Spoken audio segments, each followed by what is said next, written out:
I'm just waiting for the audio to fix. For some reason, Slobs seems to drag ass when I press buttons lately. Hi, everybody. How y'all doing? Hey. Good. Good? Yeah. Glad to hear. I'm going to fix the audio over here. All right. I'm hungry. Hi, Hungry. I'm Dad. I was waiting for it. I had to. You know what? A bot, there's a Discord bot that does your job for you. Okay. I know, but only Steve appreciates it. You know what I mean? And Steve only uses that specific one when he's exhausted the other one to the point where it's like, this bot needs to cool down, hotshot. So, anyways, so yeah. Nick, you want to hang out for a little bit, or? I'm not booting you. You're welcome to stay the whole time if you'd like. Oh dear God, no. Look, I miss Cell, but I think 15 minutes of him RPing with himself is probably gonna get me nice and ready for bed. Like, I won't even need edibles tonight. It's just gonna put me down. This is still the nicest thing you've ever said to me. He said, "I miss Cell." Yeah, that flat out. I said, Cell, did you get paler? I thought that was a nice little compliment. I thought that's like what you go for. What's your thing? Oh, it's awesome. Sell wear suntan lotion to sit inside. Oh, I'm not Irish, okay? I have a thing at the bottom of Slobs over here. It says Streamlabs announces web-based video editor for Oslo. Like Norway? I have no idea. Like, why do I? Thank you. I'm glad there's a web-based video editor specifically for Norway. That's weird, isn't it? No? All right. Anyways, okay. He could play as his ambassador. Ooh, no, that's... Yeah, that's work. All right, cool. Oy vey. Okay, I'm totally awake for this. Oh, I worked yesterday. I picked up a shift, so that was fun. So I hope you guys enjoyed your weekend, because I got out of a sprinkle. So, you good, Jake? You haven't said 2 words yet. Keep you getting unmuted. I won't lie. I was kind of hoping you were about to say 2 words. Like literally 2 words. But, you know, Jake's not a dad. What's a sprinkle? It is when you have a second child and you have a smaller baby shower. Generally speaking, they happen when your second child is born many years after the first, like 6, 7, 8 years after the first, maybe longer, and generally when they're of a different sex. Because of gender rules mean that you can't give the same stuff from the first child to the second child when they're different sexes, right? And that's usually what it's for. This scenario is kind of that. It's also that the first child had a seizure and stopped being able to breathe several minutes at a time, a few different times. And his father saved his life, which is wonderful, but unfortunately suffered brain damage and will be using much of the early childhood stuff for a very long time. So it was kind of to help the parents get like another crib and stroller and stuff like that, because the new child will need it as well as the second child who will need it for years to come. So, you know. Wow. I was going to be all crotchety and be like, yeah, that's why I'm begging for money. That's why I cut you off. Yeah. Why would you, honestly, why would you start the session with that?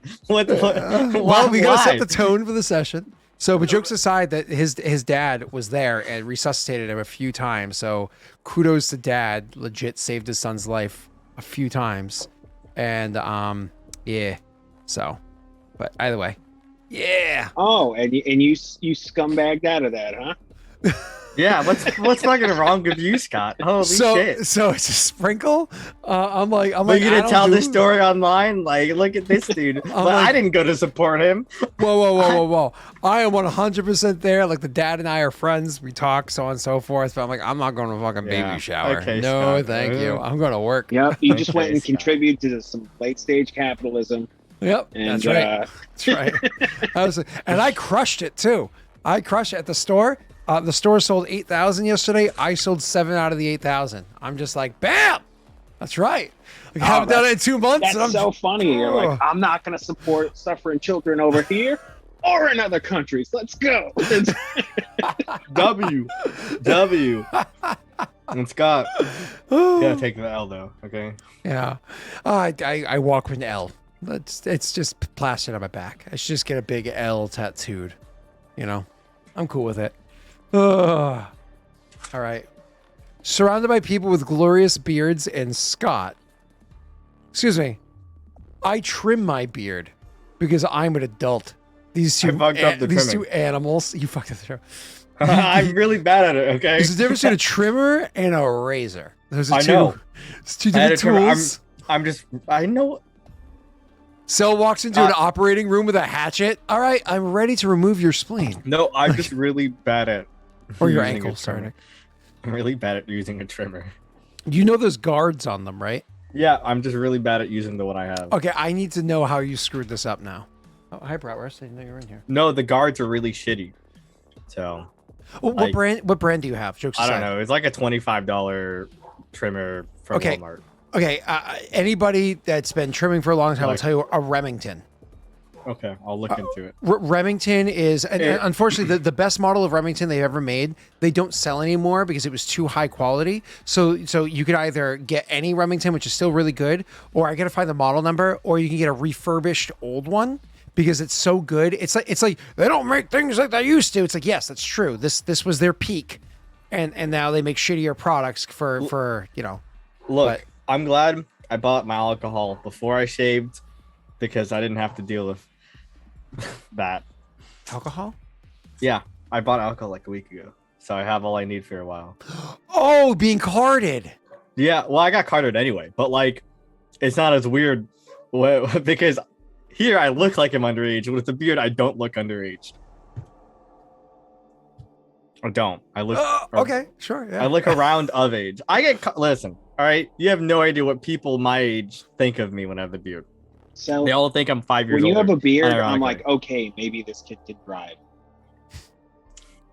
Oh, are you calling Brad or are you calling me?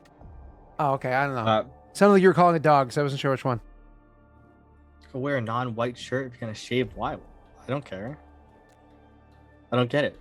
Is it because of like you losing all the dark hairs here? So I don't know. Maybe in case you bleed. I don't know. I don't know. I didn't wear this shirt when I was shaving. What? One time I was forced to shave at work. Milk toast. I mean, who cares? I like milk toast because of the lighting being pretty bad, milk and I'm toast, also really white.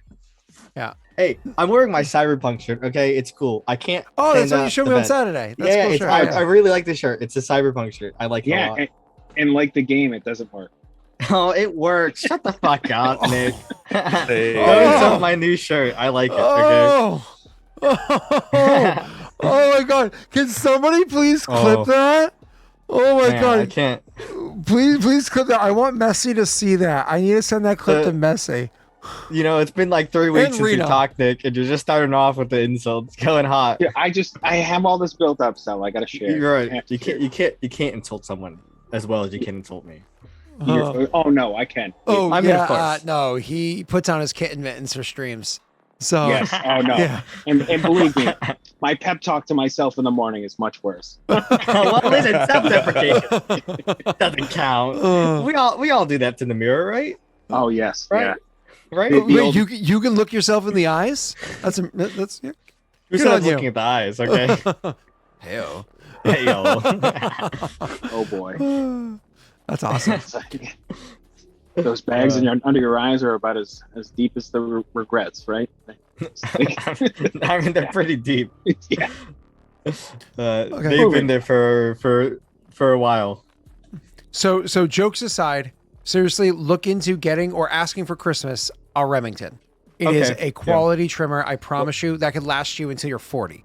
So Well, my thing is, I'm not really sure if I want to go clean shaven or if I want to have a beard.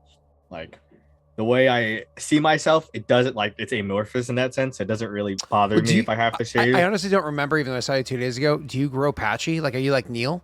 Or No, can you actually grow a beard? It grows together. Oh, okay, cool. So, Because Neil's like patchy, but you can't tell as easily because he's online. So he'll just grow some parts longer than other parts, which he can keep shorter, just to compensate for the patchiness, so you can't see as much. Like you see how Jake can't connect right here. Jake's like 37 years old and it doesn't connect right here. You know mine what I doesn't mean? connect You- either. You're I call it the projecting pumpkin now. teeth. It looks Oh. like pumpkin teeth from a jack-o'-lantern. Yeah. My Yeah. shit's 1 millimeter long and you Yeah. can see it connecting. You know what I mean? Like I'm good, bro. Oh, good. Mine don't connect either. I have like a little like pinky width division. That's normal though, and Yeah. it's legit. I feel like I'm giving dad advice right here. That's normal. That's because of your age. Like by the time you're 25, that usually fills out. Fun story: my stepfather, that shit didn't fill out till he was in his 40s. No exaggeration. Like I could grow a full proper beard before he could.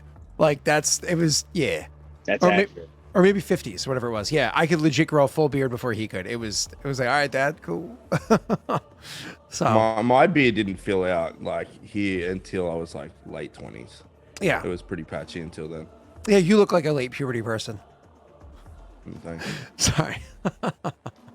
All right. So, are we gonna play this campaign, or are we gonna pull a regicide and just like cancel on a coin toss?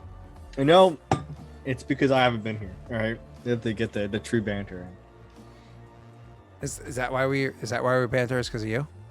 Yeah, because half it was dad advice. Oh, okay. You know what? Fair. Fair. I wish Josh was here because Josh would not be able to contribute to this conversation.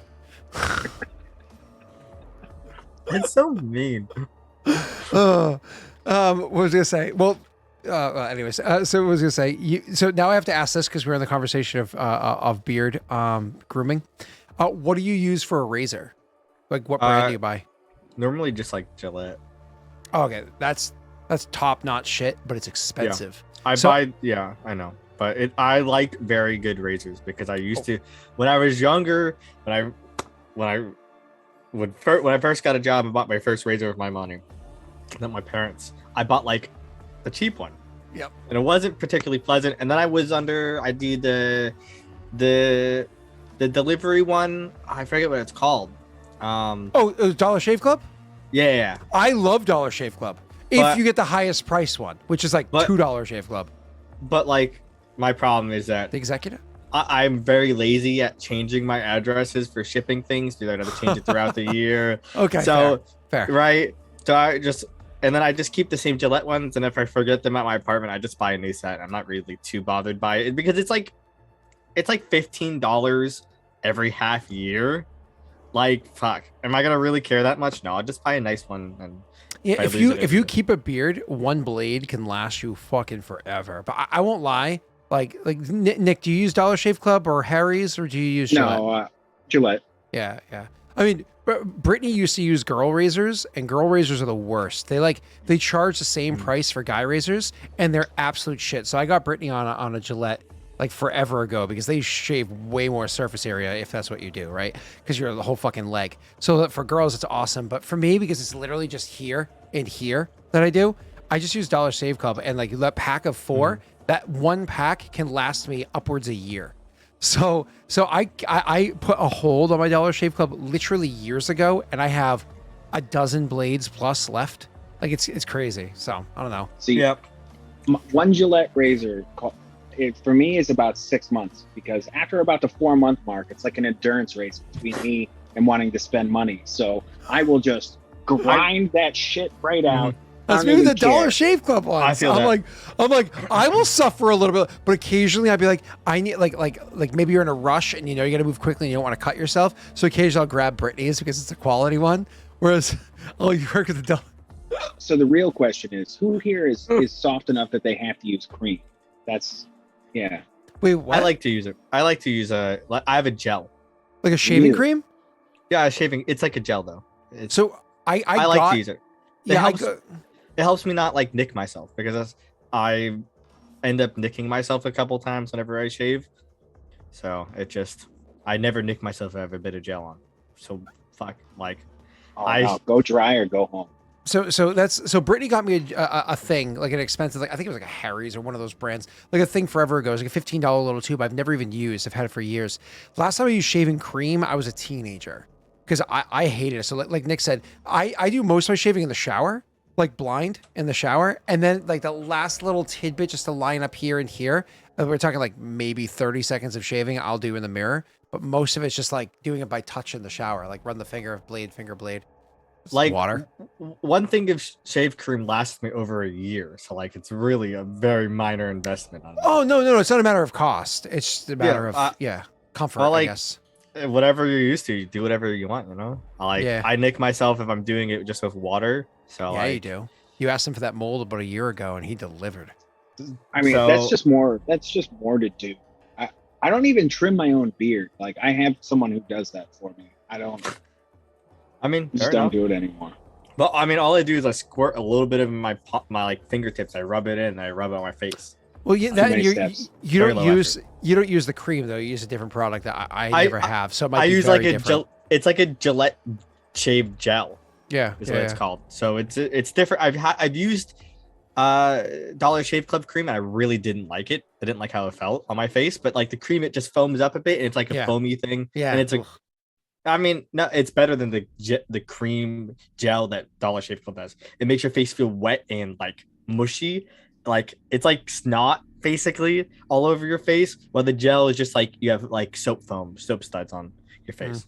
Yeah. So I know that whenever I grow my beard out, like let's say I'm going for like say Nick's length or the few times I've grown it longer, never quite Jake's length, I'll actually use like moisturizer, like beard moisturizer, because if you don't, your skin gets so dry and itchy underneath the beard until you get used to it. So like that first like 2 months or so, you really gotta moisturize. Maybe every once in a while after that, but you know. I have a beard wax that does that. Yeah. Whenever I actually grow out my facial hair after I shave, I only shave it all off when I mess up on the trimming. And then How do you scrub a trim though? I'm confused. I'm bad at it. All right, I'm really bad at hand-eye coordination. It's really rough. But like with a trim, there's a guard. So it hits one length, and then you just go that length everywhere. Maybe I just don't know how to use the guard. Hold on, I have to ask: does your trimmer have like a head on it that goes up and down to lengths that you set to, or does it have different heads that clip off and on like you're at a barber? The clippers. The clip off and on ones. Yeah. Then once you put a guard on there, here's the next part. I might be just using you it wrong. You have the trimmer. It goes like this. Do you go down or do you go up with it? I think is what. So because the fingers kind of come outwards, right, and the blades go in the middle. So you're supposed to have it so the fingers kind of like the fingers are supposed to be on the outside. You're not supposed to use like the reverse side. You're supposed to use like, and that way it gets that like uniform cut, and the blades are the plastic parts pressed against your skin. As I said, I could be using it wrong. Yeah. I never admit I was using it right. Okay. I mess it up sometimes. And then when I do, I shave, and then I continue shaving, and then I stop shaving when I get really lazy about it. And then I go through the really annoying phase when like it gets really itchy all over the face when you got the little hairs, and then it sucks. Yeah. If I can get past that, then I just let it grow. But sometimes it annoys me enough for it. Get rid of it. I will eventually definitely shave off my beard for like a charity stream. I'll let it grow out beforehand and then have fun, like for maybe 6 months, whatever beforehand, and then have fun with it for that. I will eventually do that, no doubt. But yeah, when you take it off and let it grow back in, especially if it's been on for a while, your face feels weird, it looks weird, so on and so forth. Like it's like, it doesn't actually look weird. Like to you, it does. It's like, who's this weirdo? To me, it doesn't. Everyone else thinks I look weird always when I shave, but I never have that feeling, which is just strange. To be fair, whether or not you shave. Oh my god, you know what I mean. All right, well, we should probably start instead of talking about this. I mean, I don't mind. We can keep talking about your bathroom habits there, Sal. Well, you know, they're not really. I take long showers, but I can't because we have a septic tank at this house. So. I was kidding. We don't need to. Like nobody wants to see how many plies you use per wipe. You know, so we're good. It's 4, obviously. I mean, are you a buncher or a folder? It's a folder. Folding is the only method. I refuse to accept people just bunch it up and go. That sounds fucking stupid. I wasn't kidding when I was saying nobody wants to hear this.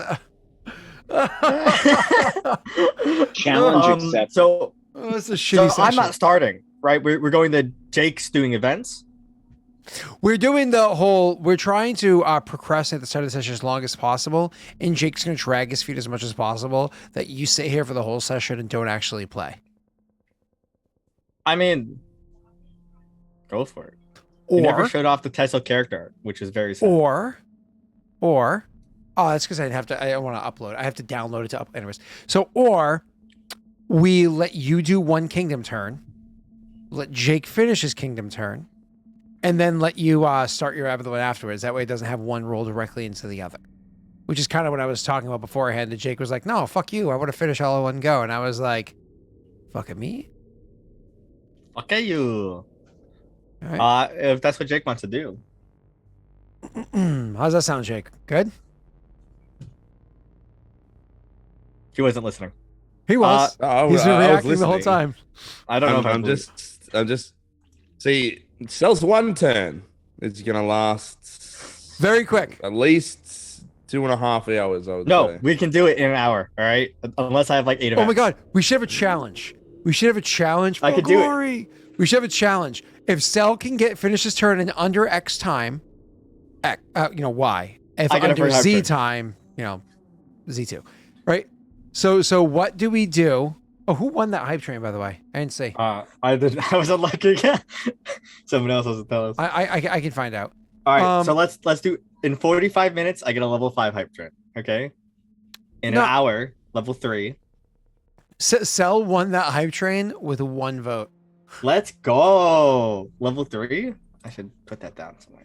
All right. So, anyways, chat? What do you think Cell should get if he can do it in under 45 minutes? We'll take some options, and then we'll get started. And Jake, because you are the one being punished here, what should we do to him if it takes him more than 45 minutes? All right, wait. We should do an hour if we're doing only one because 45 minutes is pretty quick. No one's done it in 45 minutes. What should we do to him? Jake has. What should we do to him? All right, we can't count the time you're reading off events then because that's unfair.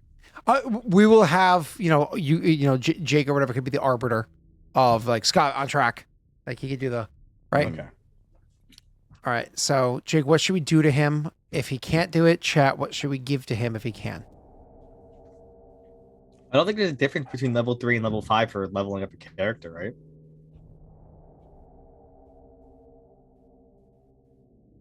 There is not, So because your upgrading characters are at from- a certain point. Yeah. yeah, I upgrading got to a certain level point that it used to be something, but it can't anymore. What's up, It Jake? does. That's a good one, Joey. No, I can't. that is a good one. It's funny. Oh, Yeah, that's diplomatic. I don't think that works Oh, that's awesome. because they still haven't built their part of the road yet. Contractually obligated. That's awesome. I refuse on principle. Well, Jake is the one that makes the punishment decision because Jake's going to be mild on the punishment because he's not a jerk. But Oh damn! I won't say what I was gonna go with then. what were we going to go with? Oh. Send you nudies. You're gonna be mean? Wow. Jake, do you want me to send you never. Jake, you want to give me your cell phone number? I'll send you those feet pics I was sending everybody on Friday. Oh, okay. Feedback's nice. Yeah, This feet is that's an exclusive. You know how much I had to pay on OnlyFeast.com for that? pics. I mean, How much? Like I $30. No, curious. I still think it's funny that OnlyFeet.com was available for $25. And then we talked about that once on Lost Initiative. And the next week we talked about it again and it was $1,200. And we were like, Adds up. because enough people watched that, checked out the website. And so it gains enough like traction that whoever has control over it up the value. Like motherfuckers. So anyways, I totally would have bought that website. Totally would have done funny things with it. Anyways, Jake, you gotta let us know I'm the trying punishment. to think of a punishment for Cell. I really think we should make him do something nice for Throne. I think that's a good We can't punishment. justify that in game though. So It has to make sense in game, so I think like, it should be a meta punishment. they haven't even like Meta built the road. They've spit in my face too much. Like, Ooh. fuck. Maybe if he can't do it, he has to give you one of his people. No. Like what he does, he goes, one of my commanders is going to go learn from Densho, and he gives you a commander out of his kingdom. My commanders are only my followers. He So gives you a that's commander out of his kingdom and becomes one of yours. Okay, you want to take my level 2 commander that I can just make a new one? A good one. Listen. The No, only I'll other go on. commander I have is not going. If you It don't, wouldn't make right? sense. Listen. It's also better than all If you your don't manage it, all right, Sal, I know you want to talk. You get your chance. Just listen to me. Why? Hey! If you don't manage it in the time frame, you have to deal with the gem thing in my land. You know those gem spider things? Yeah, We're but adding on to your event. okay. Sure, but we're gonna have to up the time to an hour for me to accept this. Honestly, I don't think you can do it within 1 hour. I'm gonna be. So you want to straight. give him an hour? All right. Yeah, let's do it, man. All right, let's 55 minutes. Let's go with All right. 55 minutes. Before all right? no hour. We're doing an hour. I'm not doing the game where we me and no. We're doing an hour flat, solid number. Okay. Okay, that's fine. I'm gonna set a timer on my phone. Okay. All right. I In chat- started. chat- So if the first No, roll don't you start yet, make don't start yet. is if the first roll you make is high, I will hate you for the rest of this session. Well, Because I have my the- taxes coming up, so I will actually hate you. blame Scott because he's making you do this. I'm rolling This is my true. upkeep phase. I'm rolling my upkeep phase right now. And also, Densho, you're paying off my consumption, right? Is what we agreed with? Because you a bunch of extra food. I don't have extra Right. food. No, forever ago on your turn before. Yeah. You had like 8 extra Yes. food, and yeah, cool. No mods. This is my stability check. I obviously pass. All right. Hold up. We didn't start the timer yet. We'll start the timer right now. No, because we're about to confirm what you get if you pass. We'll figure that out later. Let's just go. No. We have to confirm. We have to know what the deal is. So to confirm what you get if you pass, I think that we could just give him a clean 4 BP. Yeah, cool. I'm good with Right? it. That's one house, right? That's pretty solid. Jake, you think that's good? Nick, you think that's good? Nick, why is your name Yeah. Jake's Nipples? I shortened it because you were trying to say I suck Jake's nipples. And First of all, I thought would that say was just nibble too nibble long. because I'm funny. Like Nick Nibbles nipples, like Nick Nibbles. You know, like I wouldn't. Yeah. I think no. NNN. No. No. NNN. So, anyway, I get the alliteration, Scott. It's just I mean, Jake's nipples. Why not? Okay.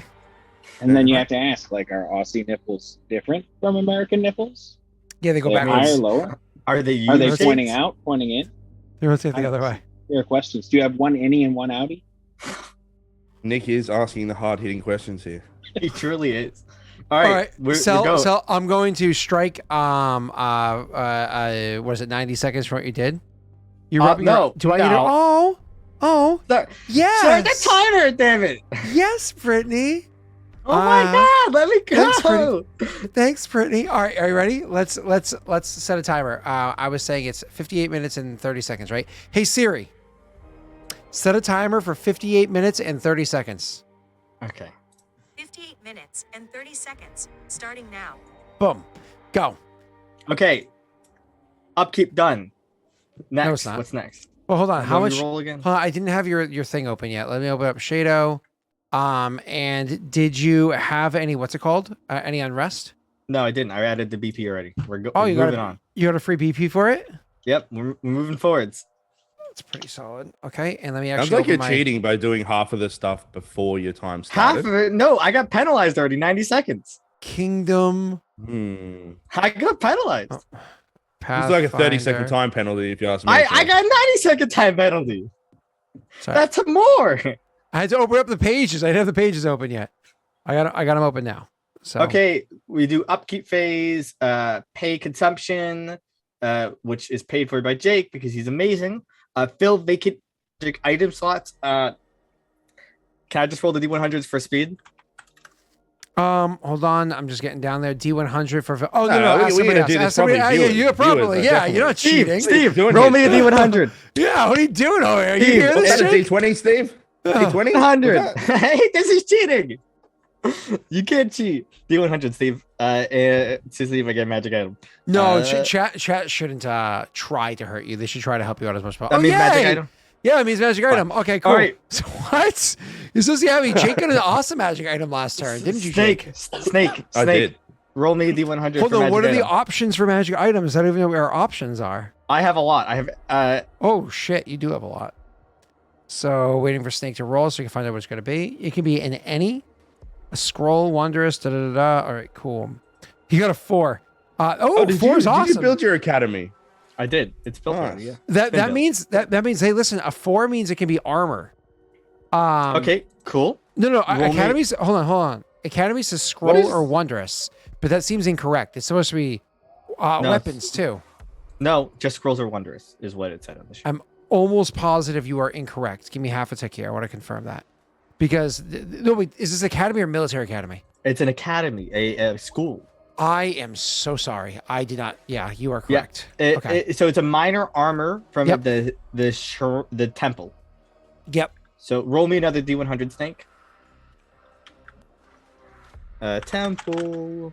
Let me just make sure I know what in that temple actually is. You should fine. change the person each time because that way they don't have to say things in between or have as much of a delay. Anyways, so 89. Okay, so it's going to be Probably- standard sort. It's not part of any special sets or anything like that because you don't roll high enough. Have somebody else roll a D100. Steve, roll me a D100. I have a 1500 base value. Just so you know, Scott. Okay, so it Which can't be should more be- than a +1. Yeah, basically. 1500. Yeah. Oh, thanks, my 1500. love. Thank you. I have the best wife ever. Steve, the D100. He's getting it. Calm down. The timer's going. Yeah, what time You is it have, going? you have over 55 minutes left. I don't like this. Time pressure doesn't do well with me. That's not true. Well, it is true. Just never Uh, pick Joey. Joey's usually on a delay. Oh, Xylemos. Oh, Steve actually does have internet issues. So, Xylemos, if you're here, roll me a D100. okay, so avoid Steve this time. Avoid Steve. Noted. Notated. And Joey says he's good. All right, cool. Thanks, Joe. If only Okay. True Blue were here for you. But he doesn't like There we it. go. He's true blue. It's Xylemos. He's blue. All right, so unfortunately, you can't get anything that good, so it's going to go to that instead. So that's a 30 flat. Give me half a tick here, sir, ma'am. Wow, the fact that it can only be that weak of an item sucks. I'm just Yeah, trying to see if well- there's anything special here. I'm On. building up the base value. Yeah, unfortunately, like Jake could have gotten some badass shit right here. You unfortunately just get +1 armor. That's literally what it comes down to. I'm sorry. I'll just write +1 armor and we'll just leave it as like whatever armor we need. We're right? literally that 30 right there doesn't matter because we can't do anything else with it. I'm literally just trying to pull up Pathfinder armor. So Pathfinder armor. If there's no chart, we'll worry about what it is later on. I'm not going to make you wait while I make up a chart. There is Yeah. not a chart, so we'll make it up Yeah. later on. Better yet, so Zalamos's roll didn't matter. Zalamos, you can choose any form of armor that you like that isn't crazy fucking expensive. It can't be like full plate or anything like that. It has to be things that are significantly cheaper, right? Because otherwise it would outcost what he wants. Yeah, so max we said it's cost worth is 300 or 100. less. Is it 300 or 300? less. Yeah. Okay. And that's allowing you to go over by 50. So that's fine. All right. Yeah. Back Okay, to you, cool. sir. I'm sorry. Next. And depending on what it is, it might be something that the party actually likes. So, all right. Unrest So is good. I have none. you have 0? Yeah, I have 0. Oh, yeah, that's right. Doug, you just got free. Cool. Good on you, mate. Assign leadership. All right. So, assign leadership. Are you making any changes to the boss people? A shy is this something about? No. Oh, my God. Have you had conversations with the other patrons in your secret chat to decide who's going to be taking over what? Because this is the session that it was supposed to start happening, right? So for you, it'd be your next kingdom turn, or unless you have it ready now, what your patrons are all taking over for their center of power. I have Joey's down only, I think. Only Joey. So we're going to skip this. I'm not going to bog you down. I'll allow you to do it for your next kingdom roll. So for everybody's next kingdom roll, you want to have bogged down with your patron supporters what buildings their center of power is. If they're non-responsive for whatever reason, that's fine. Just ping me in that chat, non-responsive, and then you can make a decision without them. So I'm going to make a loyalty check to convert Ulfur into a proper follower of myself. Who's that? He's one of the guys I got from Skull that I have to make loyalty checks for. I made it for the other guy and I succeeded. Yes. That way you can level them up over time. Yes. Yes. So I made the other one. Shadow. I succeed. So Ulfur is now a follower. Cool. And I'll have that noted. Next step is follower. Awesome. Good to know. And that's it. All right. So claim and abandon hexes. So, Nick, I actually just saw Keith today. He came over for a IRL work related thing, and then went with me to go pick up pellets. Anyways, I was showing him this map while I was setting up this evening, right before he left, and he was like, "That looks like a lot of work." Like, I mean, it's not. He's like, so they don't adventure with one another. It's like, well, they do sometimes. It's like, oh, okay. Well, I guess if you enjoy it. It's a strategy game. But we love RTSs. It's just this is not RT. It's just S. Anyways, go ahead, sir. I will claim a hex. I bet he would like this. Northeast of Skull. Sure. Yeah. Let me do it on the other side so I can get that done for you. Is there only one hex you're claiming? I'm mathing out my costs. Yeah, only one hex. Okay. Anything else? I'm putting a farm there. Yep, I figured. That's why I put it there for you already. And that's 3 BP total. And you're sure you don't want this hill right here? Just Not to keep yet. The only reason why I ask is because if you ever lose, so whenever you have a peninsula like that, Yeah, it's I understand. dangerous. I'm not worried about having one hex go missing. And if I lose Skull, I think there's other problems I'm worrying about than the one farm. Okay. It was more about less about farm, more about hex, but yeah. Okay. Do another thing for me really quickly. And Nick, while you're here, if you could do it too. Sorry, Jake do for me. And if you could do it for me as well, Sal. Nick is bad at math. Counting is hard for him. He was scared of Count Chocula cereal. So if you could double check the number of farms that are on the map with the actual number of farms on your sheet real quick. Because Nick was screwing himself over by like 4 BP a turn, every turn, for a long time. Yeah, and there's no way to math back all that money to his pocket. So, all right, let's go. Cool. 1, 2,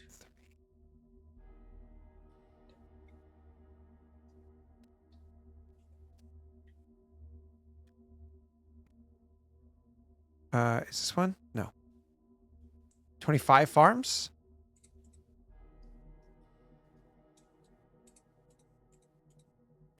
And if you look at yours, it says that you have 24 farms, probably because you just forgot to add one, right?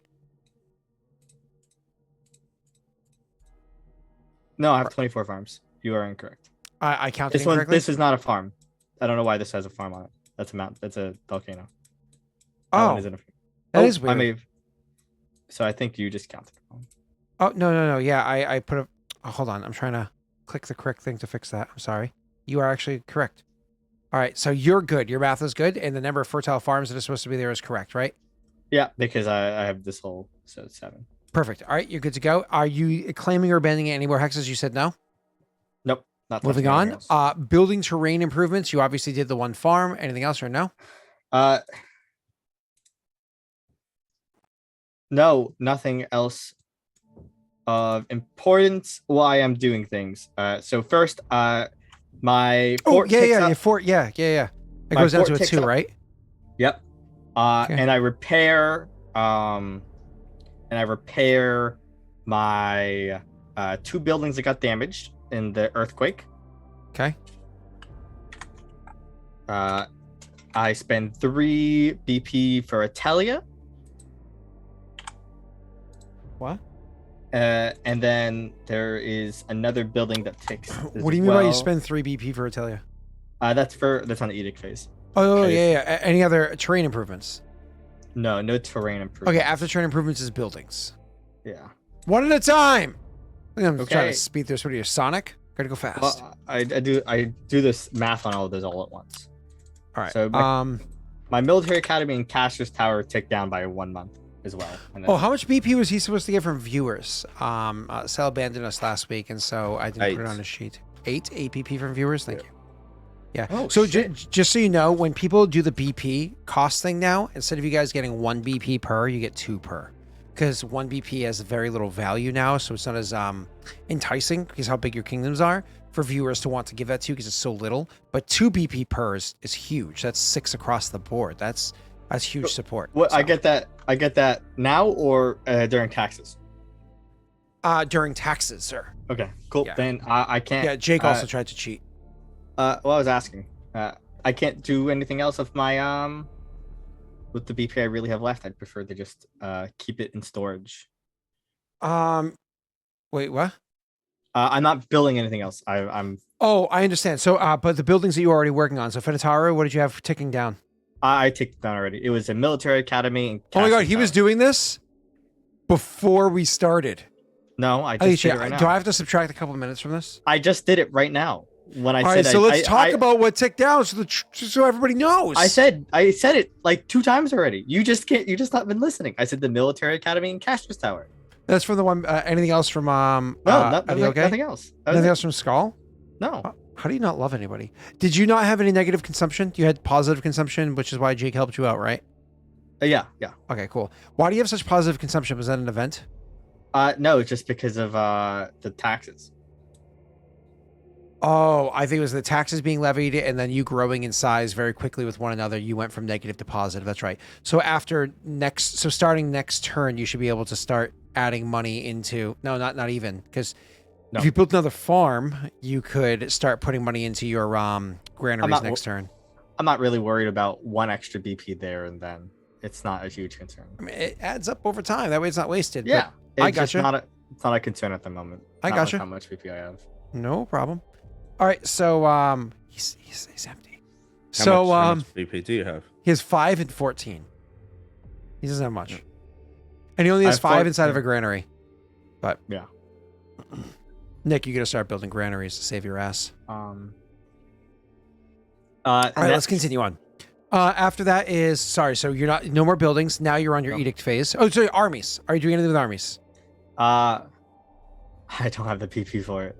Oh, so it doesn't matter that much with the amount of BP you have. No, I'm saying for the granary part, it doesn't matter. You just made it sound like you were fucking McDuck swimming around in a vault of coins. No, I was And saying then the you're granary. like, but it's empty. No, I was saying the granary doesn't matter. Gotcha. Okay. To spend the BP on the farms at the moment. All right. So your edict phase, you said that you were spending 3 for Leah. Atelia. Atelia, thank you. I think Leah was a singer. So for Atelia, and I'll tell you, it's a good idea. Any other edicts? No, not at this moment. I'm surprised you haven't brought up your holidays yet. I know you've been wanting to get it to weekly for a long time, but it just I have the consumption. yeah, I was gonna do it, and then we got the tax. So like, you should probably build farms. I am Scott. I don't need this house. I'm doing what. I'm Actually, doing. quick thing, because you have 24 farms, and I think other things add to it as well. No, you don't have fisheries. There's that edict for trade. It's like a trade edict or whatever. Yeah. Can you double trade edicts because you have so many? I don't think there's rules saying yay or nay, is there? I think they only says. I think the amount you get from the trade is modified by how many farms you have. And why haven't you set up a trade edict yet? Is it just because you forgot about it, or it just wasn't feasible, or didn't know enough clans well enough? It's the BP cost hasn't usually been worth it for the gain compared to building buildings. I mean, if you do a trade edict with certain kingdoms, like if you went to a northern kingdom where it's further, Yeah, but Then you can that's going to absolutely cost get- a huge amount of BP, which could be better used for static bonuses I now. don't think it's that much. It is. But either way, we don't need to argue this if you're not going to do it right now anyways. I don't want to waste your time, right? All right, cool. So that ends with the edicts. Now we're going to do withdraw from the treasury, I assume no. No. Deposit, I assume no. No. Any magic items you want to push out or anything like that? And did Xylamos ever say what kind of item it was? Not yet. Oh, Xylamos just ghosted us. I still see the roll right there. No, the trade edict isn't 1d4. I can find out It's what kind of armor also then. it's also a really high check when trading with someone bigger than you. Nick, do you want to open up the armors page? So if you want to open up Pathfinder armors or Pathfinder Eastern armors and find a suitable armor type that is a 300 gold or less, and that will be the +1 item that Cell gets to add to his kingdom. Please and thank you. All right, so back to you, Cell. Nothing else. You're going to, I imagine, roll for taxes. Yeah. Okay. You are more than welcome to do so. May the ones be with you. Yeah, I guess I'll roll the luck. If we have it, we do. Oh, okay. Well, there's one. I said plural. We need another one. Oh, Hey, you best be leaving me a luck for fucking. I'm not gonna touch luck. Jake, I won't Jake, touch Jake, it. it's all Cell. right? He uses all the Hey, luck. whoa. I know, Hey. but you've I won't stolen touch my it. turn. I Don't won't- steal the I one luck didn't from steal your my turn. from my treasury. All This right. is literally Scott's fault. Blame Excuse- Scott. What? Why is it my fault? By the way, there only was one luck, but literally Summon Snake said "for glory" and put one in there just to make sure Jake had it. So Cool. You well, can I thank won't touch Snake. it. Thank you, Snake. What the button is tax collection. It is Shadow. It is economy. It is 1 luck, and it is normal taxation, and it's 16 bonus BP. That's unlucky. he rolled a 1. Oh my god, that means you didn't roll a 42. You rolled a 32. Oh wait, no, sorry. He rolled a No. 1 and got 42 with So- a divisor of 3. Oh, That's me sorry. on a nat 20. No, yeah. No, but he didn't get that. Doesn't do the math right. So his actual math is instead 78, of 79 to 69 divided Hey-o. by 3 plus 16. so it's at 23. I could do the math here. But the plus 16 is because of viewers. It's your bonus BP. Well, it's not just viewers. You have viewers and yeah. So It's he went down 39. to 39. Yeah. So he lost 3 BP. So Jake's sitting there like, I have to roll a natty 20 to get anywhere near that, and you're like, get good. Oh, I mean, Yeah. it is what it is. And you know what the funny part is? If he finishes his off in time, Jake, if he actually finishes it in the amount of time that he has, he gets free 4 BP. Well, Isn't that some let's, bullshit? Let's get the move on. I'm putting 10 of it away in storage, and let's continue. Now, what are you saving it up for? Is that specifically for armies or for shit down the road? Just in case. Oh, okay, cool. I honestly think it's smart to always have that 50 in there because you never know. But I think you should start building towards that 50 very early game. We're talking from the first kingdom roll, throw 2 in there. Second kingdom okay. roll, but either way. I can put 10s in there now. It doesn't really matter. Yeah, but either way, that's where 2 years into the game now at this point. But either way, so you finished all of that. Now you said you gave 3 to What's Her Fluff, right? Yeah. I can't remember. Is that specifically for a diplomacy edict, or are you always She's like? a spy master. She doesn't do diplomacy. She does spy. Oh my god! master. I tell ya, not your girlfriend. Yes. I've said Oh this. my god! You always add to her so she can do stuff. Yeah, Now, she does- currently has 4 BP. Now, does she save up to spend, or? I whenever I think of something for her to do, I just do it. So for now, she has 4 in her pocket. Well, that and she does stuff on her own too. Yeah. So she has Mhm. 4 in her pocket. Yep. Cool. That actually can take care of most basic shits. So I think Alright. she's probably saving up at the moment. yeah, we got to talk about where she left off in a minute, but that's fine. So we finished that. We did that, and was there one more thing inside the? And you were doing nothing with magic items, like you're not pushing anything out of your kingdom or whatever. No. Okay. Cool. All right. Now it is event phase. I have to read Joey's notes. Oh. Yeah, weren't, there's a lot you've got to do, Sal. It's GG for you, buddy. I mean, we don't count the time Scott reads people's events. because it's not really my fault. we do. Then you can't blame me from now on. If over half my turn taken with Scott Joey reading, sent me the list of what you're supposed to be doing, and if it's Scott, it's a if page. Scott, if over half my turn Scott reading things, it's not really my fault now. I'm a very slow reader, but that You being are. said, yeah, but that being said, not when I read out loud. So Mole Ruins in Kabe. Yes. Let's we're gonna do with that was with a non-kingdom What does that say? person. So Joey's notes for you are 2, 4, 6, 8, 10, 12, 14, 16, 18 bullet points. Okay? 18 bullet points. And the 13th one says, he has nice cheekbones. I don't know if this one's a kingdom thing or if it's more of a personal thing for Ashai doing, because this is what Ashai's doing, and they are not a part of the kingdom council and the rules of the game. They're like on the council but not on the mechanical council. So wait, hold on. They're not an advisor for the game's sake. No, They are an no. advisor for the. I'm aware. It's RP, but not mechanics. I get that. But Yeah, that well, being said, they probably want to roll something, right? yeah. No, that being said, but the Mole Ruins, wasn't this something for you guys? Yes, this is something Ishai and one of Jake's people are going to investigate to see if the connection with this and if it leads to like the Underdark, Under Arath, or anything with the dwarves because of what we discovered. I mean, I remember that. So do we want to wait for Jake's Kingdom roll to handle that because he's actually having an advisor go into it rather than a Shy doing it who's not an actual advisor? Yeah, I think that's fair. And which gets, like, a bonus. which Jake person was he? Yes, of course, he gets the aid another. Which Jake person was working on this? Do you recall? I don't remember.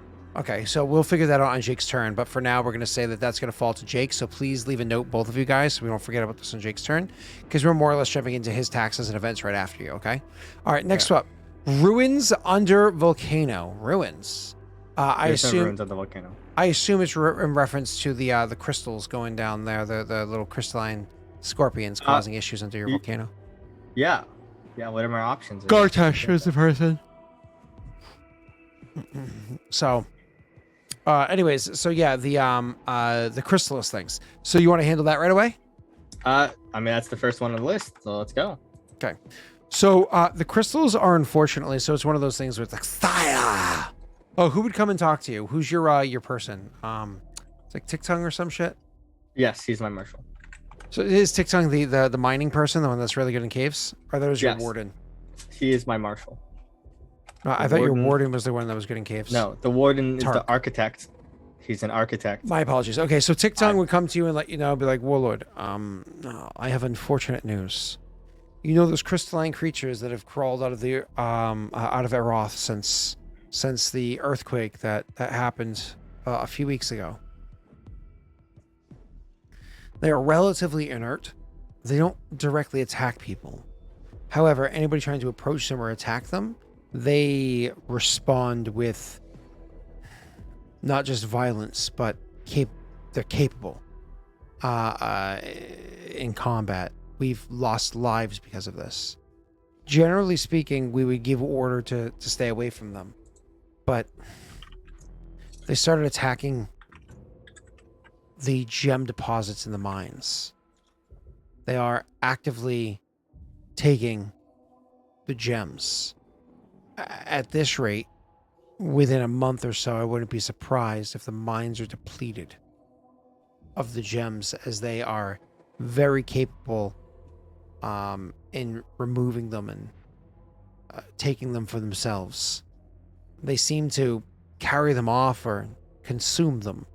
I don't know if it's for food or what they're doing with them, but the mine is being drained rapidly.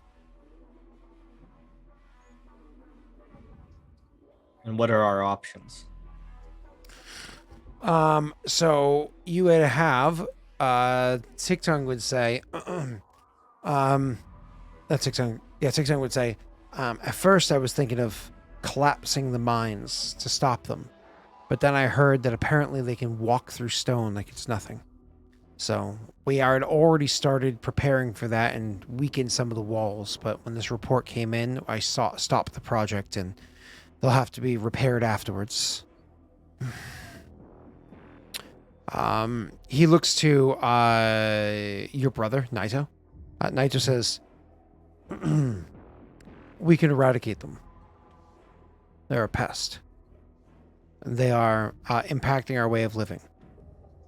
If we're fortunate and we choose not to engage, they will collect the rest of the gems, which hurt our way of life, and then they'll leave.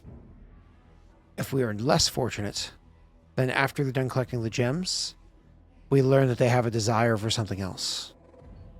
And we have also had our life impacted. I think we should eradicate them. Who else do you have here? Lenny is usually very busy. Isn't he off doing something with somebody else at this point?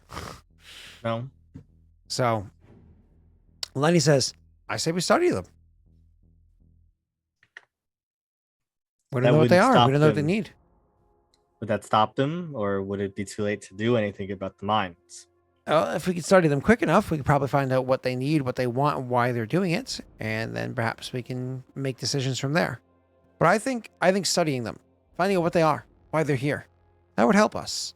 I'm sure I have a tome lying around somewhere that would inform us what these things are. I don't think anybody else in here would really have any more to say. It kind of comes down to attack them or study them. I think let us Yeah. try Lenny's route. If we could somehow pacify these creatures, they may be invaluable in locating other sources of gems. He nods and says, I'll begin looking into it. I mean, honestly, being able to add to our gem pile would certainly be helpful. All right. So it is Lenny. What type of role is it? Stability, economy, loyalty. This is going to be a bum bum bum bum. Give me 1 second. I would say it is for your choice. No, for Nick it was economy. For you, it's a stability check. Cool. Same difference. It just can't be loyalty. For Lenny, I don't know if ambition applies here. Being overconfident, I think, would apply. Because he's just kind of like throwing it out like it's nothing. So it's a +3 -2, so it's a +1 net. So I think he has a +12 total, right? Yep. What am I rolling against? But this isn't a very hard roll because of oh wait, no, yeah, that's right. It is very hard for you. You're hit What's harder than the- everybody else. That's right. What's the check? Oh, sorry. I just try to remember because Nick did so well. Jake's roll is easier. So you It's are just hard, you know? It's a hard you check. are imposing. It hit you the hardest That's because of your insane. minds. See if you roll 14 or higher. Yeah. It was, That's I told you before, you were the one getting hit. Actually, before you even roll that, hold on. I'm pausing the timer. This is not you. Okay. Okay. Hold on, let me get the timer up. Pause. I feel like a Fortune's Favor or a Trump card was dropped on this. So I have to read to remember. Well, I'm reading right now. So I just want to. I will I want use to. Lenny's friends in high places. And even if there's a trump card on this, I feel like an imposing check is already high enough for her. Yeah, but there might ability. be might be other factors like auto fail or something. You know. I just have to read how it's written. I don't remember what it says, so I have to.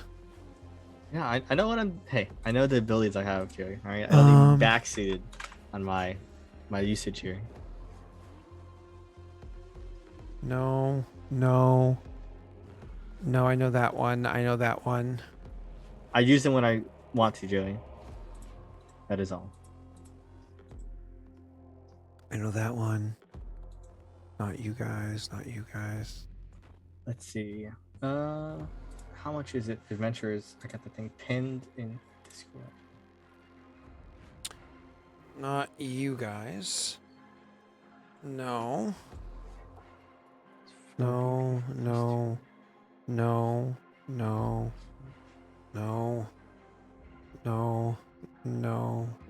Wait, what? Oh, forgot about that one. Okay. No.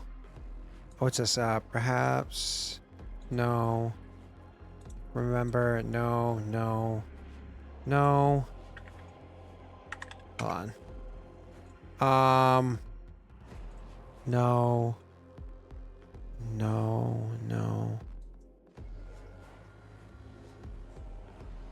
What's it say? Let the. Oh, haha. No.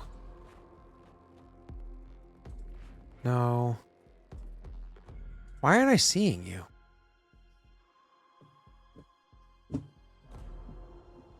Why am I not seeing you? I'm trying to find the name of the person that dropped it.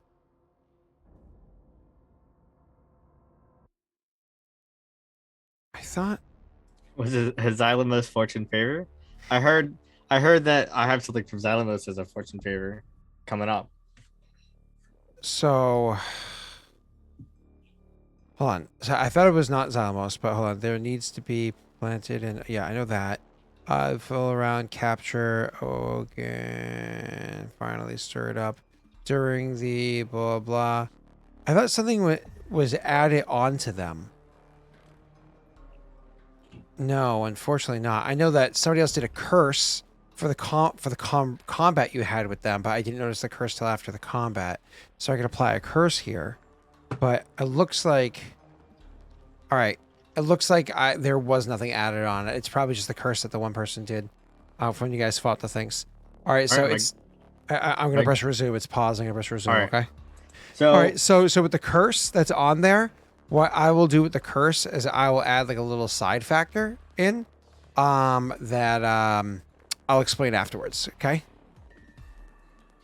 Sorry, I didn't want to punish you for my reading. How many events do I have? Oh, you'd have to go on. It would take longer than you'd like to hear for me to look that up. Huh. Well, it matters. Let's say 8. Oh, fuck. So I can't. Okay, well, I can't double up on people then. It could be 4. How many weeks is this? You're gonna take? To do this is a big project. So, for him to study, I'd say about 2 weeks. Okay. Can I use like TikTok as a assist here? Why? Because my goal is to try to like tame these creatures in a way to use them to help identify gems. And he's like the marshal, so he's like a woodsman type. Where he's like I'm gonna say no because this is a research time, right? Okay. So I'm gonna say no on that one. Okay, then I guess I'm rolling. I'm Pyrig Adventurers level with 8 BP. I'm using the +3, so I have a +20 to this roll. Hold on. So you're hiring adventurers with a ton of money, and you use friends in high places. Yeah. Okay. Cool. So you're gonna still roll a 1 and fail. I mean, it's gonna be a 3. It's a 3. I succeed. Ooh. You succeed by how much? 5? Yeah. Not enough. So. Do you want to No, I'm saving the luck for Jake. Do you want to? No, I'm saving for Jake. So you sure? You sure you don't want to? I'm positive. I'm saving for Jake. You're positive. Yes. Okay. I won't have Jake hearing that I use his last luck if there's only one in there. He won't hear. He walked away. I won't tell him. He'll see it. I told Jake I wouldn't use it. Yeah, but it's Jake. I mean, he's Australian. His opinion doesn't matter. I keep my promises. Anyway, what do I get? What's my success? So, had you failed, your what's it called? Your mines would have been completely depleted from these creatures. Your mines would have been completely depleted from these creatures while you're even trying to do research. But the gemstone one. So. Correct. Yes. Which gives me +1 econ just for the chat. So Success is going to do is going to stop that from happening, but there's still dangers involved. Success here is going to let you understand what they are. There's something called Chrismals. Chrismals are semi-sapient, scorpion-like crystal creatures from the elemental plane of Earth that acquire gemstones for a very specific reason. It's how they reproduce. After they acquire enough gemstones, they put them inside of their bodies, they zap them with a bit of their own life energy, and a new one is born. So they view gemstones the same way that we view babies. So trying to take gemstones from them or stop them from getting gemstones tends to cause them to be conniving or straight out violent. We don't think they're tameable? They're semi-sapient. So while they cannot speak, they can understand languages like Terran. But are you going to convince somebody that they don't want their baby?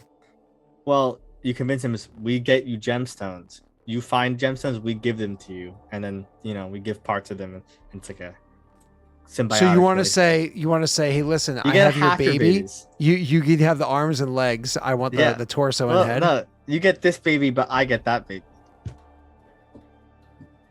So it seems like we have to kill them. But they're generally speaking non-violent, unless there's gemstones in the in it. We're miners, so whenever we open up a mine, these things are literally threats to like the miners. Correct, But at the So- same time that this is transpiring, you have Densho is apparently Kushibashi is apparently sending what are they called? A wagon through the area and luring some of these creatures away from your lands. Not quite the mines; it's too far inland, but the outskirts areas, right? Now you wagon full of gems. No, well, I mean, you don't know what's going on. Oh, You just know that okay. some of these creatures are being lured away. But they didn't discuss it with you, didn't anything. Just like a guarded wagon came through, and they're following it. So, that being said, you still now have to deal with the situation. Oh. Which of your advisors do you want to deal with it? Atelia. Okay. Can I use part of her BP in this? I want her to get. She gets a discretionary fund. I suggest to her, or I think it's probably more like she thinks it up, that she lures these things into Theron's minds. It's very possible they're already in Theron's minds. But You're we lure trying more to of them. lure more of them over there. Well, I feel like that's something conniving that Atelia would come up with. Okay. That's also going to be a very difficult thing to do. Maybe not then. Maybe we just kill them all. Because of even just killing them all is going to be a very difficult thing to do. These things are very tough, right? They're incredibly tough creatures. Like, you fought them, right? They weren't that much of a threat. But yeah. For you at level 10, Yeah. but it still took you, 3 hits to break one at level 10? That's because I suck. Yeah, I guess. I mean, I don't got much of a choice. I'm gonna fail whatever check this is for anyone. So. Did you only hire adventurers once? Okay. So, for actually handling it, who do you want to do it? I guess Atelia makes the most sense. So, you want her to lure them away? Yeah. Okay, so again, this is a very difficult check for you to do. But because you know what they are and you know how they want to be manipulated, so on and so forth, I'm going to drop that from imposing down to formidable. And the reason why it's even still formidable is just because you have so many gems in that special resource mine that it's alluring for them to stay here. So yeah, it's going to be very difficult for you to lure them away. Okay? All right. Well, I'm rolling, I guess. Oh, by the way, before you roll, seeing as he's got a lot of events, so might as well have one of these to speed things up. You got a Winnie's. I'm using it. Okay, and this, just so you know, is going to be considered still a stability check. So you That's also fine. have the 3 from that. You have the 5, so that's an 8 plus her 14. natural 6 is a 14. +5 for Winnie's. Winnie. Oh, I was saying Winnie's is a 4. I'm so sorry. Yes, you are correct. Wait, 8? No, 8 and 6 is 14. It's 9 plus 5. 6 plus 3 is 9. Is 14. Yeah, that's what I said. Oh, they said 15. I'm so sorry. I was like, I what said is he 14. We're both What? saying 14 and arguing with each other. That's weird. No, I don't I've know. said- I don't know. We're both saying You are 14. arguing It's with 14. me. You roll. You roll. I succeed. I won. Okay, W. Let's go. Okay. You succeed to lure them over there. However, because this is a espionage, even though I'm not charging you for the espionage because you're doing it for other reasons, I'm You still can. going to make you roll against. I'm still going to make you roll against those 3 kingdom checks. Okay. And the reason why you're rolling against those 3 kingdom checks is because if you roll a 1, your person gets caught. I can't fail these, so I'm just gonna roll 3 d20. Is that okay? That's fine, but if you roll a 1, that's what matters, right? Yeah, I understand. I was just so for speed's sake. He's like, please catch her. There we go. Done. He's like, it'll escalate us to war, makes my life easier, and it gets rid of a psychopath. I succeeded all 3. All right, cool. So you succeeded all of this. I have the good news and the bad news. The good news is, holy shit, you just fucked them over. Now they have these That's good. things ripping through their minds, roaming through their streets, and And they have they're legit li- cities and whatnot. And they're likely to be fighting them. Yeah. Yeah. So now they have to deal with that problem full scale, same as like the DC 26s or whatever, same as you just did. And they're people, because they're not PC kingdoms. They don't have as high of modifiers as you guys do. Like their leaders are like level 4 or 5, not like level 11, 10, 8, you know? Anyways, so you absolutely are going to fuck them over hardcore with that one. You are not going to get caught doing so. However, they affected your minds so much, hurt your resources so much. Not only is the recovery time going to be a whole month of zero income from that mine, the resource tag on the mine is lost. So I succeeded and I still lose my resource tag? Because you needed a critical success to fight against this one. Like I said, it was thrown at you specifically. These were 2 TCs hitting you specifically. And so, I lose one mine for a month? For 1 month. So you have, I think, -2 BP generated next month. And then moving forward, it's just -1, right? Well, do I lose the whole mine? Or I lose remember, 2 economy as well? No, just the BP aspect. So remember Okay. how one of your mines gives you 2 Yeah. BP every month because it's special? The gems.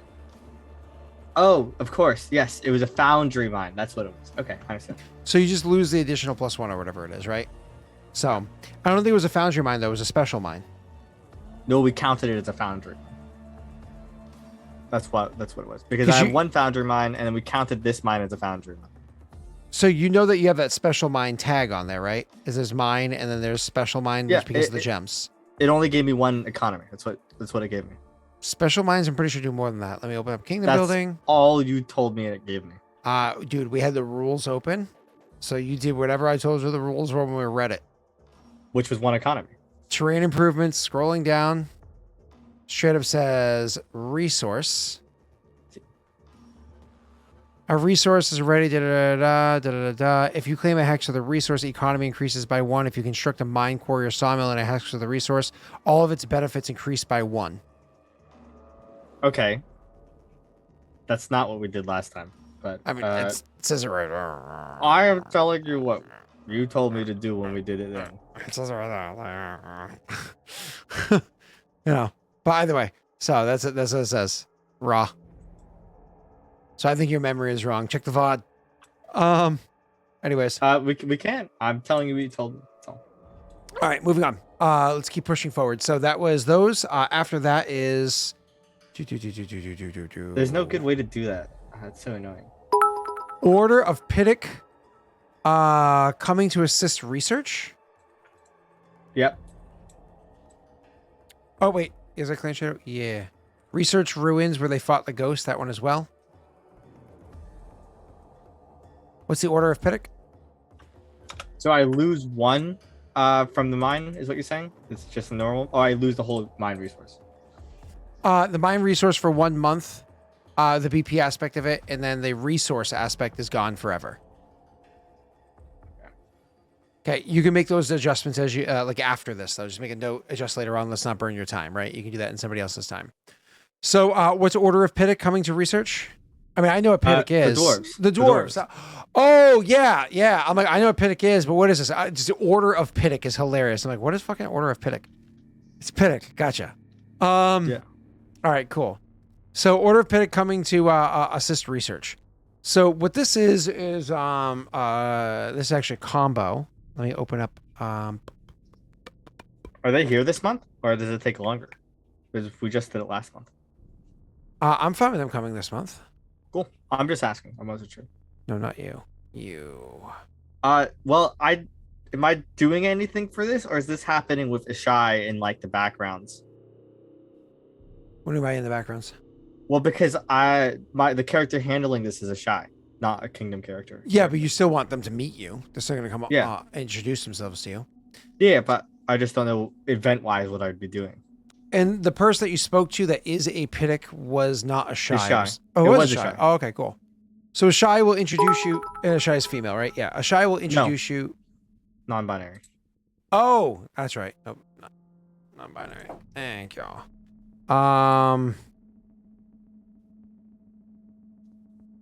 Okay. Making sure if there was anything written here. The ability to rapidly build. Here we go. All right, so the person that meets you, you end up meeting a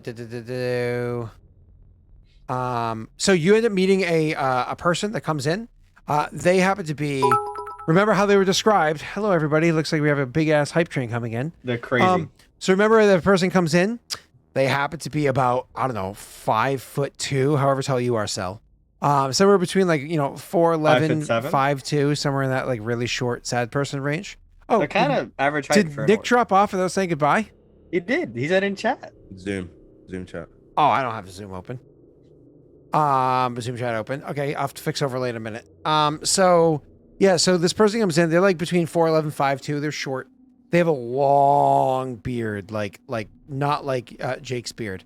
It's a long beard that they have that they keep tight and woven together, very beautifully braided. Have ornate clasps and whatnot inside there that look like they're made out of either plated with or made out of finer metals, et cetera, et cetera. So that's what kind of they look like. They walk in, they're smoking a pipe as they come walking in, and they have kind of a glint in their eye that shows probably a nicer person or have a kinder disposition. And they walk in, and Ashai will introduce, Warlord. This is Kieran. Kieran, Warlord. He gives you your whole title. Yeah. I imagine you speak first. Well met. Viren was his name? Sorry. It's with a K, Kieran. Kieran. Okay. I think Karen, but not Karen. Kieran the Pitic. It is good to meet you, Kieran. Indeed. Looks like you have an interesting place you're building here, Warlord. I do my best. Looking forward to the opportunity to lend my aid where and when I can. Yeah, for the right price, of course, he says with a glint in his eye. Going over my head. Oh, this is what Ishai means about them copying dwarves from my memories of dwarven stereotypes being greedy in the storybooks. Yes. So you're caught up on what we plan to do, an expedition in the tunnels that we believe the dwarves came from. Dwarves, yes. It's so funny how few people believe they exist up here. It's amusing. It's amusing indeed. Well, but there are those of us that know better, aren't there? He says, and he's got a smile. And then as he waits for you to respond, he takes a nice long draw from his pipe. Well, I have money set aside to gather your expedition, to gather supplies, guards, and other necessities.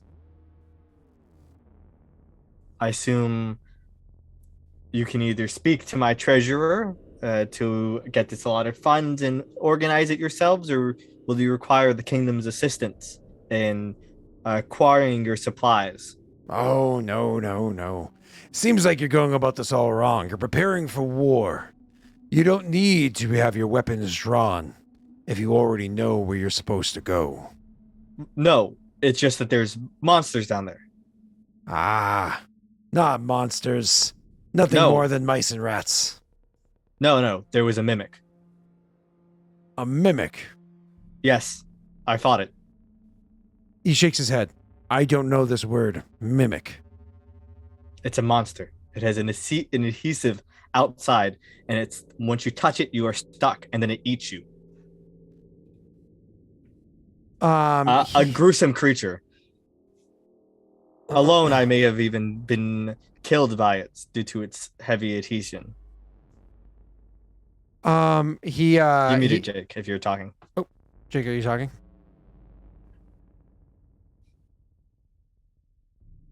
No? I guess not then. You're muted on Zoom, Jake, if that matters.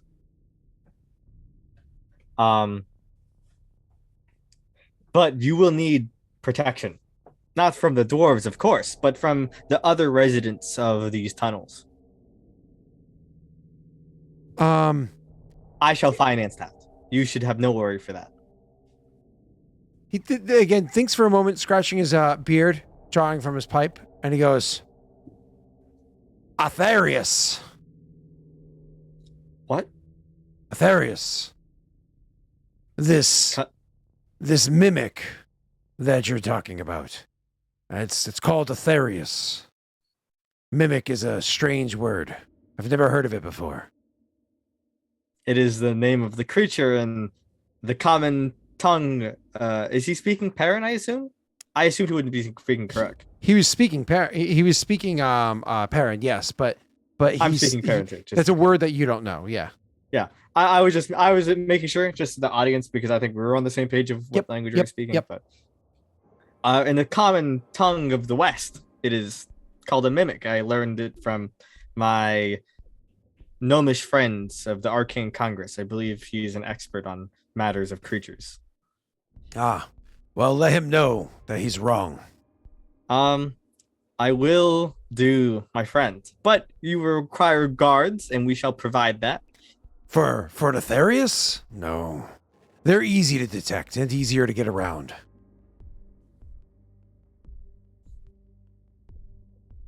No. Have you met one in person? Oh, not only one. You've met them. Indeed. Have you fought them, or did you let others do it? Why would you fight them? They're beasts. Do you poke bears when you walk through the forest? He looks to the guy and says, truthfully, I thought you said he was a wise warlord.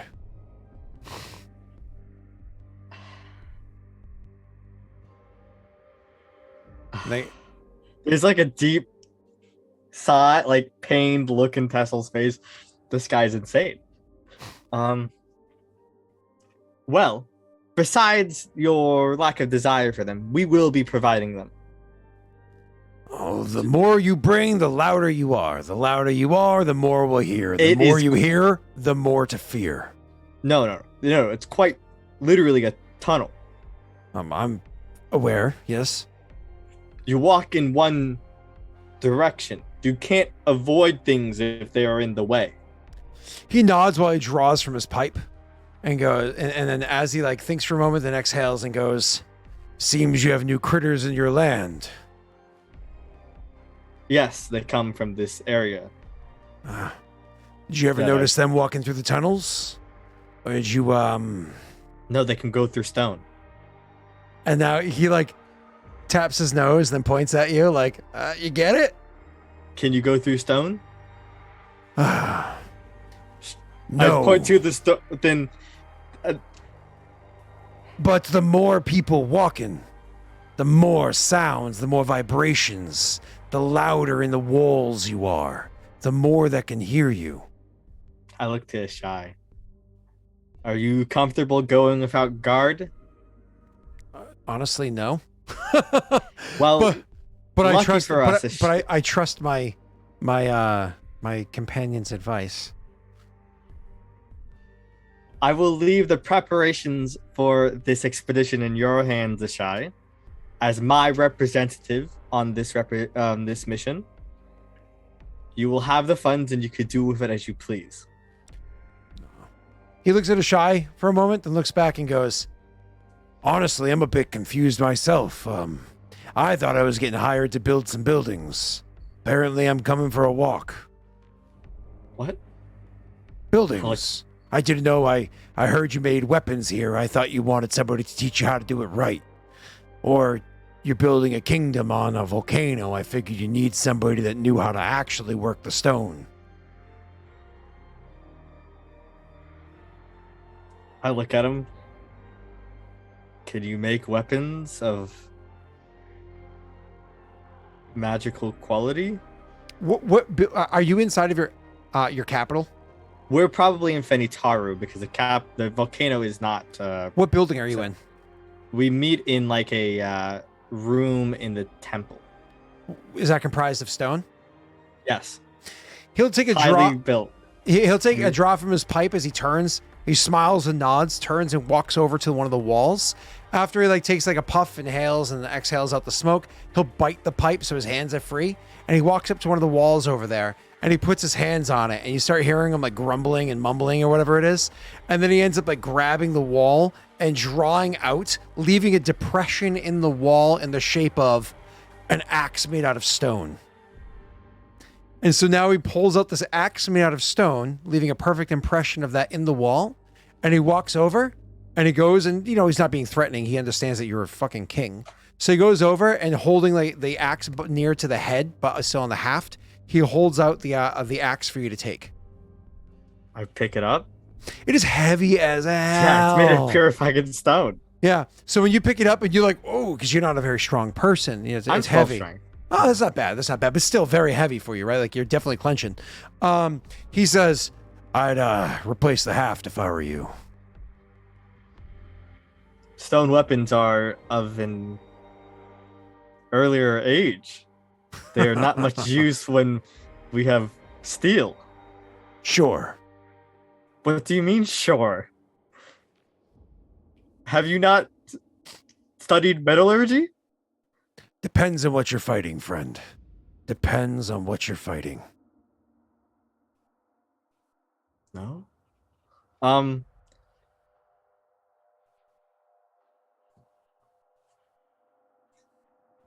Ishai, and leave this in your capable hands. Ashai nods and says, I told you we were doing research.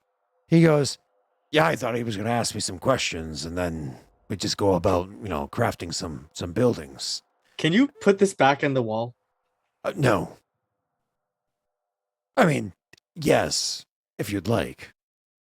Yes, I would. I don't like my building's integrity being damaged. He nods. He takes the thing from you. He walks over to the wall.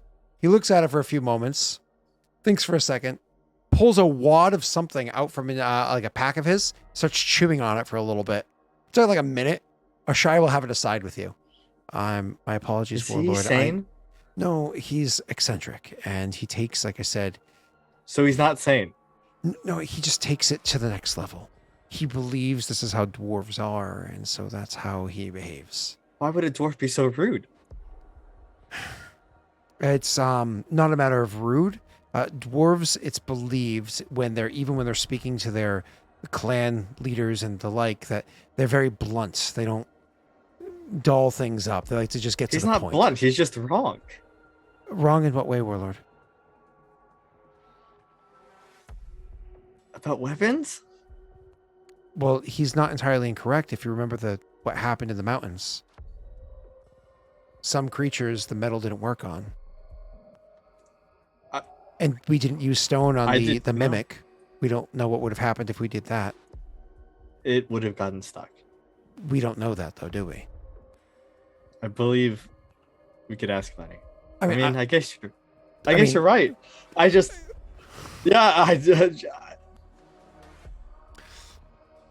He takes whatever he was chewing on out of his mouth after a minute and pushes it into the depression, and then takes the axe and pushes it up against it. So whatever it is almost acts like a wad of gum, and it sticks inside there. So the axe is still there, and the depression's still there, but now it's like stuck inside there. So it still outlines, but like it's filling the hole. Can you call Tark, Ishai? On my way out, Warlord. I think that needs to be repaired. That's not structurally sound. Perhaps it can have a skim coat put over it. No, I want the axe gone. Ashai shrugs and says, it might be useful. Perhaps maybe we should keep the axe. If we need weapons that are not made of metal, we will make our own stone. Ashai nods. It is untenable as a weapon. Trust me. I will let Tark know. Thanks. And he comes over. Temple. He's like desecrating my temple by ripping shit out of it. Like, what the fuck? He takes a draw. He blows out a string of smoke that literally comes out like a string of smoke. And as it comes out slowly, then he blows a ring afterwards that comes out faster and like overtakes the string. And he's like, all right, looks like I'm getting paid to go for a walk. Easiest coin I've ever made. Yes, and I'll explain to him about the murals so he can, so he knows how to examine them. You start explaining the murals to him, and he just smiles and he just listens until you're done, almost like you were explaining the premise of like, I don't know, What's an example for you? Well, it's just like I know it's like hey, on the stairs when you're walking up them, if you walk slower, you could see a mural. He nods. So it's just like 2 sentences. Yeah. He nods. He's like, I'm familiar. Oh, have you seen these ruins in the west? I've seen him about.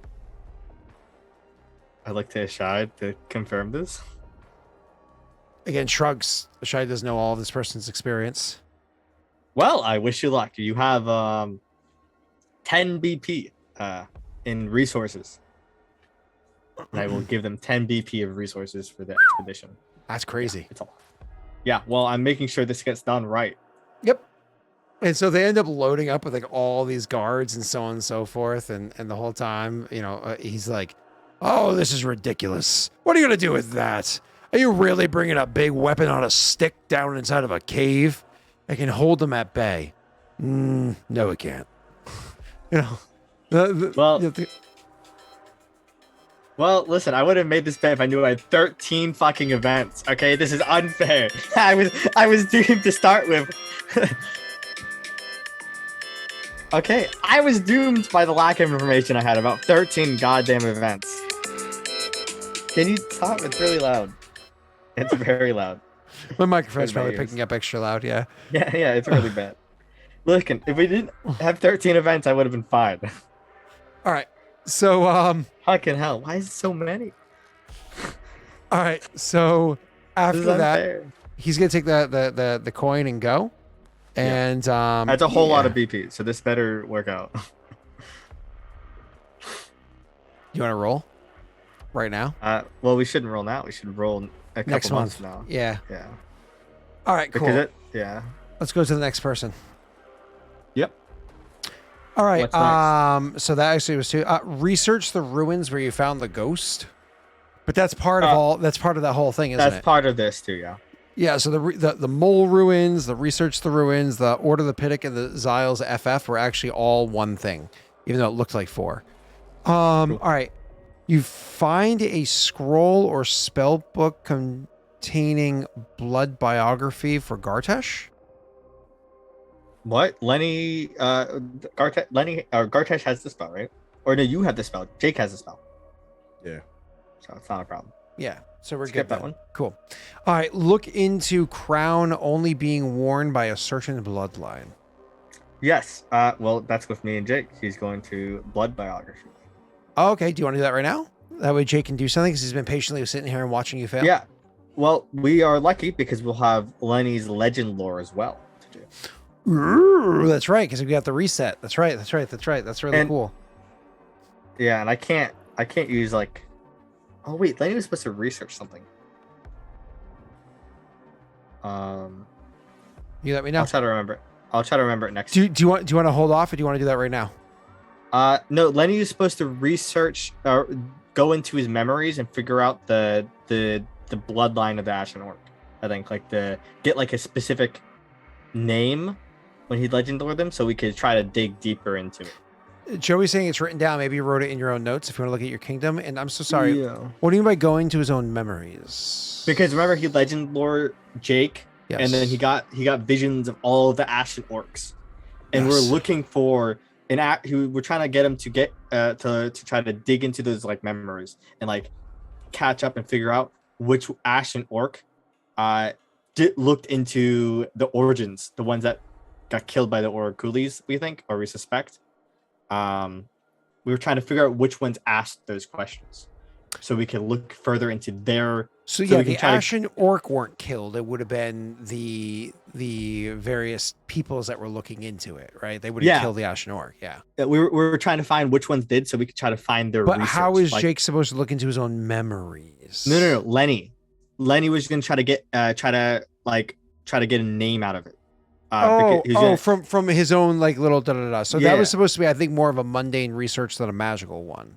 Yeah, he was just trying to get that so we could then try to use that name to legend lore the name, using Jake as like a catalyst to get more information on that Ashen Orc. Why don't we leave a note for that to be next month? Lenny can finally, because enough time has passed, because it would have been like 3 months, I think, at that point. So he can have succeeded at that point, because we just need time to pass for him to learn that shit. on Ashen, because we're trying to use it so we can. I saw the lord spreadsheet, but Ashen. last time I checked it out, Jake was still doling out who the last 4 people were, and I think it was like 1 Joey, 1 Steve, and 2 Jakes or some shit like that. It was the last 4. I never saw the I think finished it's all product done though. bar 1. I have to put the last one in. Gotcha. Yeah, I was gonna say I never saw the finished product after that point. So, and that was a couple months ago, so I don't remember all the details. But I think there was like a pirate one or some shit, some weird shit. So, All right, and next month is gonna be good because I'm gonna hasten the Caster's Tower, so we have the secret location that can't be scried upon or clairvoyance on. so do you not want to do the blood biography thing until after that? Well, the blood biography thing is for me specifically, which isn't an issue. Okay. Oh, that's right. That's right. But we can, and we're trying to blood biography Jake after that, so maybe we want to wait on that one. But next month, I'm gonna hasten it with Lenny's ability. Now, did you ever try the crown on one of your siblings, or you didn't for safety reasons, right? We didn't because Lenny's. We weren't sure if that might cause the soul to transfer or cause me to die or some shit, so we didn't really want to test it. I didn't think that you did, but I just wanted to confirm. Cool. Yeah. So we blood biography me. Cool. So the way blood biography works is it learns your name, it learns like where you got your injury from, and how you got your injury, and so on and so forth. It learns like some basic shit, but also like it can push on and start learning other details like your family and et cetera, et cetera. So more or less, he's casting blood biography specifically to know if you have any form of lineage and link to the specter that you fought forever ago. So when that tomb where you fought that person and you killed them, which you did forever ago, and you still have access to that tomb at this point in time, there is the sarcophagus or whatever it was that their body was inevitably preserved in. He needs to cast a spell not just on you, but also on the remains of that person to try to make sure that they, things like line up to try to like mix them. He isn't working. I'm not sure if the body exists. I think it kind of disappeared. It's been a long fucking time, so absolutely would have broken down, but there would still be ash or whatever that's there, No, when I fought the thing, I'm not sure if it existed after or whatever ritual did it disappeared. I didn't write about it, so I wasn't sure if the body actually remains. Yeah, so it would have been in the sarcophagus, right? Like the corpse or whatever would have been. Oh, I should say. It would have been whatever corpse that would have remained would have been there. So again, just heavily decomposed, even if down to just. Oh, sorry. Are you talking about the dwarf specter, the one that was guarded the dwarf? I'm talking about the one from your backstory where you got your crown from. That's where you're trying to. Yeah, that thing was that was a physical creature. It wasn't a specter. Oh, that's right. My apologies, but still, the body would have even decomposed would remain to a degree. I got you. Yeah, and also I think a sword was stolen that I haven't looked into, but it's probably like for the future. So anyways, Jake, and you can totally have that looked into. Just if you have a spare advisor, send them out to look for it or whatever, or maybe borrow somebody else. So anyways, Jake, what I need you to do, because technically blood biography in the raw, it's just supposed to find out details of the person whose blood you have, but you're going to be working with that with more than just blood. Thank you, Jake. You're going to be working with that with more or less ash or leftover parts of this old undead creature or whatever, right? So I'm just going to have you make me a caster level check real quick to see if you're going to be able to defeat this. Now, before you roll this caster level check, your effective caster level, is it your full level, or do you have a penalty on your caster level because you're a not full caster? Yeah, no, my caster level is a... probably an 8. Level -4, right? Yeah. I thought so. So this DC isn't crazy hard. It's a DC 15. So even just a natural 7 would do the trick for you. Just so you're aware. All right, so you want me to roll a caster level check? Si, senor. It's not a button on here, is it? It is actually. If you're on your spells page, it's in the top left-hand corner. Oh, there it is, yeah. All right. Well, you beat it, no problem. I figured, even if you rolled, unless you rolled a 1, you could have lucked it. It's pretty, or I suppose a 3 or higher, you could have lucked it. So anyways, you succeed trying to compare the blood biography of the 2 different characters in question. And you find out there is no lineage that you're familiar with. There is no bloodline lineage at all, which means that somehow, some way, he was able to take this crown and put it on, and it functions for him. And you don't know how that is. So that pulls the other theories that we talked about several sessions ago when this Being the transpired. soul. Being the soul being transferred into you. Why did the soul transfer into you? Well, you actually were talking about maybe the soul went into you because you put the crown on. Yeah. But the crown's only supposed to work if you have the soul. So There it's is like a something- chicken egg. I wrote that there was like a ritual the thing was doing when it was dying, which may be it, but it was also like I was dying. So Yeah. Nothing's very clean on that one. Yep, exactly. So, but it does solidify the idea that it has nothing to do with blood. Yeah. It's something else involved. So maybe this crown is even not related to a bloodline, and it's set. Maybe the legend lore comes up with a bloodline because of like that's like the bloodline of the kings, and the kings did something very specific to themselves that caused that to happen. It would be their lineage still, their bloodline, but in a like indirect fashion. But I don't know how exact legend lore is. If it picks up like the nuances of words like that. Depends on how many details you have, how long you're able to cast it. Multiple castings can reveal different things, blah, blah, blah, right? Like it's divination spells always have loopholes to allow there to be a degree of mystery and not just auto answer questions. Yeah. Because you don't want the game to just be too easy, right? All right, cool. Which is why I suspect that maybe it is this crown can only be worn by someone with maybe a specific shadow soul. Yeah. Or maybe you have to be like O negative or something like that. Yeah. it's not, it said bloodline, but it actually meant blood type. All right. Anyways, but that confirms the detail. No, you're not like some ancient fucking royalty. You know what I mean? Like that's not in there. You earns this through some other means or merit, right? So, as opposed to just you were born with the means to be able to wear it. I wasn't lucky. I was unlucky and lucky. Oh, take it as you will.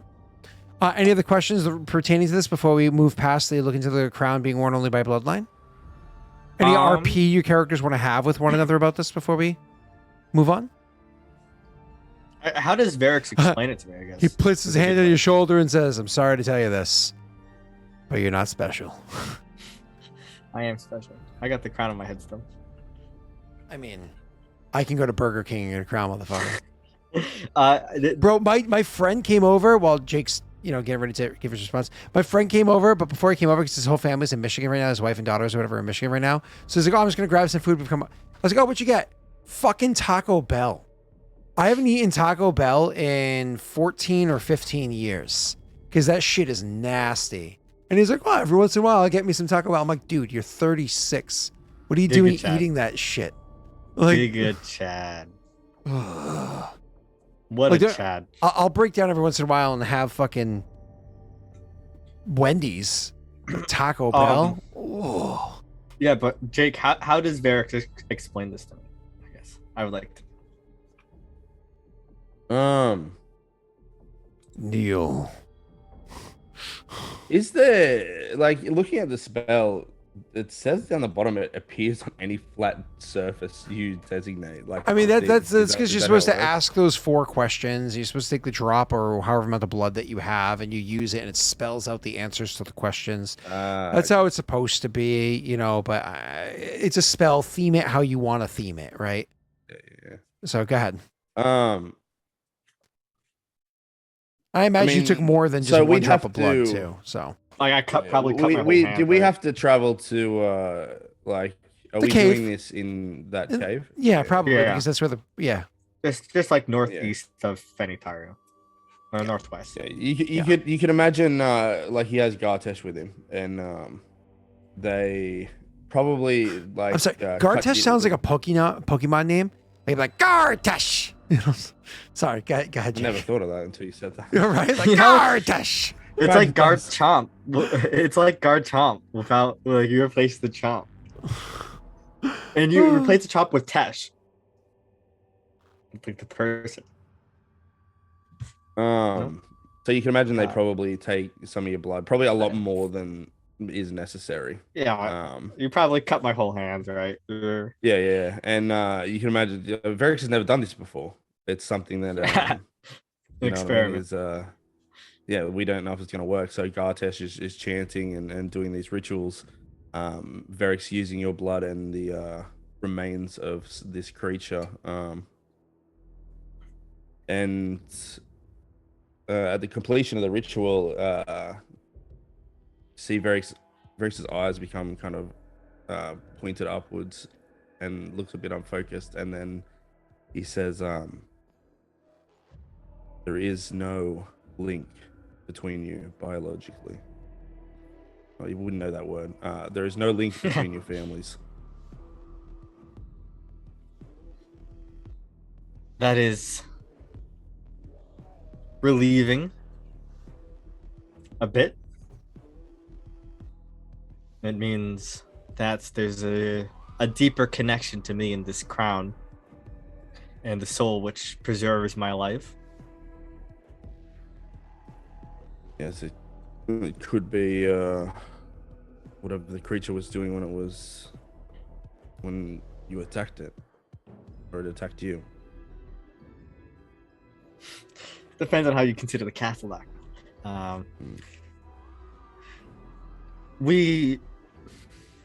I will start looking into where the weapon of this creature went. Perhaps when I awakened it, something else noticed. Something that was watching this grave, perhaps. And maybe we could get answers.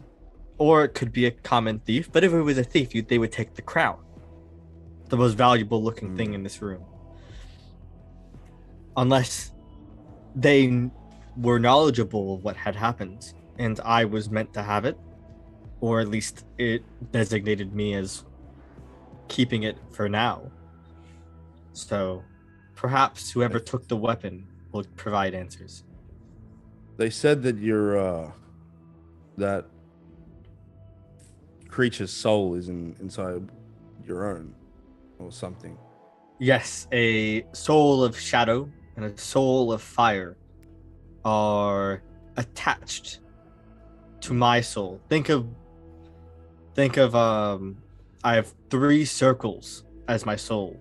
One is mine, the biggest one, and the other 2 are cysts that grow on the side of it, that are around it, not fully integrated, but exist on it, sucking out my life energy.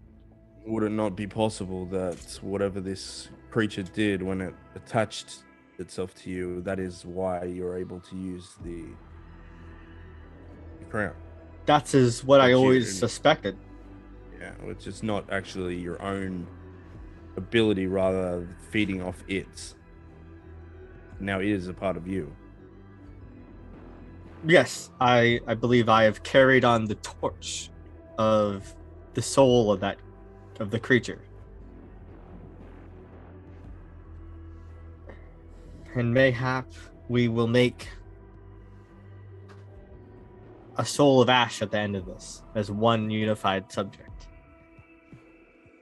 But that is for another discussion in a safer place.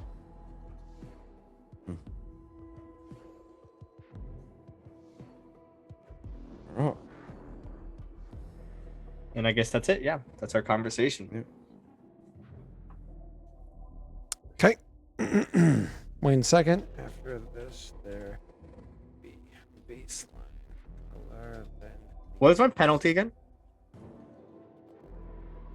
what penalty are you talking about? For failing with my 13 events. Oh, failing to do this. Jake was having you give him a spanking or something. I don't know, something to do with Jake. You had to also deal with his crystal creatures. Oh, yes, of course. Yeah. We'll deal with that afterwards. All right, let's go back to the other things. My artist finally got back to me with a baseline. I won't lie, I really love it. It's Ophios. It's the sketch, like super basic sketch of Ophios. I love it. It's just funny. I always imagine Ophios being naked. Not naked, Yeah, but I always saw him as like not having a shirt on. But like it actually has him with like a tunic and a cloak. And I'm like, I won't lie, the sword looks badass, the shield looks badass. But like with a tunic and cloak, it looks funny. Yeah. And Messi just responded to my thing over there. He goes, yo, that's the guy that burned people in a barn in like a serial killing episode. All right. So anyways. All right, next up. Next event. Well, not really event, just bullet points. New Densho ambassador? Question mark. Oh yeah, Pete's gone. I don't think Jacob's thought of that. Pete. We can go a month without our ambassador. I think that's pretty reasonable. Wow, no ambassador, huh? Well, I did that with Clan Nick's Kingdom. Densho. Now is when you do all of your plotting and planning against Shado. Yeah, the closest of the three clans gonna plot against each other. Me and Daelric are connected. Really? Yes. Back and By- forth forever.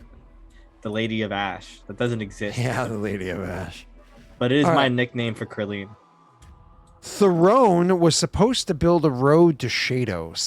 Cell succeeded a diplomacy check in his visit there to get that done. So that Yeah. needs to be built if that is still the plan. That is 100% accurate, and you fucks them over without being caught before this happens. So, The road was supposed to be built like 5 months ago. yeah, but now there's like really no excuse. So what they're going to do, oh shit, I did this wrong. Is there a clicky clacky? Oh shit, nope, I'm fucking up the whole map. Which if they don't add it, I think that's pretty reasonable for Throne because they don't really like it and they don't really care. Road. I have to find the right what's the oh fuck. The right item. Oh, So I was the road's supposed to gravel? build. I was supposed to build, I think, a highway. Can we add that in now? Because Yeah, we can. After I'm done doing the road cool. bit, we'll do that, yes. because I forgot about that event. That's what I was looking at the blue little markers. I'm like trying to figure out what they are. Like the last 20 minutes. What is that? It's like a pillow. Maybe double Weird. army cost. Why would it be double army cost? Oh, road. Zoom road. Oh, this one. Oh, Did I find you? I think I found you. I found you. Ah, you're so big. That's what she said. oh, you know what's funny, Scott? In my kingdom notes, you already said that I was gonna take till next month to get the lending information. You already said that a while ago. Which landing information? The Ashen Orc information. You already said it to the same timer you just made up 2 seconds ago. Well, maybe Lenny's been busy with a billion tasks that you've given him. Yeah, well, you know what? Lenny tells me, I told him I can get him someone to take over his accounting job, and he says, no, I want it. So if you look right here, they started building the road. They did not complete the gap though. So there's still an open spot right there, as you can see, right? All right, and then next up was you're trying to make a highway, a hiwi, right? Yeah, that's Which that's direction? 2 BP. It's the next one Going over. upwards, right? Yeah, Oh, you're not this- going to Skull, you're going over? No, yeah, this is what they demanded it, remember? I was demanded a highway between my 2 cities. Okay. So that's 2 BP, I think, right? Because it's twice the road cost. Or it's the road cost on top. I believe it's twice the road go. Yeah. So you're good there. And what are we, is it only one you're building? Yeah, it's 1 per month is what I agreed. The people agreed to. Okay, then make sure you convert one of your roads into a highway or whatever it is. And then, It doesn't do anything, but yeah. okay. And then let's do next. What's up Right. next is Densho wanted Shado to open relations with Manmasu by sending Jorman there to showcase his ability to craft weapons and armor. The idea is to aid Manmasu's attempt to bring in defected lizardfolk tribes into the clan by showing them the blending of Karak and lizardfolk cultures in German smithing work. Yeah. I send them out, I guess. So you say stop crafting things for me that you weren't crafting anyways. Goodbye, sir. Because I have to get money from taking unrest, which is really difficult to do most of the time. Oh, you're stable. Yeah, this is the first month I'm stable, Scott. I'm sorry. I hear complaints. Yeah, every other month I hit like 8 unrest. What? You've had the least unrest out of every clan here. That's a lie, and you know it.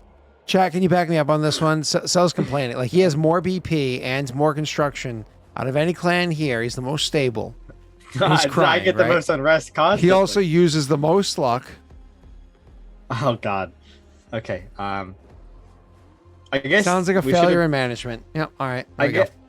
Well, luckily, I am successfully managing myself because I'm not under. Anyway, this I guess should have been a diplomacy edict, or is this more less of that because it's not like because I would have to send a Leah then. German would fucking suck. Send well, you want to send Jorman because he's Yeah. showcasing his work. But he can't. So would this be like a instead of a diplomacy check? Would this be like a profession or craft weapons check for him because of the goal of the mission? Because otherwise, he can't send Jordan. He can't talk to people for anything. So you're trying to open relations. You're more or less sending him over there. You don't really need to make any checks with like kingdom rolls or anything like that. It's more or less like you're penalizing yourself by being absent him. The only thing I would charge you is like a BP and the cost to safely secure him there and back without having to worry about him being like ambushed and shit, you know? Let's roll like a D4 as like that's normal travel like adventure. That's legit diplomacy. That's supposed to include wooing and this, but he's not supposed to be doing that, right? He's going there to showcase. He's like a guest, but you want to pay for him to get there and back. I think 1 BP is fine. Cool. I send them over. I'm good with him doing that. And you know what? Maybe next month I'll have enough left over to get him to craft stuff. And then sell it, and then he can make his own money off of that. In theory, I suppose, yeah. In theory, they're supposed to now give him supplies to showcase what he can do while he's there, right? Like, you're just more or less saying, German, you're going on a vacation, see you soon, buddy. And he's like you paid for his airfare, but this is a fucking student exchange program. They cover the costs while he's there, you know? I'm saying in the future, so if I get him to make a weapon, and then sell that weapon, that'll make him enough money to make a new weapon. And then if I give him enough, and then he can eventually just start making the weapons and selling them. What if he's spending his time crafting weapons for them instead of for you? You know? Well, that's part of the whole you're losing him for No. I'm talking about in the future. So I can start having him actually craft stuff for me. Okay. All right. I also have a request of Jorman, which I was going to make, but as he's going away, I'll make it on your next one. But I have that armor that he can now actually make. So he can do that soon. The ashen boar hide? Yeah. Yeah, I have that noted. I think I just haven't had time for Lenny to research how to enchant it. Like what the measures of enchantment were. Okay. Because we were trying to figure out the properties of it, and Lenny's been the busiest of all the people. Yeah, if you take Lenny out of his 2 positions by replacing him with other people, because you can almost afford to do so, then Lenny can do a lot more research, just like Jorman can do a lot more crafting now. I think next month I'm gonna replace him as treasurer, so he has extra time, and I'll probably keep him as a sage because I think it's like almost mandated by the Arcane Congress. Without wasting too much time on it, what does he offer you again? Let me just look. That's plus 10. He offers you 17 in economy. I won't lie. That's like if there's one field you don't want to fuck with, it's your money. Well, so, that's why I could place him in treasurer, and I can just like lose a point or two. It's not that huge of a deal, but not in the other one. And then I can replace his fee and whatnot. Okay, let's move on. After that is going to be, so he's gone. Atelia's 3 BP edict events. You're familiar with that. Let me just double check edicts to make sure there's nothing that I want to spend that on yet. I'll go into Kajinxi, clicking tabs, go into the books. Oh, there you are. I was like, where the fuck's the books? Ultimate rulership? Yeah.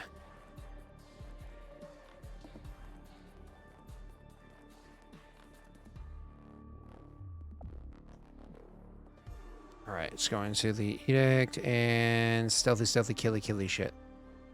All right, I went past it. There you are. So with 1d4, she can gather public information. She can most likely discover minor. No, she's gonna keep saving. Yeah, that's why I figured, because I think she's saving for like a big thing. Yeah. She probably wants to sabotage something. Or organize a crime spree is a huge one. They reduce economy by 1. And they lose 1d6 from their treasury, which is pretty big. Bribe mercenaries is a pretty cool one. Yeah. All right, cool. So we're going to save some money for a little bit. Okay. Yeah, So we're gonna I'm skip good her. with it. I think it makes sense. Yeah. All right. After that is going to be Lenny's research into the Ashen Orcs and infernal influences. Yeah, I have those noted, but he was kind of occupied this week. Okay. So unfortunately, he's Yeah, I can't make him do any research, right? would your character shadow walk ever, or is this one of those things that you do it so fucking sparingly it's not even noteworthy? I think so Lenny is getting people to teach me how to safely use it in the Gotcha. Arcane Congress. So unless I've been taught by Arcane Congress people how to do it, I have not been using it because it's dangerous and I could get lost, Yeah. and that would be really bad. So you're explicitly trying to avoid doing it. Till I get taught how to use it. Okay. So I want you to leave a note that unless something, just because of how much time passes, I want to say that unless something crazy happens that takes up all your time by the next Kingdom roll, which I don't think will, because literally you're doing Kingdom roll after Jake finishes his, you'll actually, more or less what we're saying is as of this time, because Kingdom rolls are what happened throughout the course of the last month, right? Yeah. We're saying that these people have just arrived because remember the rising of the martyr happens during your Kingdom turn, right? So like literally Jake's turn or Nick's turn and Jake's turns were after she rose. It's during yours that she rose. So we'll say that they've just arrived because after they arrive, like they're not going to arrive next month because with that fucking thing happening in Adir, they absolutely would not just be showing up. Their attentions would have been elsewhere, right? So we'll say that they've just showed up now. And so next month, when you're looking back at what you spent this month doing, unless something crazy happens, you would have been training at that point. Good? Cool. Yeah, I already have my points and knowledge plans, but Cool. just because that's when we leveled up. That's fine. So why don't you leave a note that transpires because I have a whole RP event happening around that. Well noted. Yeah, but we'll say they arrive now, and over the course of this next month is where they're doing the trainings with you. Cool? All right. Naito, spelled incorrectly. It says, it's just funny. So Naito, dealing with rogue Perrin army that was stealing Shadow citizens, have captured the Centurion of War. Was given information about defenses and numbers of army located on the hills south of the fort being constructed. Was told the name of who is in command of the Centurion of War Superior Officer back in Paradel.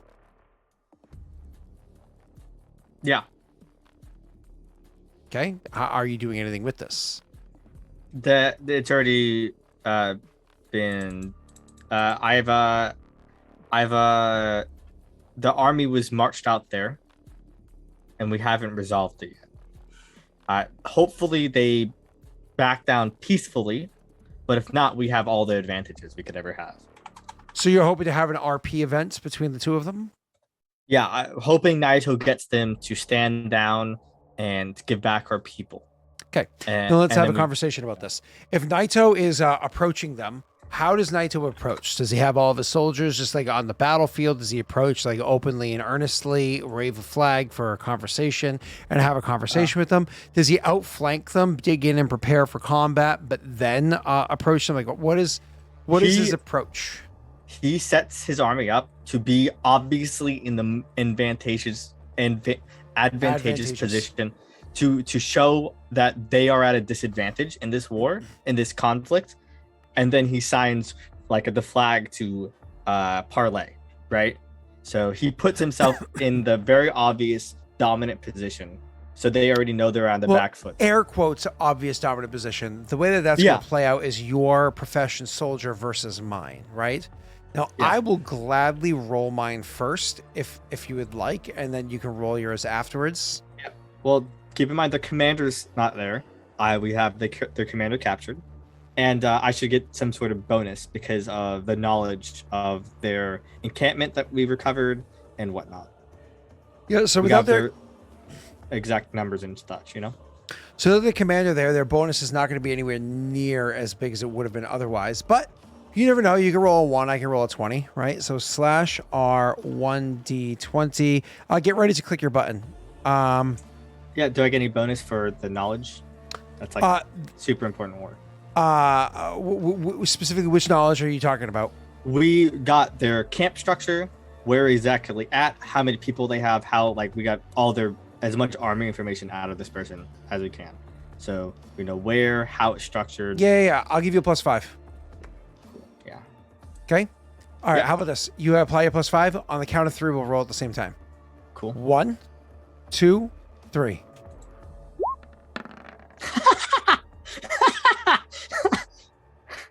I rolled a nat 20. That's a 45. The You stole god my of war 20. Broga smiles upon Naito this day, for he has even a god would be impressed with that number. Holy shit. So with him clearly outflanking, that brings us to the actual parlay that transpires, right? This greatly sways the way the conversation will go, right? Especially since you guys do crits here, crits and fumbles, right? Yep. So That's why I was laughing so hard. So I'm That gonna give was you a number. I'm gonna give you advantage on this roll for the crit, but then because you also crushed it, I'm gonna give Naito an additional +5 on this roll. He can choose diplomacy or intimidate, but obviously this feels like intimidate. It doesn't feel like diplomacy, right? Yeah, they're almost the same number. They're one difference. I'm going to give you advantage on the roll, so you can roll twice and take the higher of the 2. So you're going to use your intimidate. I'm going to use my intimidate, and we'll see how this pans out. Again, you took their commander, so this is their weaker person. All right, we can do the same thing on the count of 3. We'll roll at the same time. Yeah. 1, 2, 3. Here we go. Oh, that was weird. I was confused, but you pressed it twice. That's why. Oh, Yeah, you I beat rolled me by pretty 10. low, but yeah, You beat me by 10. So you, I think we both rolled 10s, right? Oh, no, you rolled I a rolled 7. the 7 and the 8. Okay. So anyways, so we, you easily defeat him.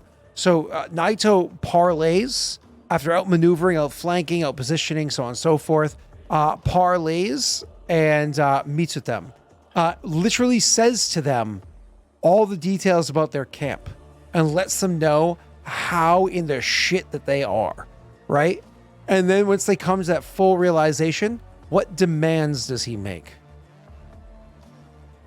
He demands all of the captured civilians that are currently in their camp are immediately brought back, and that their army surrenders their arms, as we will march them back to Paradel and speak with their battle commander about the transgressions they have done. So you intend to march with their army, how many of your soldiers with their army, back to Paradel? How many are there again? How many of their soldiers? Yeah. I honestly don't remember what I had said beforehand, but probably a good 100. Yeah. We will march. Because what position was the person that you had collected? What rank was the person? Battle that you had collected? Centurion. So if you picked up a Battle Centurion, I have notes about how big that group was. Give me 1 second. So a Battle Centurion, if I go up to these notes, and we're talking about Paradel. Paradel, a Battle Centurion holds... can have up to 100 soldiers. So it's 100 soldiers. I was correct in my first guess. Yeah. They will march with 50 soldiers with them to meet with their battle commander and speak of the transgressions. Okay. The reason why I ask the number of soldiers is because it costs. Yeah. Yeah. So, and they said where they were based out of, correct? I don't have that. They are commanded by Tremeros Redcast. Yes, but so that's going to be based. I know where they're based out of course. I just try to save it on my map because I unfortunately have my GM overlay is a little too dark for when I record Patreon videos. Just give me 1 second. No, I have good relationships with a commander in Paradel, one of Paradel's commanders, but I don't know if I have their name still. So Odense is where they're going to be out of. And so marching to there, because of where Odense is and the way that you're going to travel there, right? Because you're not going to go through the mountains. It's foolish. Aaliyah will accompany them. That's fine. So it was here where they were stationed, right? And then you would travel from there to, sorry, I need a Q.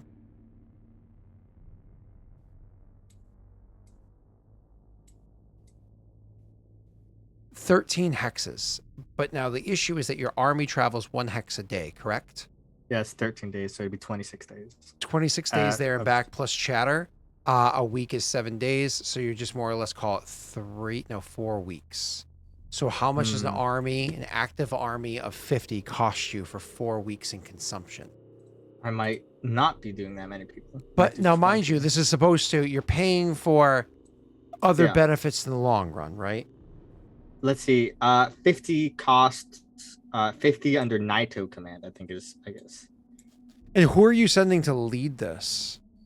Naito. I know you're sending Atelia, right? Like, why wouldn't you? She's amazing at this, and she's from there. Naito and Delia. They are. Aaliyah. I keep saying Atelia. I mean Aaliyah. Yeah, Naito and Delia. It's army tab. No, it's the military tab. Let's just pick army 2 because they are 50. The consumption is 3 Per week? Yeah. So you'll be paying 12 in your consumption next month, not right now. Yeah. I'm fine with that. And I think you have 5 in one of your granaries, don't you? Yeah, I have to check. So that'll help you out a little bit. I think it's worth it because we have to show we're not like a pushover when we're bringing It's worth it stuff for a out. lot of reasons. Because if things go well, and thus far they have been, They this might could be a positive thing. they might also like recompense our costs for like they were stealing our people. I mean, Just- things could potentially go well, especially since you're sending somebody that's of such honor there and somebody that is of there. It's showing that not all of Kajinxi are Karak. Yeah. Wow. Yeah. Let's see. Remember, I am- in Eroth and Aurorum, racism pretty much doesn't exist. I don't like that shit in my fantasy worlds. Unfortunately, it only makes sense that it exists to a tiny amount. Racism doesn't exist. However, culture, absolutely shit on culture. 100%. I have 5 in a granary. I'm gonna mark that off now, and just put 7 in my consumption for simplicity. Just so I don't have to remember to mark it off later. I mean, But- I would just leave a note underneath wherever it is that you've got to put it, right? Like, so leave a note just to remember because you're going to be doing it right afterwards anyways. So, Yeah, I took it off the granary. Just it's easier for me. oh yeah, you can take off the granary right off the bat. That's fine. Yeah, and I'm adding it to my consumption. I'm all good. I have it all noted. Cool. You're good. Let's keep going. All right. Next up is Speak with Red Mongrel. I should have 2 extra BP. Did Nick ever tell me what kind of armor it was? Yeah, he posted in chat. I don't remember him saying it. He posted in chat. It's Do Maru. It's a 200 GP Eastern medium armor. Karuk is not an ethnicity at all. It's Karuk is a I have it- culture. I have it marked on the Kingdom sheet, so that's all that matters. For an example, what the hell's his name? Keegan's character in the Patreon campaign, in theory, could adopt Karuk culture and assimilate into it. It's not his ethnicity. It's not his race. It's a culture that he could assimilate into and become Karuk, right? So, and his children would be Karuk, and so on and so forth. So it is not an ethnicity; it is a culture. All right, events. Just put water all over myself. Get good. Yep, true. I'm bad at drinking water. I won't lie. I cough so often. Like I swear, I drink water the wrong way so often. And when I was at work yesterday, like doing that favor at that in Providence, it must have been 3 times water went down the pipe the wrong way. And now I'm like in a mall in public coughing, and I'm like, yay. All right. What's next? Give me 1 second. This is not your problem. That is not your problem. Okay, not your problem. Oh, I should note that Paradel. Not your problem. Not your problem. Your problem. Though I think I already touched on that one before. I touched you. I had that noted too. Not your problem yet. Not your problem. Already done. Is that it? Is it just a No. random event? Nope. I'm gonna Oh. go to this one. I have to read this. We'll get to your taxes, Jake. I promise. Members of the order. And your event phase. Yeah. But I'm handling your scorpion problem. Here we go. But if it goes wrong, it might affect you. So it's not my fault. No, I would use the phrase, Joey. I would use the phrase xenophobic. But even still, they're not even necessarily xenophobic. They just think that they are superior, so they're not even necessarily phobic. They just want full assimilation across the board. So it's superiority, which is bad. That's really bad. There was other peoples that have done that in history that are bad. So, anyways, they just want full assimilation across the board. They think there should only be one culture. That's it, just one. Make it uniform. Everything's gray. Makes it easy. Like what happened in Rome, kind of. You know, just like there, we don't need 100 different cultures. Why do we have different languages? It makes communication difficult. If everybody speaks the same language, life is easy, right? If all of Earth was under one government, one banner, we wouldn't have war with one another, right? It makes life easy. That's the whole idea. Just full 100 totalitarian, complete control. Anyways, so but we know there's more behind the scenes there anyways. For you, sir, this is from Rima. Oh. Warlord.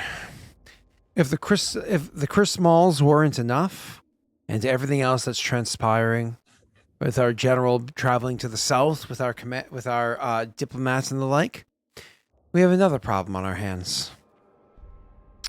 Members of the Order of Tanzo have been disappearing overnight through mysterious circumstances.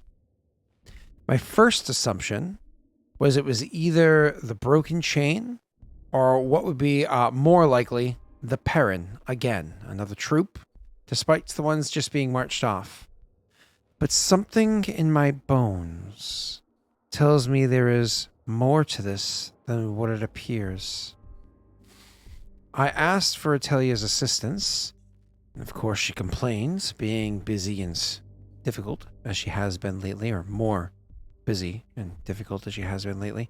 And we were able to narrow down the search to a building where we believe the missing members of the Order of Tanzo are. We plan to have a contingent of guards led by Henry. We all know how Commander Flamebringer has succeeded in the past, to accompany us, for we have no idea what we may face. All I need is your approval to launch the operation. Now, Is it in town? Is it in town? It is not in the city, but close to it. Why don't I go with you? Warlord, you are often very busy and are always willing to throw yourself into harm's way.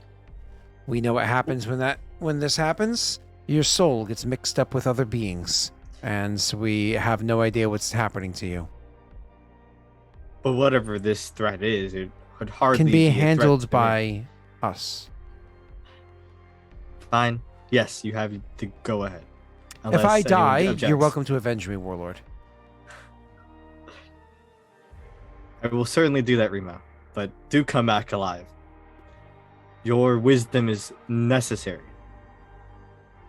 She'll smile, but we'll leave it be. So let me just double check one thing before I have you roll, okay? Because this is a stability event, and it's Yeah, going it's to be a pretty- difficult one, as you can imagine. Give me 1 second. Everything's difficult. All right, 1 second. Well, does this should count for a special trait? This So- is inquisiting. This is an inquisition. So she does say, I just want to let you know the reason why I want to look into this personally is because my goal is to discover as much information as we can about these disappearances and the people that are orchestrating them. What is the purpose, their agenda, how far wide and deep this goes? Getting the answers to these questions could help Atelia and I figuring out what the next steps would be. This is going to be, as I said, a stability check. It is going to be an imposing check for reasons that you will later discover. Oh, that's Imposing disgusting, Scott. is a 26, but I am taking both of your people. However, one of them was just thrown onto a task, wasn't she? Yeah, but how many weeks does this take? This shouldn't take too long, but let me just double check something. Because they have to do research first. Oh, no. It's the whole month. What was Italia doing again? Luring the things away from Skull. Yeah, Skull. that would absolutely take a lot of time. So That'd take Italia, 2 weeks. she would say, she would kind of like looking into the situation, would return like say a day or two later and say, Warlord, it seems as though you've made Italia indisposed. So I'm going to have to go this on my own. The order of events makes this very difficult. So She nods and says, indeed, it does. We could have prioritized the citizens instead of the crystals. well, I wasn't told about this event till right now. Wow. Funny how I that works. wasn't aware that these people were disappearing until recently, No, Warlord. I'm not saying that in game. God. Though because she was there. I wish there was like events could come as cards and you can just like draw cards as we go instead of it being like how it's written out, right? There's no way I could like get a half bonus from Italia helping for 2 weeks on this mission.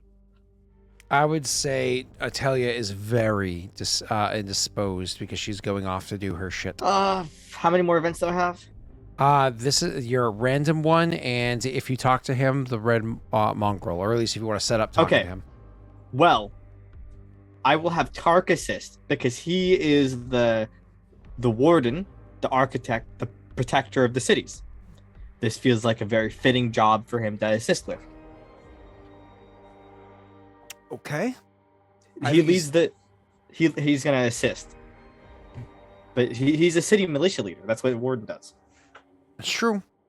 This is the city militia. It's true.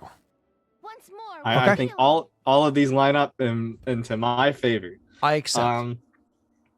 So what does that do? +2? I will allow +2, but more importantly, this is a cult.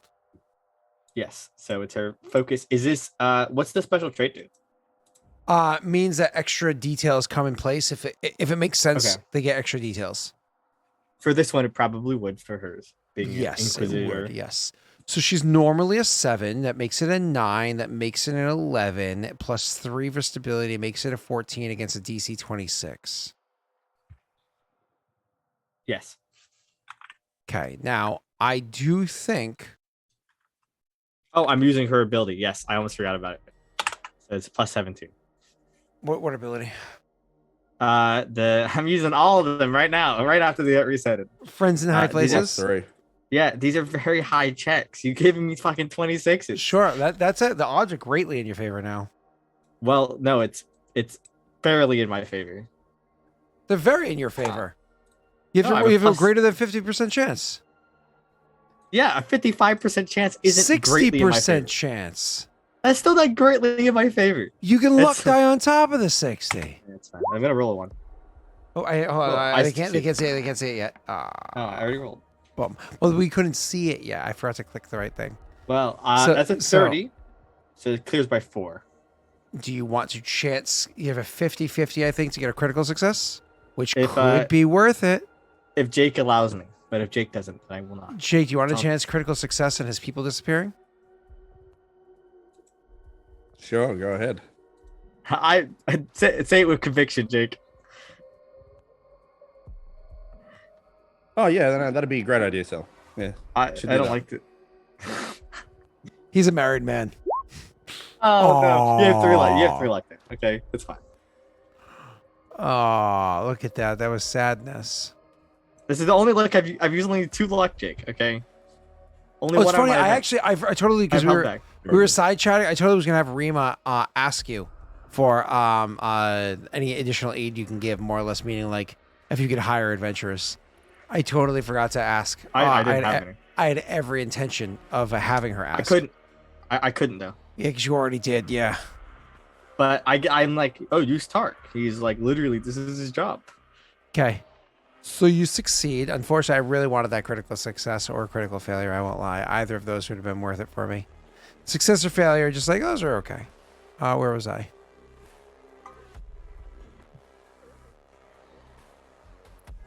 There it is. Okay. So, success. So, unfortunately, Tark is not a warrior by any stretch of the imagination. Especially not for this kind of stuff. So it would have played out a little bit differently for Atalia, but then for Tark, he unfortunately was grievously wounded in the combat. He survives, of course. I don't think he'd be fighting. I think Oh, he'd just. it's out of his control with how things Oh, transpired okay. so incredibly quickly. Okay, he would be like commanding. But yeah, I got you. Anyways, he would unfortunately be kind of caught into the situation, and he would have been grievously injured, leaving him with burns on the side of his face, his neck, his shoulder, so on and so forth. And he'll be out of commission for next month's advisor events, not Kingdom Rolls. I understand. Kingdom Rolls is there, just advisor This was for a events is out. success. Yeah. Oh, yeah. What? Oh yeah. Absolutely. I'll explain in a second. However, they did successfully defeat the creature that was there. In defeating the creature and one second. In defeating the creature and the creature that was summoned, they learn that. So she comes to. Let me bring this to RP. Okay. She is injured, right? Like she walks in, there's blood that's on hers, but you can very quickly surmise that it's not her own. The clothing that she wears is charred and singed. She reeks of brimstone and smoke, like char smoke and brimstone. I thought it was a demon. Right? And she walks in. She's a glower on her face. Her eyes are narrowed, darkened, and reddened. Right? Like she looks not happy. You can very quickly surmise that she is in a dark place right now. She walks in and says "Warlord" and doesn't even bow. That's like fine. almost like losing her spot. I'll allow you to speak first, of course. I smelled a brimstone. Was it a devil? No.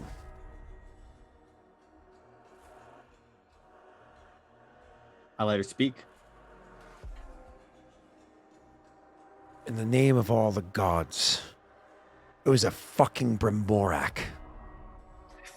What? A Brimorak. It's a demon. Oh shit! There's demons and devils around. What in Warlord, Vroga's name? I have to admit something to you. This happened to our people, who I was not able to save because of me.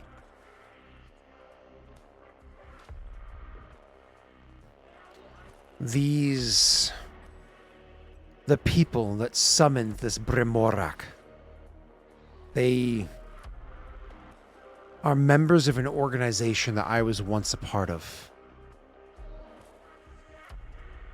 I saw signs of it. I was able to capture hints of it inside the place.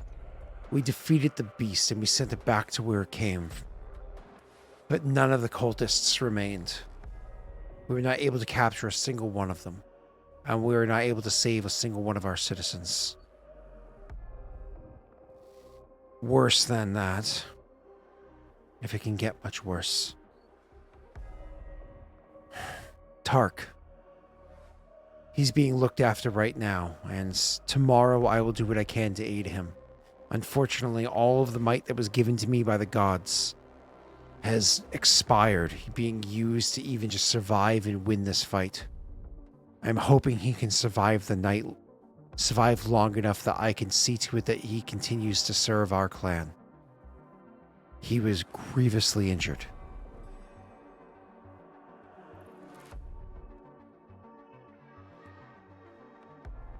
I'm sure you have questions.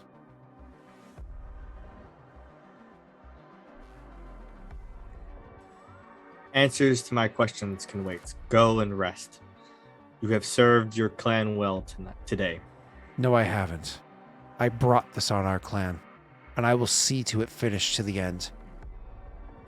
We will find the cult and we'll drive it out.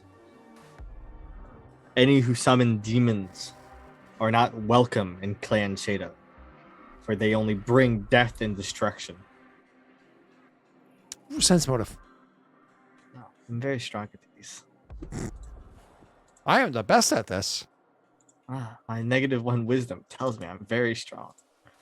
Sensing motives. Oh, wonderful. It's pretty decent for me. On. Things are rolling very slowly for me. Waiting for clicks to clack. There we go. Hold on. I don't think Yeah, she's finally super happened. great at bluffing. Yeah, she's not great at it. Okay. When you said that line, people that are, summoning demons not welcome, blah, blah, you can see that there's like, it's almost like, like a cut to her, like an insult to her. Like it's almost like a wince to it. But she bows, and unless you say anything else, she'll turn and leave because that's what you commanded for her to do. And I mean those who continue to do so. Remember, Rima, everyone has a second chance. She finishes the bow and looks you dead in the eye and says, they won't get one. And then- Sometimes we cannot provide. We can She'll- only do our best. She will leave because you unfortunately have a continuing event with this. Yeah. Well, I understand why it was very difficult now, Scott. That's why I should have gone and killed it. Yeah, well, but then Jake wouldn't have a chance to play the Yeah. session. I knew it was going to be a devil or a demon, but So it's a continuing event with this one to see how it plays out afterwards. That'll be a Rima-based thing. But what I would what say was it is called? a Brimorak. So it's Brimorrak. Brimorak. I guess I'll try to get like Lenny or something to tell me more information about it at some point. Yeah, right she actually will be the one to tell you about Oh. it. Yeah. Well, yeah, I'll probably ask for that at some point. Yep. But that's not important right now.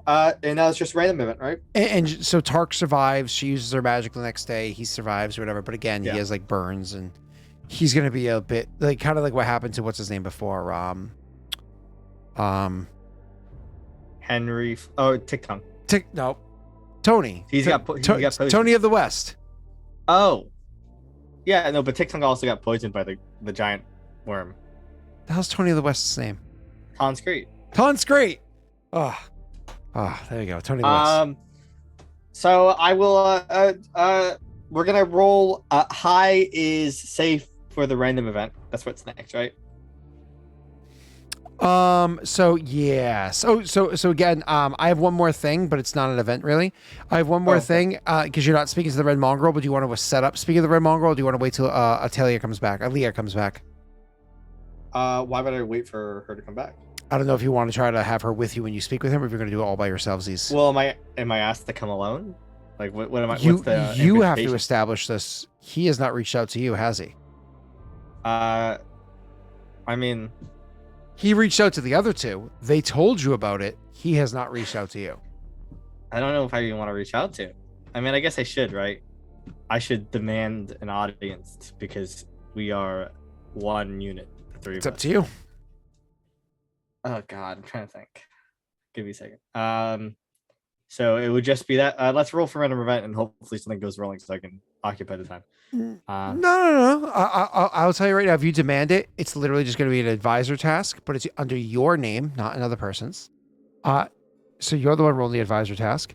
Okay, yeah, I will tell him I want to speak to him to formalize the future plans as he has done with my brother clans. Okay, so this is a for calling this out, we'll say this is a stability check, and we'll say it's a DC 20. It's a hard check. So you have a plus 12 against a DC 20. So that's pretty solid. Not perfect, obviously. I assume you're not using anything to assist you. No, I'm not. Huh, Okay. Interesting. You don't have it set up where the ruler applies automatically. Oh, sorry. But it's fine. It doesn't matter. I just like doing it, so I know what. All right. Well, Nick does too. I think Jake did, but Nick does too. I do succeed exactly. Yeah. Okay. So he agrees to meet with you, but on his terms. That is perfectly fine. I basically put him on blast, and now he's like, well, I got to do it my way though. Yep. Which is fine. So- He's so in a he- power position compared to me. So Correct. So meeting with you on his terms will be a he's gonna have you meet with him in the mountains to the east of where you are, right? So imagine like up Here? one over so down one from there, I should say. So here. yeah, like right there, yeah. Okay, that's fine. So he'll want to meet with you just outside of your influence and far enough that it's good turf for both of you. Yeah, So- I have no problem with that. I mean, I'm not really worried about. I can escape any situation for the most part. You think so? Well, I could shadow walk. I never said it would go well. I assume that's next month. Yeah, we'll do that next month. We'll absolutely have to have it resolved. And so right. your next session is definitely have to be a solo. What was I gonna say? But if you ever want to really see a really shitty movie, like we're talking bottom tier, absolutely horrible, shitty movie with really bad writing, really bad scripting, really annoying characters that are so fucking one-dimensional and absolutely horrible, but fun action, watch The Gray Man. It's a shitty movie. It is so fucking bad. My wife made me watch it, and I literally walked out of the room several times because I was bored. I was like, oh my God, it's so fucking annoying. And I kept walking out of the room. It was so boring. So bad. Sorry, I just thought about that. Because of something you said and getting out of any situation. So, I got you. all right. Now it's going to be a random event. And then we'll have the last special thing. And then Jake finally gets to have his hour. Joey, roll me the D100. Only the top 25 numbers is safe. So 76 to 100 or whatever it would be. Event happens. So I have an event. Steve, roll me a D100 to see what horrible thing befalls me. What horrible thing befalls me? It's likely to happen. I'm waiting for it. A 23 is low. Low is good. That's a beneficial kingdom event. Have him roll. Have him roll again. Well, we'll pick we'll pick Xylemos, so we can just mix it up. Let everyone get to go. Now roll really high, Xylemos. All right.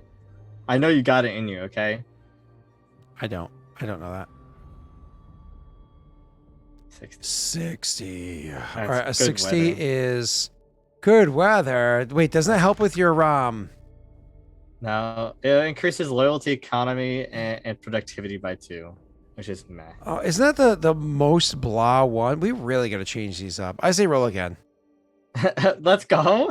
W Xylemos roll again. So it is boring. really blah. It's so lame. It's not like Like, it's I'd not rather like land food rush. surplus. Yeah, like true. It's not like food surplus, which is super strong. 66. Oh my God. Roll again, Xylemos. No, yes. I If we have to got do good this. weather a third time instead of hurricane hits. No, you can't do that. Yeah, roll again, Xylemos. Roll lower, I guess. 2. Rolls a 54. Archaeological finds. That's actually really cool.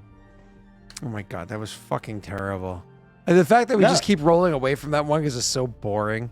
It is really lame. A It's really- well-preserved ruin is found in your kingdom. Another one? With A historical third? artifacts connected with who lived in the land a long time ago, +1 lore. If you have a museum, the discoverers donate 10,000 gold pieces worth of historical artifacts to its collection. If you have multiple museums, choose which one gets Oh, the recipient. that's even more lame. But Why? I guess it's an RP thing, right? It's more like I can actually explore it, and not just for the lore benefit.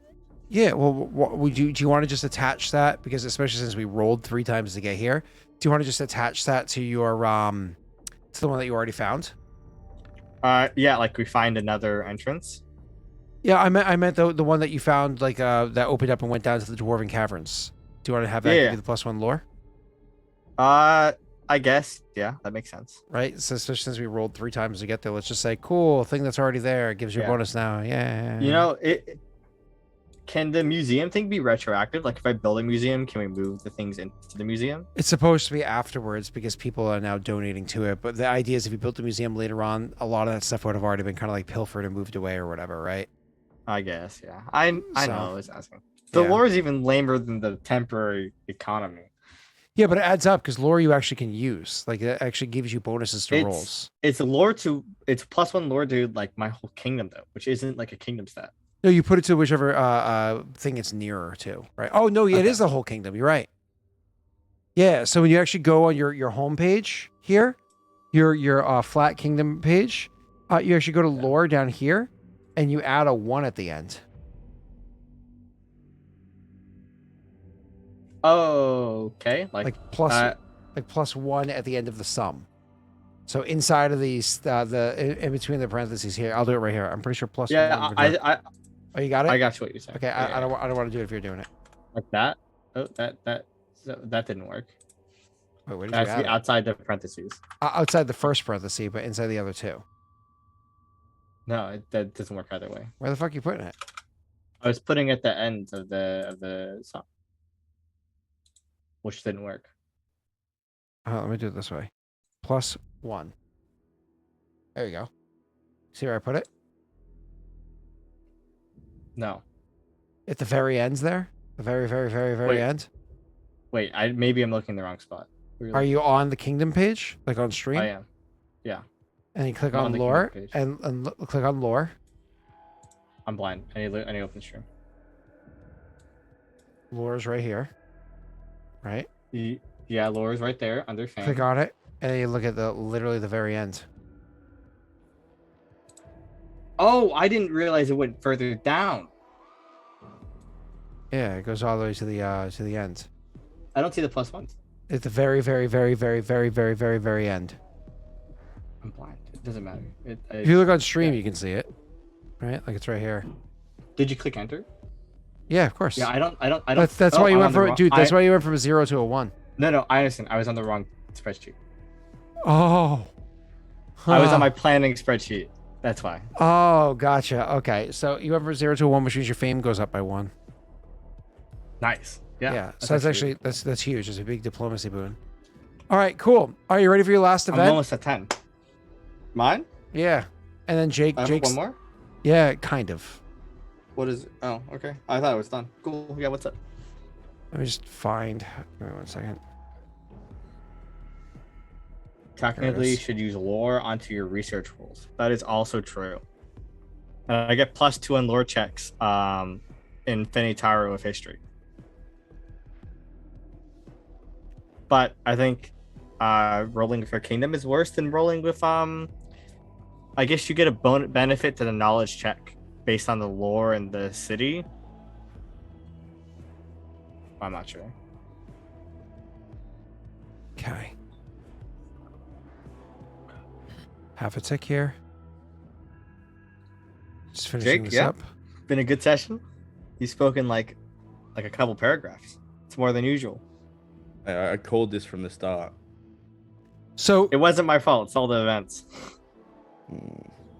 You know it's true. a few weeks pass from a lot of the shit that happens here. A few weeks pass. This is like at the very tail end, right? And you were informed that Day goes into labor. Oh, I thought that happened last month, but No, the baby wasn't born yet. Remember? yeah, I thought we messed it up because I did math wrong. Day goes into labor. Unfortunately, Nitro's Naito's not here yeah, because well, you sent him away. Yeah, well, I think he more like chose that on his ends as like what he was doing. Because Well, you he's know like him. He's Captain Loyalty. Yeah. he Clan is, needs me. he is lawful neutral. He's the He reason is- why kids grew up without a dad. Huh, Like, dad's yeah, alive. that's He's just always away at war, you know? That's honestly not wrong though. Yep. It is something that he's probably going to struggle with, but like it is like that is the thing it is, right? He puts clan probably first. I think that's very Naito. Of course. So she goes into labor, and eventually, after enough time passes, Yes. one of the wet nurses, or not wet nurses, that's somebody who breastfeeds. One of the delivery nurses, right, would come to you and inform you, Warlord, the baby is born. With the absence of your brother, the mother requested that you be the first to meet the child. Of course, I think me and my family are probably like in like the outside area. But not your mother. Apparently she has a strained relationship with her mother-in-law.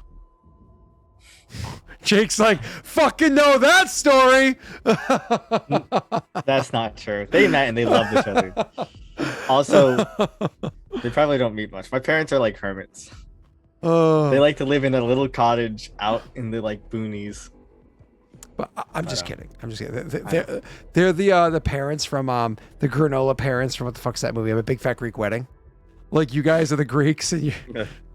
Sorry, they are. Your parents are like the what are they? The Marshalls or the Mitchells or whatever. Like opa, okay. Yeah, Sorry. I will. I know that's your movie, Jake. I will acquiesce the request, and I will. Pretty accurate, to be honest.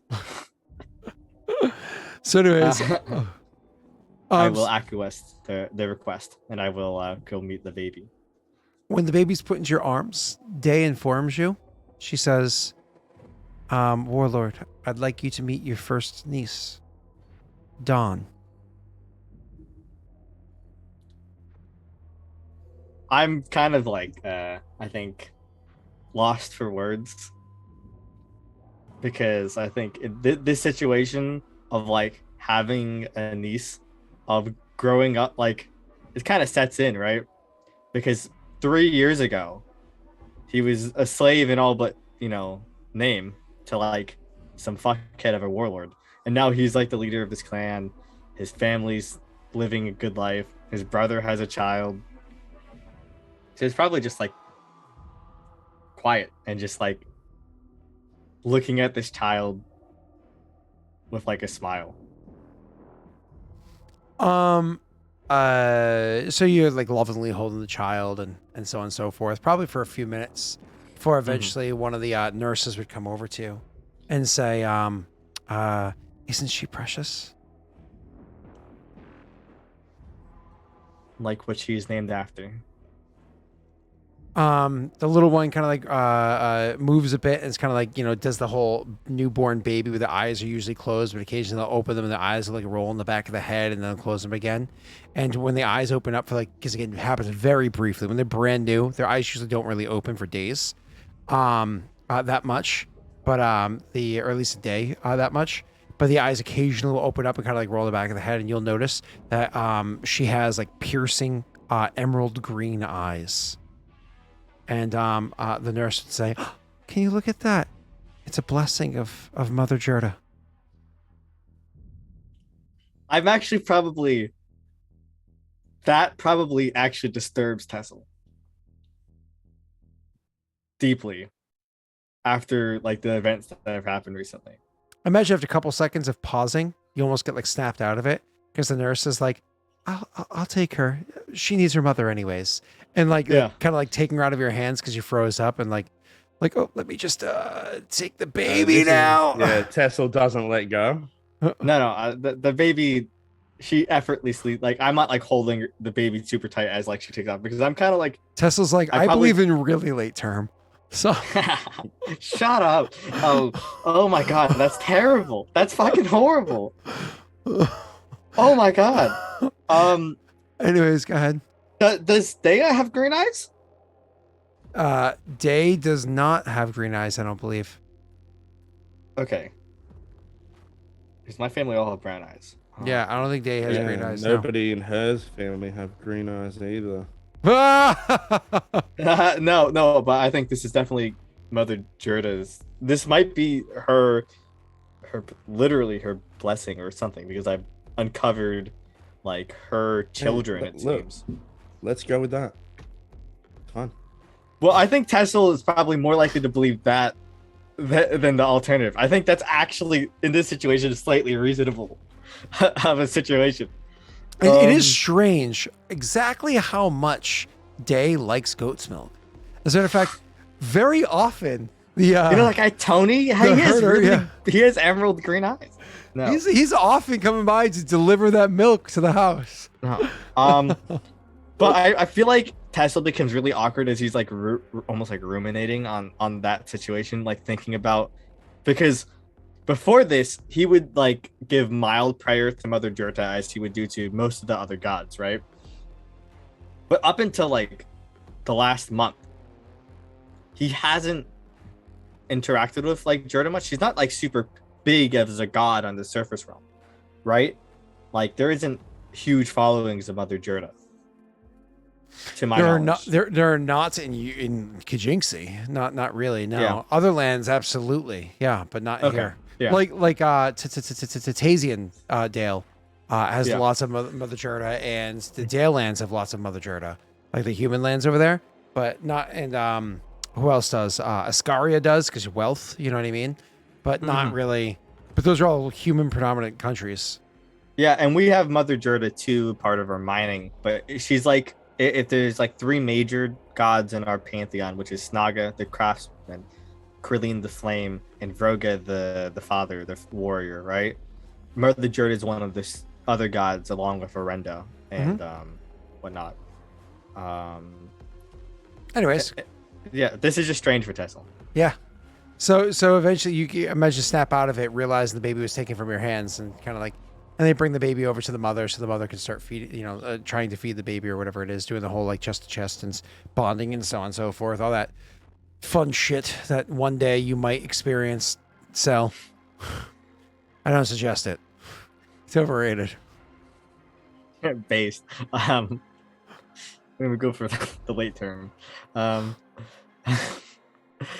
I will stay with Dea and like comfort her, I guess. I don't know.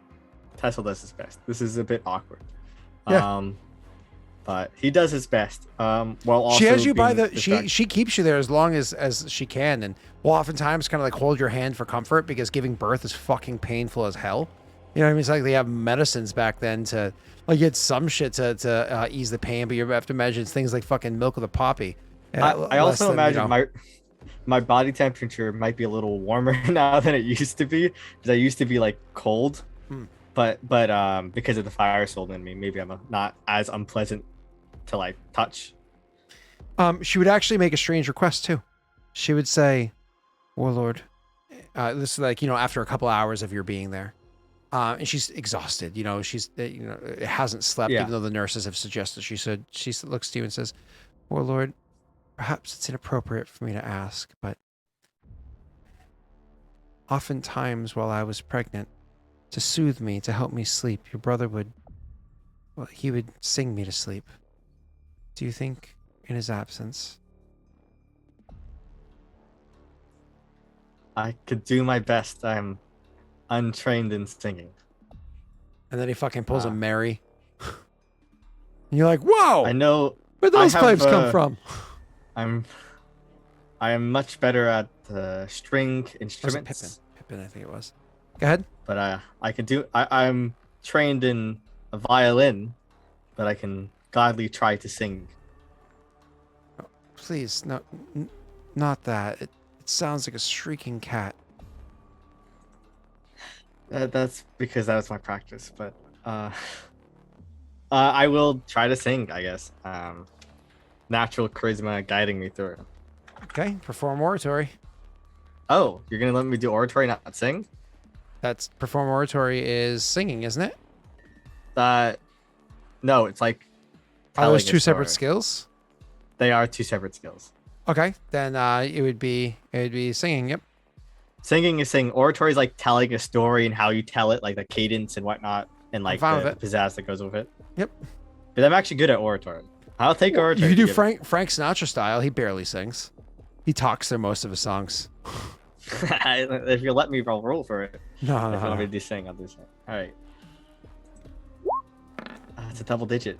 It's not. That's actually not bad for like She falls asleep to your singing. to untrained commenter. Commoner. No, there's a thought that pops in your head as she's falling asleep. Four. You look at that baby and you think, Pete has green eyes. Does he actually? Yeah, I just looked it up. That's funny. No, I think Tessel takes it as a literal blessing from Judah. Only time will tell. Yeah, whether that's true or not, it doesn't really matter, right? For the game. But Tesla definitely takes Does it it. not? Are you sure? I mean, it might. I guess maybe she's actually born as a dwarf, and she's The same month that the martyr rises, around the same exact time the martyr rises is a blessing of Jerda, and another god is about to ascend. Seems like the inner planes are churning. Who knows? Yeah, you know, Scott, if we play a future campaign, I'm gonna have to play that child as a cleric of Jerda. So Mathis was supposed to do this, but never ended up happening. Where he played Captain, what was his name? Captain Jack. Oh fuck, I can't remember his name. It'll come to me. It's that super long one. You know, the pirate king Jack of Sparrow? Port Verge. No. It's it'll come to me. But pirate king of Port Verge is the end of it, and or the werewolf lord of Port Verge, or whatever his fucking title was. Where he had it was a time travel involved in that game because of a whole. It doesn't matter. Anyways, he had a character. His character actually had an illegitimate child with this girl who he didn't know that he knew her, who joined his crew, and later on it came out through a big heavy RP thing that she was the person that he used to spend time with, but she looked so different because of, you know, maturity and going from being just like a girl that worked at an inn to a girl that was like a fucking, you know, a badass at the seas. And so she's like, yeah, I had a kid. I had to give it up for adoption. Turns out the person that adopted the child ended up being one of the rulers of another country. And then he like went after, at one point in time, he actually had the insanity spell cast on him while he had artifacts in his hands that allowed him to do crazy shit. And he fucking things went sideways when he went after one of the rulers while he was insane and just wanted his kid back, his son back. Anyways, flash forward a bunch. Him and that character, the female who was his, eventually becomes his first mate, they fall back in love again. And he ends up knocking her up again, and she actually ends up being pregnant with his daughter. Then this whole weird time skippy loopy thing happens where while she's pregnant, time gets dropped backwards. So they actually kind of rewind time to many years ago. And they get to keep the minds and everything of who they were in the future back in their bodies from before. And because she was pregnant in the future and rewound time to back when she was pregnant before, it made it so that she had twins inside of her belly instead, except she was human and he was a half elf when she got pregnant the first time. So it made like a quelf, right? Quarter elf. But when she got pregnant the second time, he actually, because of in-game thingies happened, he transitioned from being a half elf to being an elf. So his daughter was actually a half elf. So she gave birth to fraternal twins, and one was a half elf and one was a human, which is just weird. Anyways, so the daughter, because of everything that happened, was actually a sorceress. And so he actually wanted to play a campaign in the future where he got to be the sorceress, but it never happened. And we talked about it like 1,000 times, including on stream, but it never happened. So okay, but this will happen. We'll make it happen. That campaign went on for over 3 years, and that never happened. Holy shit! Yeah, now, who knows? No, but and our sessions weren't these shitty little 4-hour sessions. They were 8 hours plus. Oh. So all right, but if that's all, let's get to Jake's. So I feel less bad. All right. I'm sorry, Jake. Hi. Oh, hey. Wait, hold on. Wait a second. Tesla fucks Pete's mom. So Pete gets revenge by going back in time and fucks Naito's wife. I read that. That's why I was laughing earlier. You know, if Pete has the ability to do that, like, fuck, he deserves it. Like, I'm sorry. shit. I'm just seeing Pete being alone on like a stormy day. Like it's overcast. Occasionally there's like a flash of lightning and a crack of thunder, but no rain is falling. And he just starts to be like, if I could turn back time. It just does the whole fucking Cher song. Anyway, so Jake, are you ready to roll for your monies? Yep. Let's do it. Okay.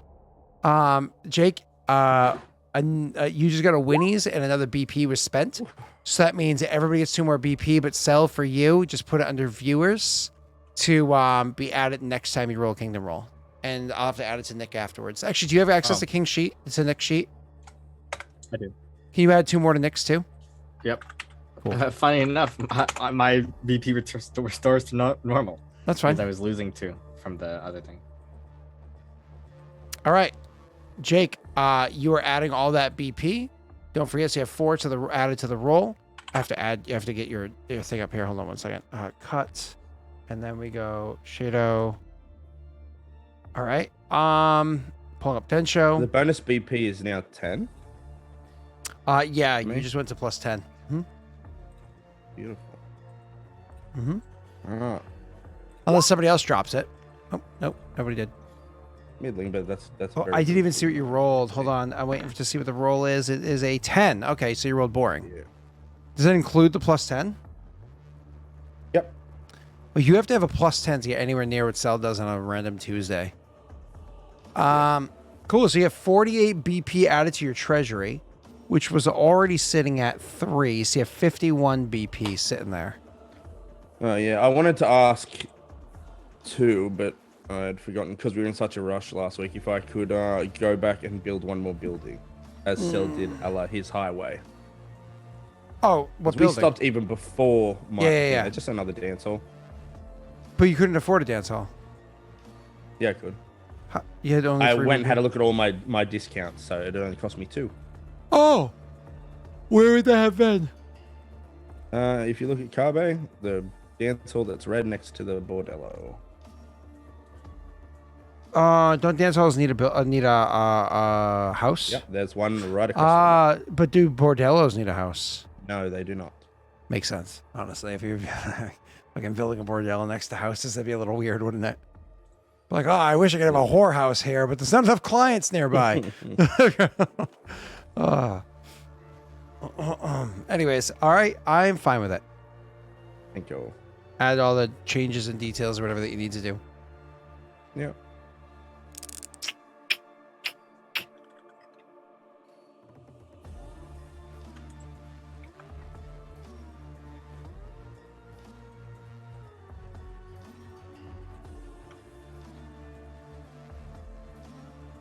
All right, I'm done. Oh, your whole turn's over? Oh, that was quick.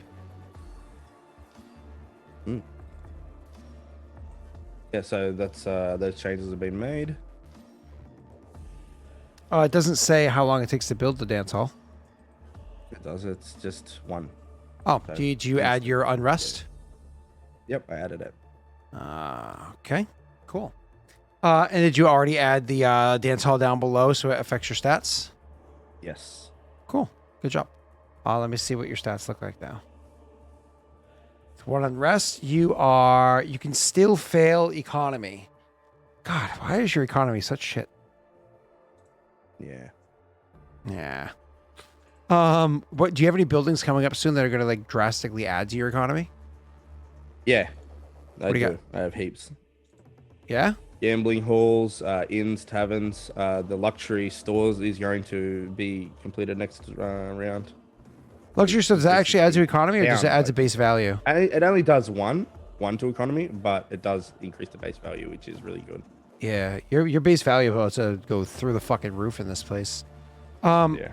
For you to go, so you're a city here, which is like fully legit, like you're a goddamn city. And it's funny because you're a city without any walls. I have one. Where is it? It was on the sheet before we transitioned to these sheets, if you know what I'm saying. Oh, yeah. Where would it have been? Just the top right, I would say. Okay. Oh, yeah, just top right is easiest. Well, to be fair, this position doesn't matter, right? It's theoretically you have a small wall around the whole city or something because Yeah. it's not directional. Let's put gray. Go over here. I have to Gray. minus 3 BP from Lenny as well. Cool. Get your one wall there for you. All right. Awesome. Awesome. Okay. So I think you have to fill this entire chart for you to get to, because is it 72 for an entire thing for you to become a metropolis? Isn't that how it works? Metropolis I think is it's I think you have to go. Yes, 2, 4, 72. 6, 8, 10, 12 times 12 is 12 times 12? 2. I think you have to 4, go. I think you have 6. to fill out 4 districts plus 1 extra tile to get a 5th district.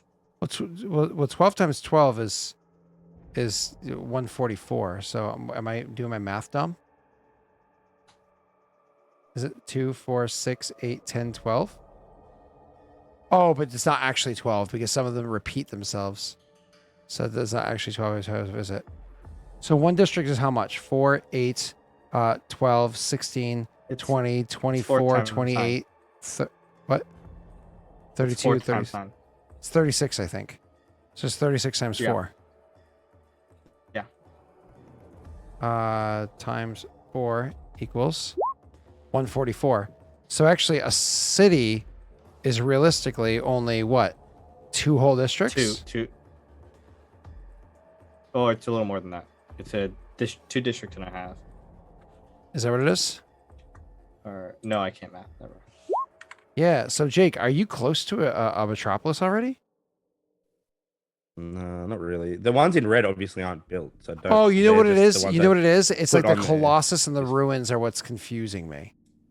Yeah. That's what's confusing me. It's the Colossus and the ruins that are I'll change throwing it me to off. red. There we Yeah. go. Yeah, that would make it a little easier to read. So yeah, because you're at 36 if you just like add, say those two over there. 36, 38, 42 is what you're at. Okay, so you still need to know the 30. But all right, and when are you able to build your Colossus? I'm able to build it now. It's just I say Colosseum is what it is, right? No, it's a Colossus. What's a Colossus? It's a giant statue. Oh, so like the Colossus of Rhodes. Yep. Yeah. Oh, I thought you were making a Colosseum. I'm I gonna get am one where of the those. theater is. Oh. The theater will be done, and then I upgrade it into a Colosseum.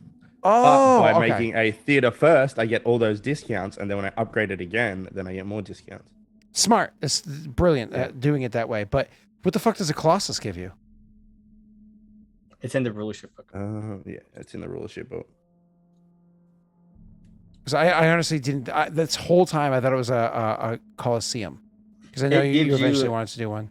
It gives you 2 loyalty, 2 economy, 4 loyalty, Whoa. 2 stability, Whoa. 1 fame, and minus Whoa. 2 unrest. It's worth 60 BP.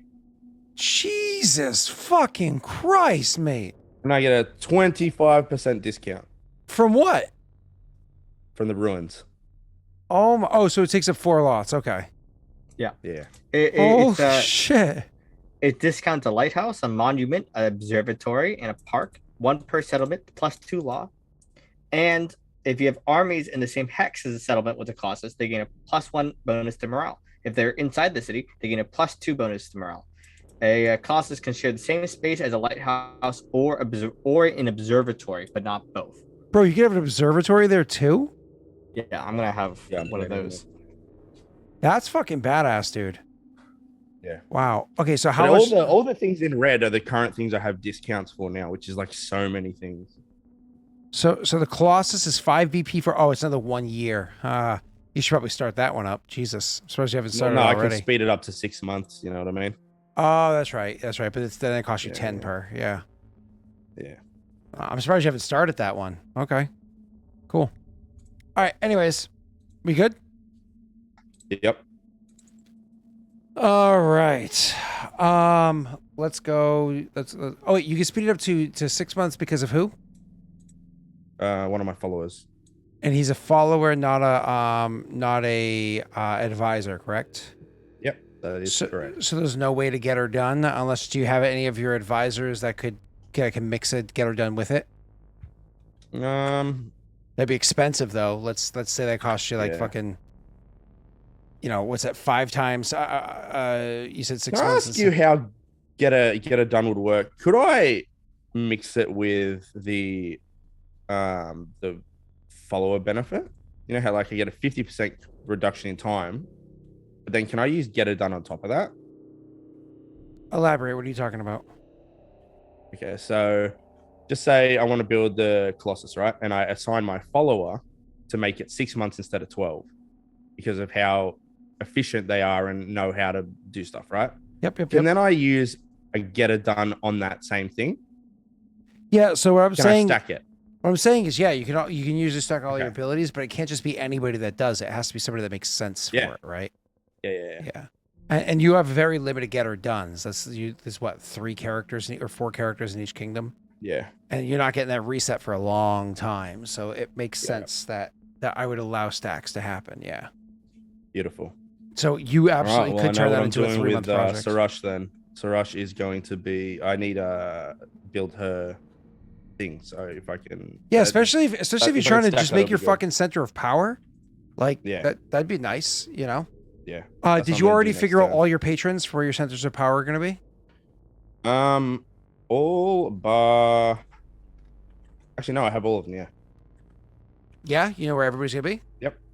I do. I think Nick knows. Right? Is anybody here that's in Nick's chat that can confirm that Nick knows where everything is? Because I feel like he does. He was giving advice to people. I think it's just Sal that's slacking. So, You can read my chat. I asked them. I didn't get a response. well, you know, gotta start pinging, baby. If not, I you did know, ping. we can decide I- for them if need be. But all right, I mean, I assume Ruma's probably the temple, right? all right. Who's dealing with the Chris Malls? Sellers.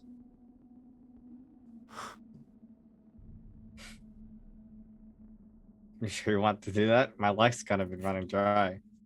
Sal, who do you have left? I have my consular.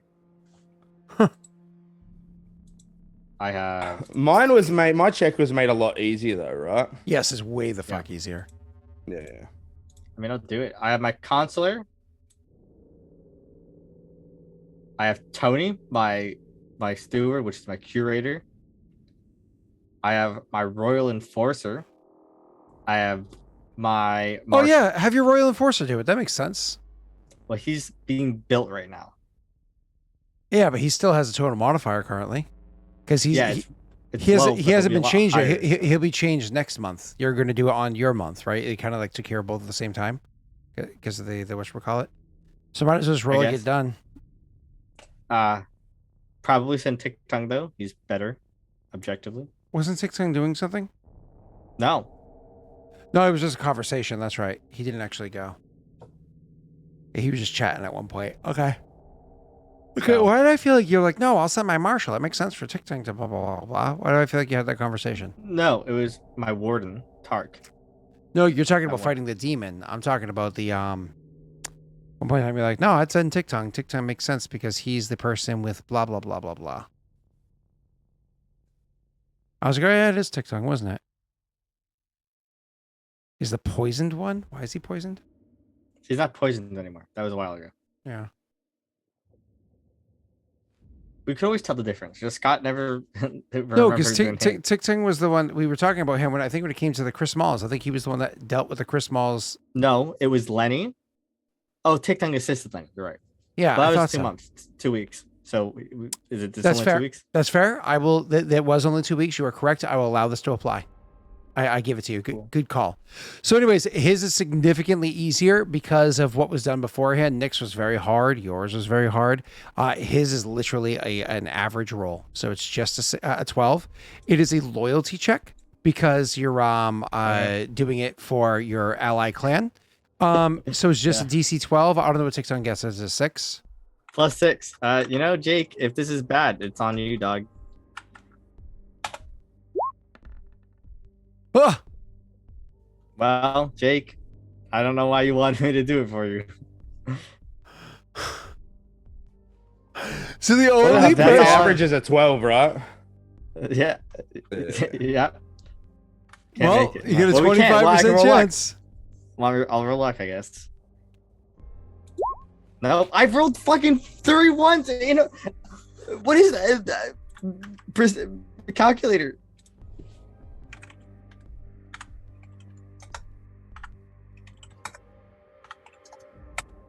A 1.5625% chance. Jake, you have the easy one and the only one to fail. This is on Jake for asking me to do it with my people. Jake, I'm sorry. Yeah, I'm well- sorry. I'm sorry to do this to you. What? You I don't should have let any Jake mines, roll. You should so- let Jake roll. I know, but you have at- gems. You should let Jake roll with a higher DC. Make him imposing. No, Give his it is a just going to be continuous, so he can handle it afterwards. Okay, well, Jake, I Same did my best. same DC. He'll still have an average DC, but it's continuous. So Um. what Jake, I'm happens? sorry. Okay. Wow. The fact that you fucking ruins everything for Jake, man. This is on him. Jake, unfortunately, the way that they go through and just start stealing gems from everybody, it disrupts your economy. People don't want to what? use them. It's a -2. Okay. We were just talking about how your economy needs to go. Is this a permanent, or is it a temporary till the event's over? It is a -2 to your economy. Okay, so it's not a temp mod then. Sorry, no. Alright. It's under events or other or whatever the hell it says over there. Yep. Sorry, Jake. You good? All right, I let's am move sorry. on.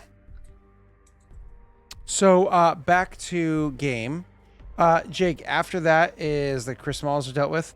Let's see. Mara's shaman training is now going to be another month down. How many months does this make for you? 2 or 3?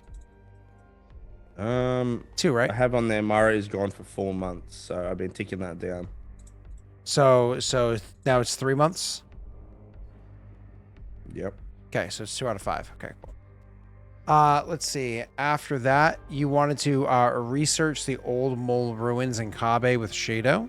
This is a Gartesh roll.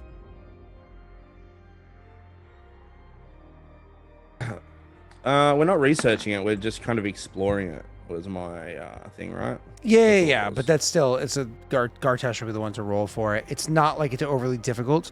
This isn't like, it's not dangerous or anything down there. It's just a matter of discovering details. So this is not a particularly difficult roll. I will set it at challenging. Actually, Gartesh has a. I will set that at average as well. Come to think of it. Because again, he's just researching. Alright, Gartesh. He's got a 5. It's an average roll, so it's a DC 12. So the odds are very much in your favor. What sort of check is it? Oh, that's a good call. I would say, it's funny. None of those really apply.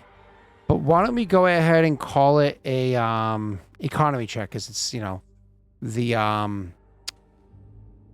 value of the mines in your lands, right? What even is this? Is this about? What am I doing this for? So there are the mines in your lands. You knew that there were mines there before, but you didn't know that there were mole mines before. Now it's like, oh wait, oh maybe you did know that there were mole mines before. My apologies. The reason why is because Cell in his research came to realize that wait, these mines might somehow be linked between A and B. Cell, do you have your notes on that? My back is killing me. Yeah, well, I'm saying mines. I meant ruins. we suspect that these mole ruins are maybe some sort of embassy or some sort of mole outpost or conversation with the old Vidoran Empire, because they lived underground. So we suspect there might be some sort of underground passage here that may connect them or some sort. We think this isn't like this is on the border between the Vidoran Empire and the Mole Empire. So Yeah. we suspect that this may have some sort of connection with the Vidorans. There may be an underground passage or something. Do I get a benefit from your person helping me? I assume so. Who's this person? Ashai, the greatest historian in the Southern Kajinksi. Isn't Deshai leaving to go to Yeah, but that's happening. I assume that's happening starting next month, because it's like it takes a while to organize something. I'm fine with that. I accept your premise. Like it Right, probably so- take a couple weeks to organize it, and then it takes probably weeks for all the resources and people to arrive and be prepared. So like I a told plus him I'm 2. rolling with a +2. Okay, so 7 all up. It still tickles me that that's the size difference between me and Brittany. Like, it never looks so stark because I'm so used Good to roll, her. Jake. But all right, this is against a DC. What did I say? 12. So you critically succeeded. So this is what you're able to discern, Sir Man Boy, sir. Why is this roll not showing on stream? Like I can't show it on stream. It's not. Like it hasn't rolled for me. Oh, I don't know. It's so weird. That's on you. Oh, there we go. Now it is. That was so weird. Okay. Anyways, so sir, man, boy, sir, that is a critical success. So you are able to discern. Yes, these are in fact mole ruins.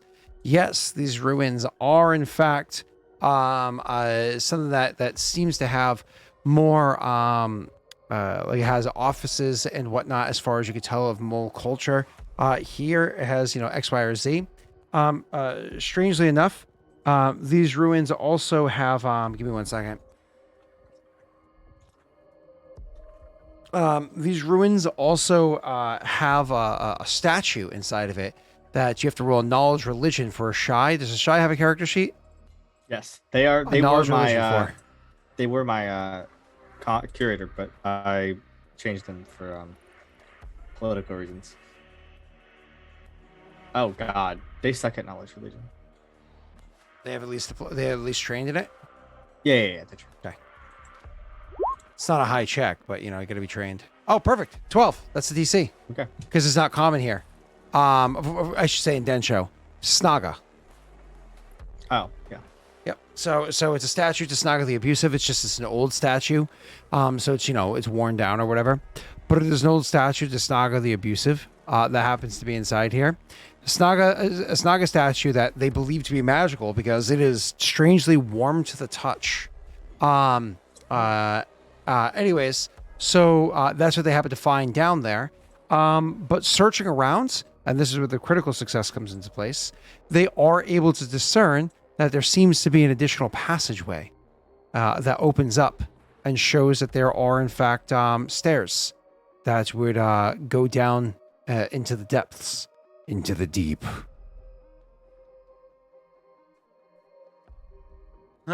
Steve. Oh.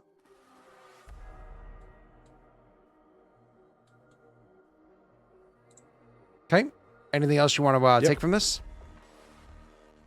So there's a area with a Snaga statue and stairs going down. Correct. Yes. So now that you're aware of this, you do know that you talk about an observatory. Now I'm curious what the fucking observatory does to see how we can tie this shit together. Give me a second. I think it's in the basic book, right? Observatory. It is. Oh shit. Buildings. Observatory. +1 stability, scroll wondrous item, and +2 lore. I would say that beyond the fact, for your critical success, beyond the fact that your road, sorry, the you know how the fucking ruins can be used to give a discount? Yep. And that gives you 50% off of the 2 squares that it actually takes place in. I would say that it also gives you a -3 BP to the cost of the observatory. So it's usually 12. Instead, it's 9. Nice. Yeah.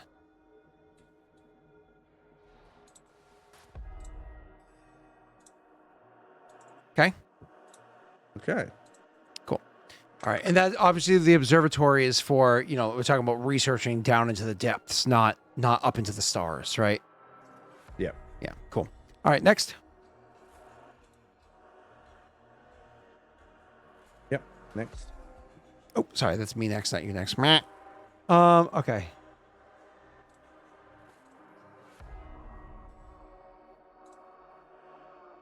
Okay. So, a diplomatic edict with Throne or Manmasu to get closer to the clans? ? I don't think that applies. I think, at max relationship with Theron. And Manmosu, we just did one in the last thing. Yep. And so you don't want to do anything? Nope. Okay.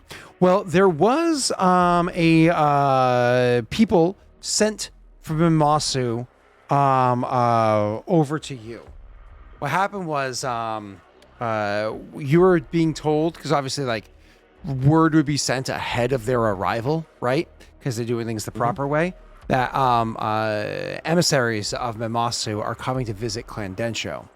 And when word of that comes, and it's kind of like a bit of a curiosity, obviously your clan would have an advisor chat to plan on what's happening in advance. And Masumi would say, I think grandfather, right? Yeah, for her grandfather. She would say, well, grandfather, I may have sent a letter, pulled some strings, enticed them to want to come and speak to us. Well done. I see your efforts over in Manmosu were not fruitless. They have has been the gift that keeps on giving. Yeah, well, I think unfortunately, he's looking to give a gift that keeps on giving. Oh no. Do tell. He's horny. I think I'm good. Right. So what do we want to do? Well, if things go well, we can prepare. We can potentially see our clans grow closer and closer together. If there's one thing I thought that I hinted towards that might be beneficial for us, Warlord, it's the idea of establishing proper trade routes. We've never established trade with them. I had them make the trek all the way here, but it's still going to have to be us that leads the conversation, isn't it? More or less, the cost of the basic diplomacy is on you, but any costs above that are going to be... Sorry, it was on her. She paid for it, but anything costs above that are going to be on you. You know what I'm saying? Yeah. Cool. All right, so she says, so if you want to discuss what we can do with all these fertile fields that we have and how we can start sharing some of our crop for our benefit with our neighboring clans. So this is going That to would be a great idea. Although at the moment we have a +1 to consumption, so no. Oh, you do, don't you? But you can set up the trade edict so that when you are negative, so literally like you can build land your next turn, and it becomes active. Then you'll be good to go. You know what I mean? Yeah. So, so let us do. Yeah, because edict phase happens after your building phase, so you should be fine, right? So let us look at diplomacy and look at trade. Oh, actually, I don't think I need to do that. I think we built out a whole thing for it on your sheet, didn't we? Kingdom notes. Trade edicts. There it is. So yeah, how far you'd be traveling. So let's go over to the map here. It matters how many hexes of each. And we're going to assume longer. Longer is actually better. So we want it coming from your capital, going to theirs. Okay, so I'm going to start saying numbers.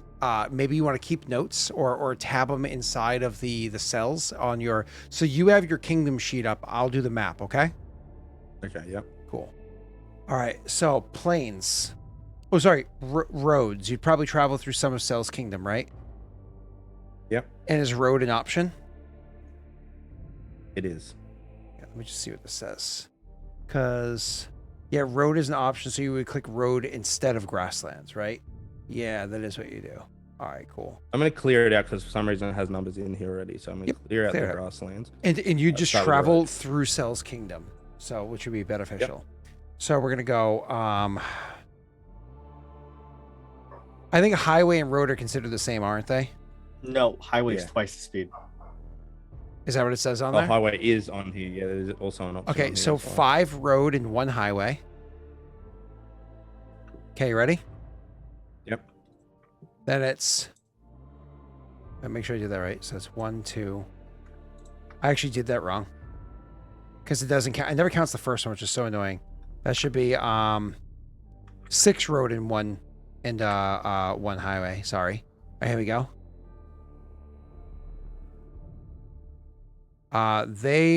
Would you want to travel through another clan's land? I assume yes for the sake of trade. So let's assume yes for the sake of trade. Because that's actually That's better. Kagong. That's Yeah, also Kagong. So we're friends. They're allies, yeah. You would not want to travel with those fuckfaces. The river travels the other direction. So you'd probably want to avoid there and go down. So let's actually go here. Because traveling through more is beneficial for you. So now do 14 plains and 1 river. It doesn't matter up or down. Let me just look at it. So do 14 plains. River. Don't even do it as river because you're not going up or down. Just do it as 15 plains. Okay. Yeah, 15 planes. Then 5 more plains. 20. 2 hills and 1 more plain. 21 and 2 hills. All right. Okay. So that should give you your now any other details need to be inside here. So trade edict. Okay, cool. So there's your TRL, there's your RM, there's your LM, and your travel time. Travel time is 41 days, I believe, is each direction. Is how long it takes. So maybe it's there and back, but travel time doesn't matter as much because they're coming to you to establish this, to like work on it or whatever, right? So BP that you invest, how much BP would you want to invest into this edict? All right. So Now, how mind does you- that work? So if you Is that so if you affecting the see control DC? so if you see rules reference link, if you want to click that, that'll pull it up for you. It does not it does not impact the control DC. Actually, it impacts how much you get out of it in the end. So let me read the rules as you're looking it over. So the way that it works is the amount of BP that you invest into this. Hold on. Where's the wait? What the fuck? Where's trade? Here we go. So when you invest BP into it, you must invest at least 5 BP into it. The first time your traders reach the new destination settlement, attempted economy check, a loyalty check, and a stability check. Control DC, blah, blah, blah, that sets it all there. If all 3 checks fail, the route is a total loss, fame decreases by 1, and unrest decreases by 1.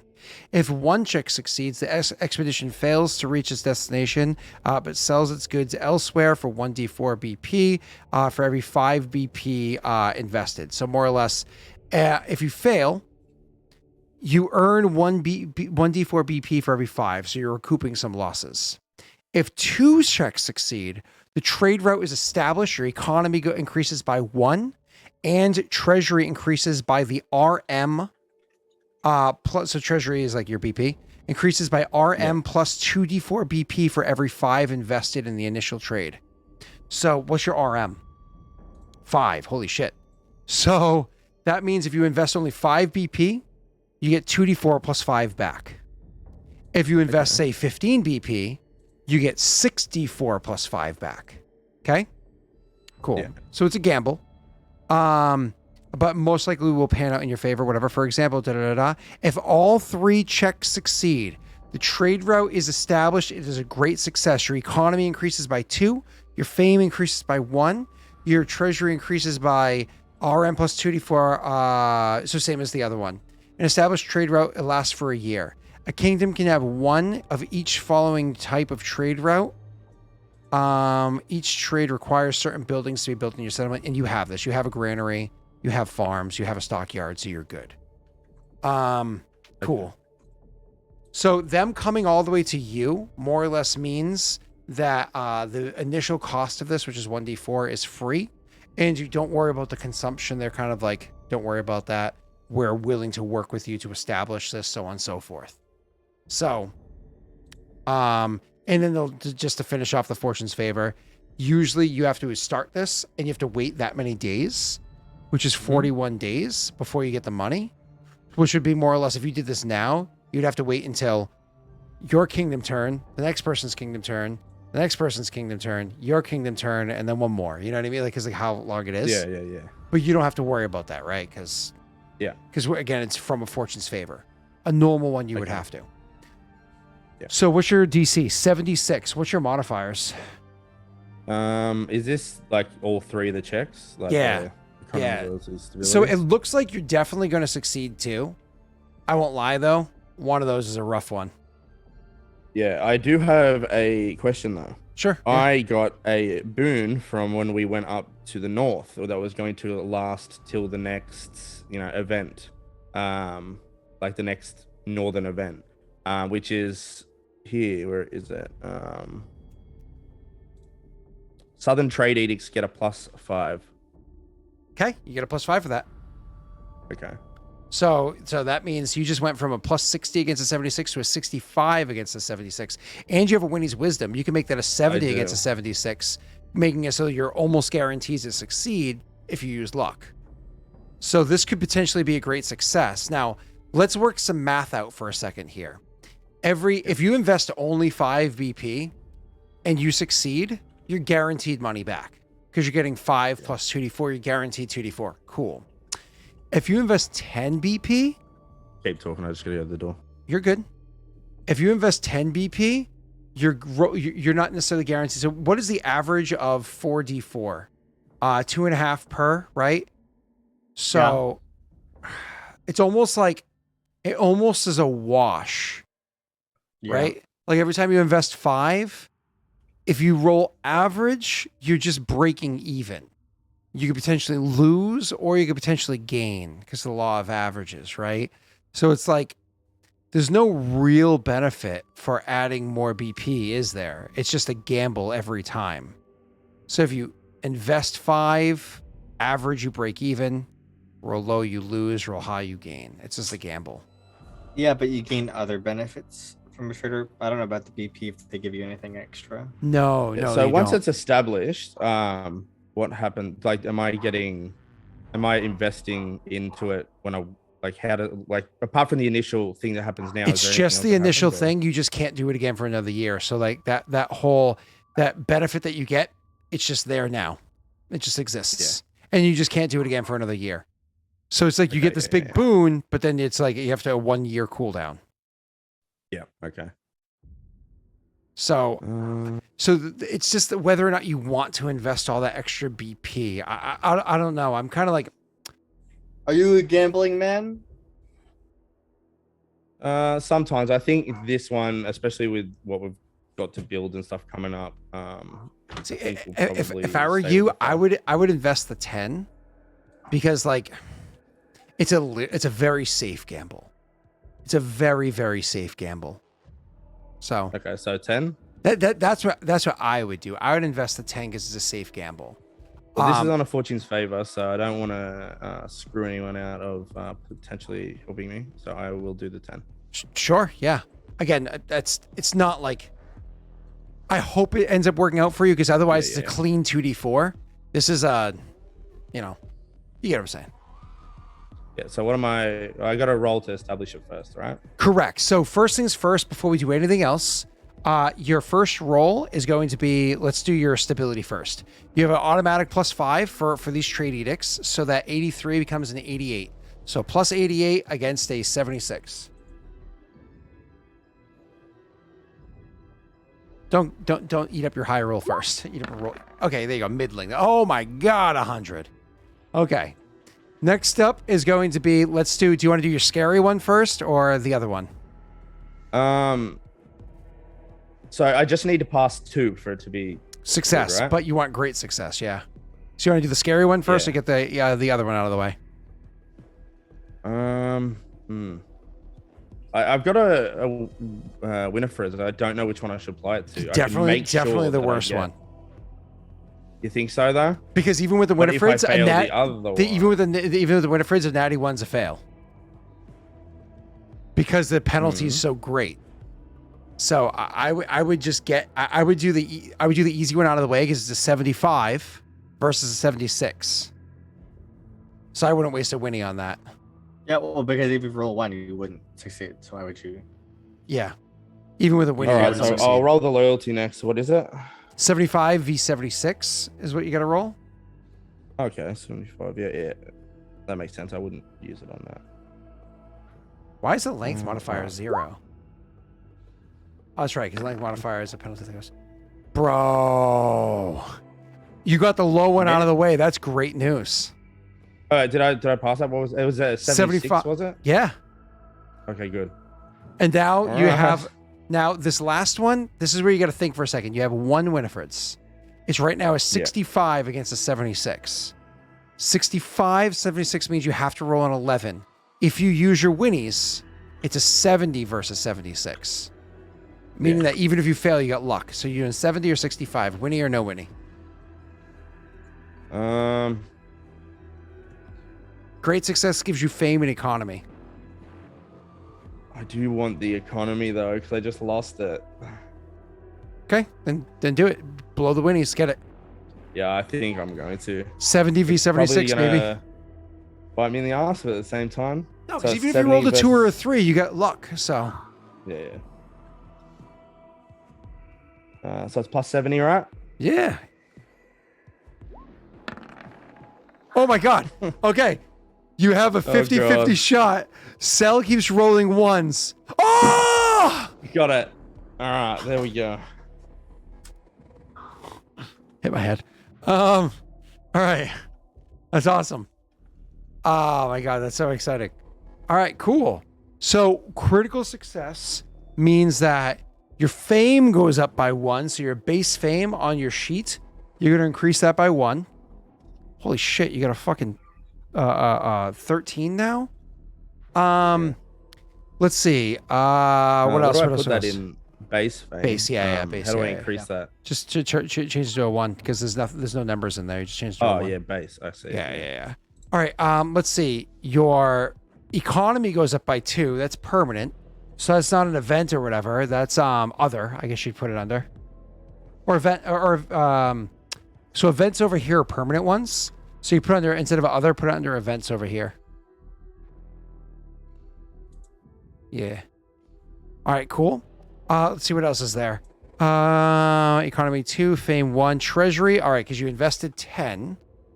It's going to be you get 2d4 plus 5 minus 10. So 2d4 minus 5 is kind of how it works out. Sorry. 4d4 minus 5. 4d4 minus 5 is what I'm rolling, is it? Yeah, effectively, yeah. All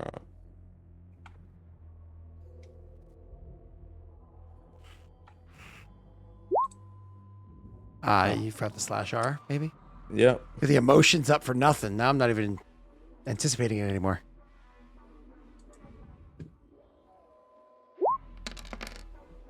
Oh god, that's so bad. Oh wow.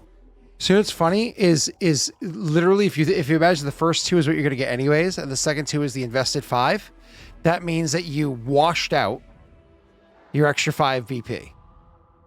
So it just has like the in-game feeling of somebody who's willing to invest 40,000 gold into their kingdom, right? Yeah. But out of game, it's a wash. So wow, you rolled so terrible. But you gain 2 BP on top of the economy and the fame. Yep. Cool. All right. Now that was a food edict, correct? Yeah. Yeah. Do you have the ability to do the other ones yet? I don't think you do. I think you're working on luxuries still. Yeah. I'm working on the luxury one.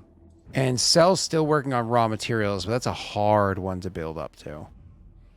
6 PP per, yeah. It's rough. Even goods is a hard one to build up to, so. All right. Do we want to leave a marker on the map for what your actual trade route was? It might look kind of cluttered. Okay. I was gonna say the I almost wish like there was a way to like have modifiers in there for how many other like cities or kingdoms or whatever you pass through, but it doesn't really make sense, right? Like your trade edict is with Monmasu, but like you pass through other places to guarantee that your sales took place or whatever, right? I think there is a benefit for passing through settlements. Is there one? Please, if you see something, then let me know. I thought did there not- was. I do not see anything about that. I would have to look. Because if so, he would have received a benefit along the way, you know? I don't think there was.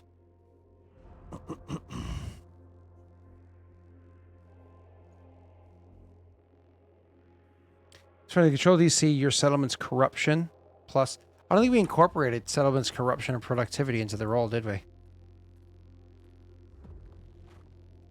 Because I don't think we chose which actual settlement it ties into. Because if the DC is plus corruption minus productivity, I'm curious about something. What was Kabe? Which is where he had He's a lot out of of. corruption. He had +9 corruption and +2 productivity. Bro, that DC modifier would have been a difference of 7. Did he barely? Oh man, we did not factor that in. Otherwise, that would have been a difference of fucking 7. Whereas if he did it with Nochi, it was a difference of 1, which meant he would have failed that last one. And a difference of 6 with the other kingdom over there. The other town he hasn't named yet. Funny. Okay.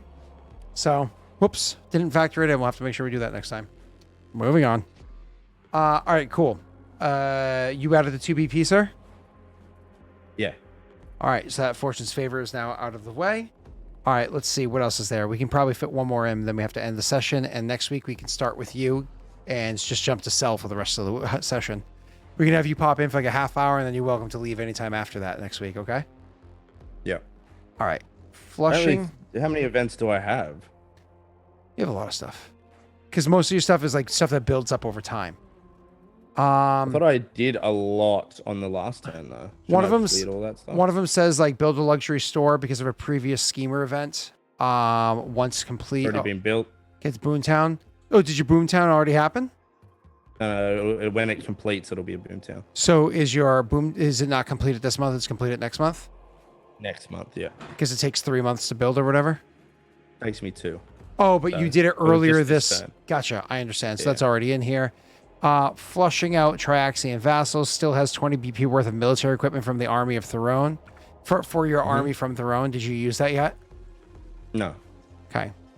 Need to increase the military first. There was a note in here that says conversation to send Jorman to Monmasu. A conversation with Shado for weapons and armor clan, but that's already been taken care of on his. So Yeah, and I don't know what I don't think that has anything to do with us. No, I don't think it does either. I mean, too bad. It would be nice if if Cell could get a his own diplomacy edict for constructing shit. But unfortunately, this Fortune's Favor was specifically for Densho. And for goods, he doesn't have a combination of guild halls, smithies, shops, and trade shops, and tanneries that equal 10. So, No. I don't. wait, what is this? Hold on, food? Oh, hold on, wait a second. How many farms and fisheries do you have in total, sir? 22. So it would be 2 economy. You actually get 2 more economy as long as your consumption is below 0. Which it's not as of right now. So make sure you you remind yourself if your consumption is below 0, then you have 2 more to your economy added on as soon as it's there, right? Yeah. So that's an important note. Yeah. And why is your consumption so high? Because the armies, or because your taxes are super light? No, I'm giving 6 BP to that shadow war that we're fighting. That's right. Which will finish soon. That's right. In theory, right? You still haven't even done it yet. Well, no, I've been sending it every month, and I said for 6 months. Oh, okay. So, how many months are into it? Are you? Timed. It's the same as Mara, so it will be 3. Okay. I've got 3 left. So you're not doing anything with that 20 BP for the military? No, but I can equip them whenever. You know what I mean? It's Okay, just cool. These are just the notes that are in here, right? Okay, so you also have speak with Senya Raiden about her order to make deal. Her order wants a specific land somewhere in the Barren Lands.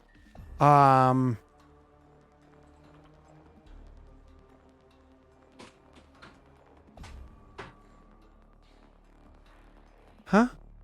This is written very poorly, Joey's note, but it says Worry orders reaction to monster race population in Densho. Figure out what her order is dedicated to that is not in opposition against his more monstrous citizens.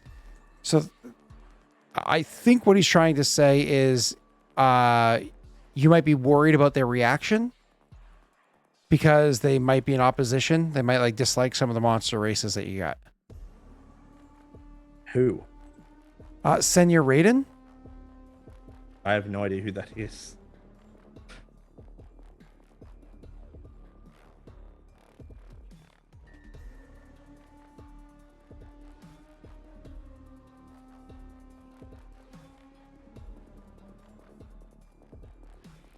Wasn't that the person that you you met with that was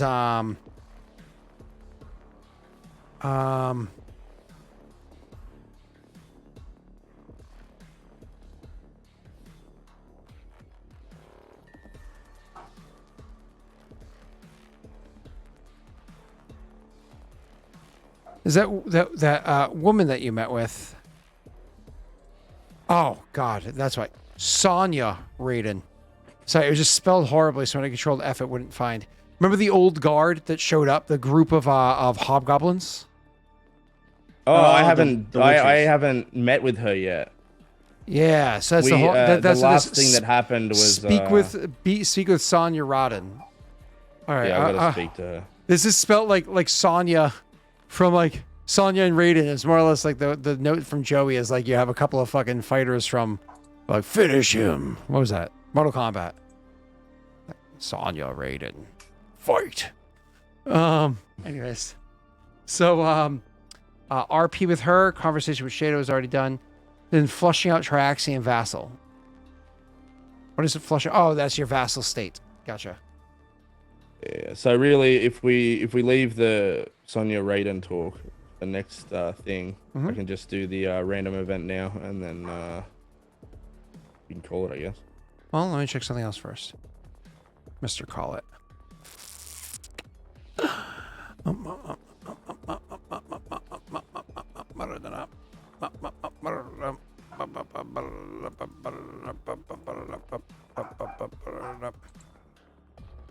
Where are we? We're in July, August, June.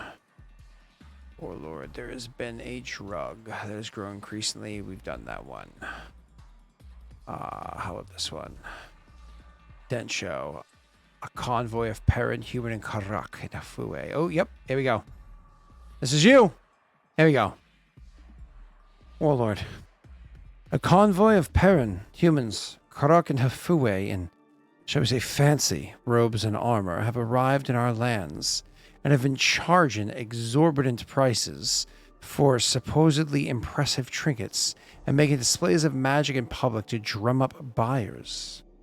Their leader, a gnome, with a magnificent mane of red hair, going by the name of Frensburg the Splendiferous, has demonstrated the ability to hurl an exploding ball of fire in the air and has demanded we use something about the growing rumors of them swindling their customers, or else his powerful friends will make things very difficult for Densho.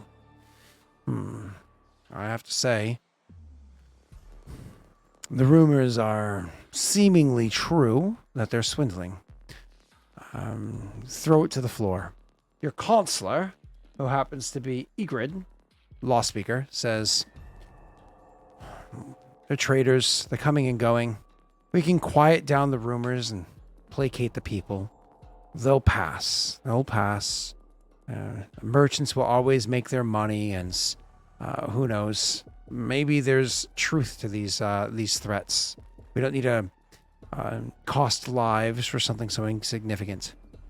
Your spy master, Irithel, says, "Oh Lord, I smell a rat. Let's investigate and blackmail them into actually showing us what they have of worth. The very least, they have trinkets that we might really enjoy purchasing off of them. Or the ability to be useful against some of our enemies, should that magic be real. Or maybe we can just dispose of them if we don't like what we find." There's Irithel, of course. After that, you have Warlord. Crack down on them. How dare they demand of us? Rip heads from shoulders, allowed to drip dry in the streets. And you have your who's this? Grand Diplomat is Misumi, and Magister is Gartesh. Gartesh is busy. Misumi says, we can ask around, see if anybody has heard of this convoy before. Maybe there is more than meets the eye, or perhaps we can learn through deeper research into their reputation. If what the rumors are saying are true. And lastly, your marshal, who happens to be Miranda. Oh, I like her. She says, we convince them to leave early for their own safety and escort them out of Densho lands. We can escort them safely or into an ambush. For that, I'll leave your decision, Warlord. I throw it to Shadow's advisor first. I wasn't paying attention. I was Counselor, quiet down the rumors to placate the people. Let them pass in time. Just let them do their thing and leave. Spy Master, investigate them, blackmail them. Maybe they actually have trinkets that are worth showing you guys that are real, or we can use their magics to our benefits if they really are able to do that shit. General, crack down on them for demanding this of us. More or less beat the shit out of them and chase them out. Grand's Diplomat. What? Who? Like just some people peddling goods? Yep. That apparently have powerful magic, that are peddling magic trinkets that apparently are worthless, right? More or less think of the guy at the beginning of Aladdin. Grand Diplomat, ask around, use rumors to see if there's any actual details. So not just like blackmail them, but actually just do research into them and find out what can be found, as opposed to actively trying to blackmail them. And then finally, Marshal, escort them to safety or to danger. 5 options. One of them has a tag.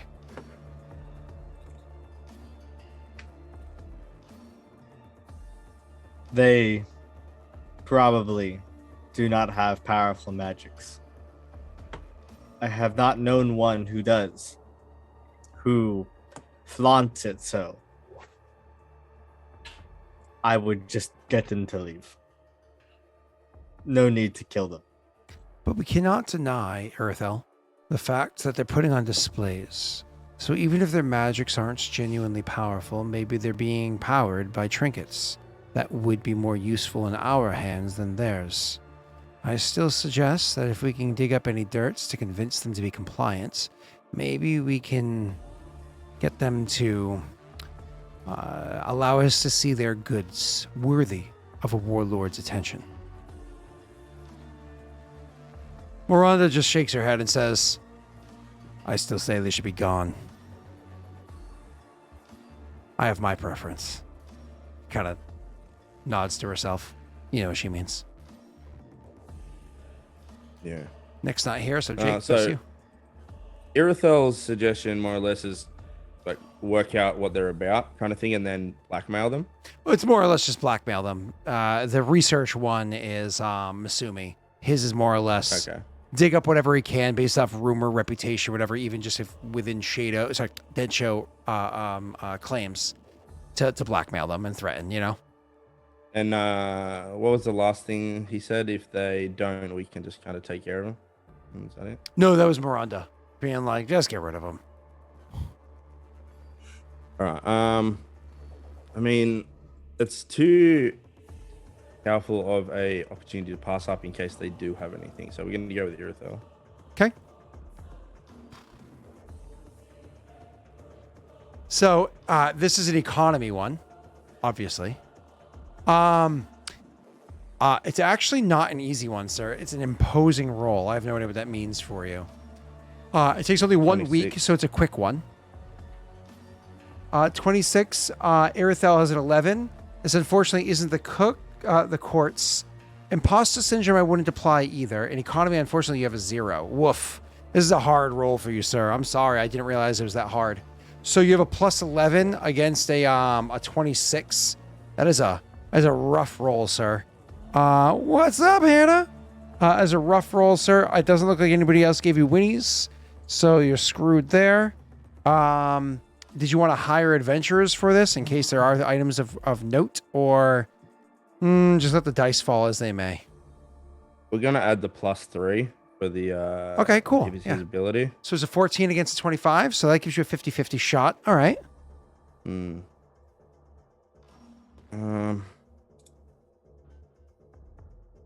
And hiring adventurers.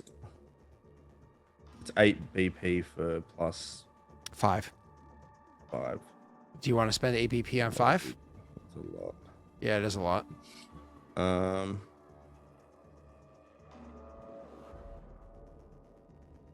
mean, it would make it a 75% chance of success, but I'm gonna do it because if they do have anything, it's all like right. in a low magic area. You know what I mean? So I'll take that out of the treasury.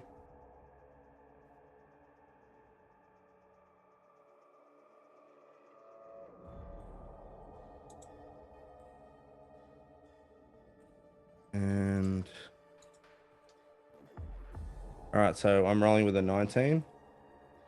So yeah, if you're adding a +5, it's a 19. Yeah, you should have to roll 6 to win on your own, or maybe luck to help. If you roll 91, I'll cry for you. Why? Okay, we got it.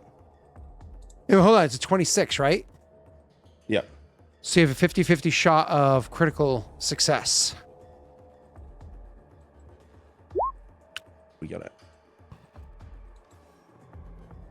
That was unnecessary to your mic. All right. So, yeah.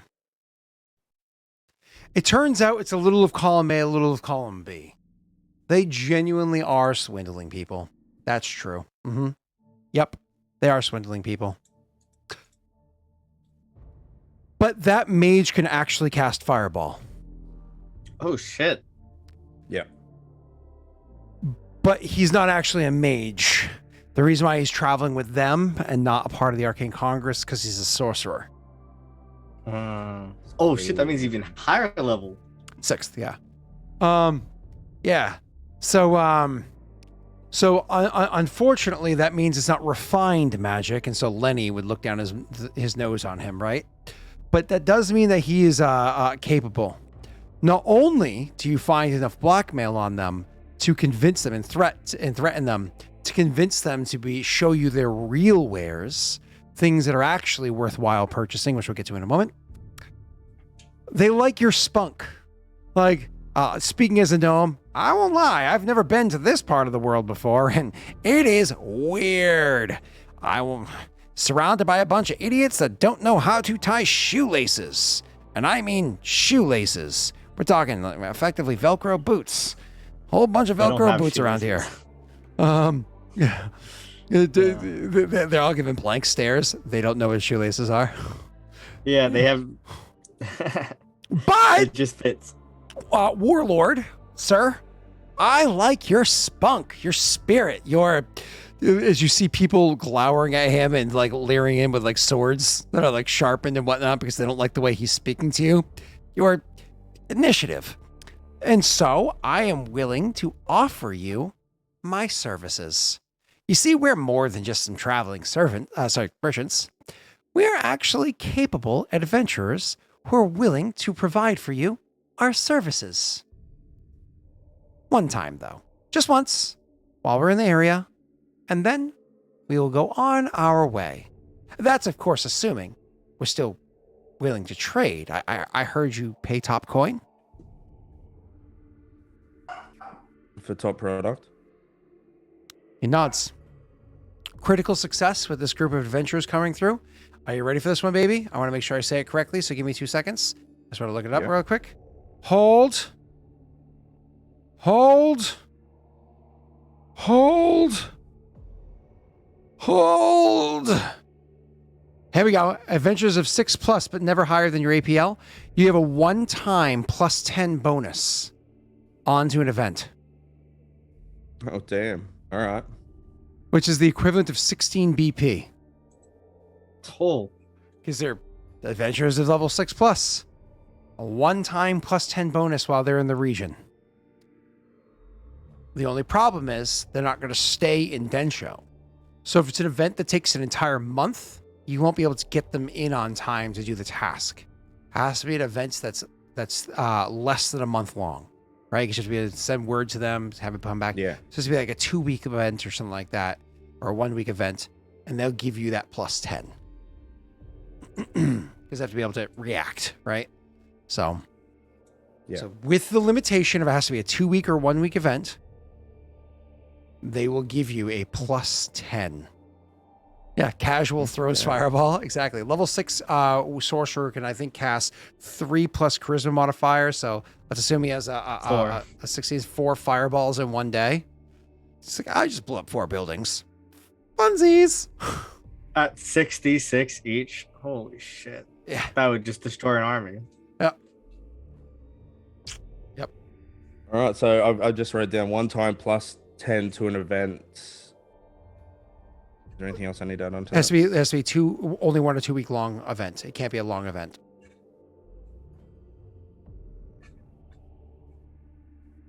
Okay.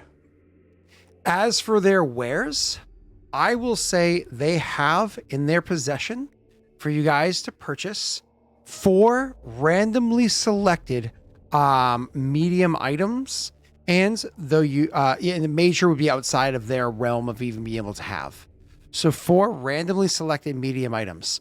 We're going to end the session. Jake's unfortunately unfinished with rolling 4 different people that are watching, rolling to see what these events are. Hannah, are you still in chat?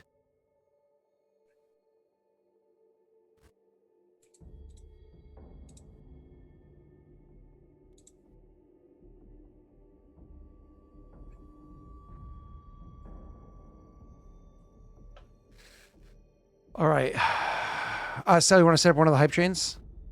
Do the level 3, and I think the other one was level 4. Want to set up a hype train full for me, Sal? Yeah. Level 3 hype train pull that was left over for last week. All right, Hannah is no longer in chat, so I will move on from there. We will allow Steve to start, and then we'll go to Joey afterwards. If anybody else is here and wants to roll D100s, make sure you let me know. Reminder, if I say roll again, put a period enter or anything enter between one roll and the next one, because it makes it so you don't have to wait for the cooldown. Okay? All right, so a 61 means that it is, because it's a medium item, that is going to be a scroll. One of the most boring options. Roll again for me. When this roll happens, odd to be divine. That's going to be a divine. No, that's sorry. Steve is supposed to be rolling through. Joey's a separate one. Joey, hold with your 71. Which, by the way, 71 Joey is a wand, but hold.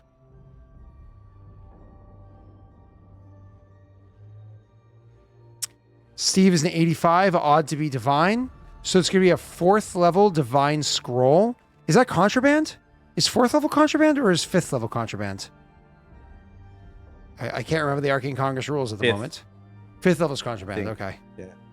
Give me 1 second. And I need one more roll from you, Steve. 3.5.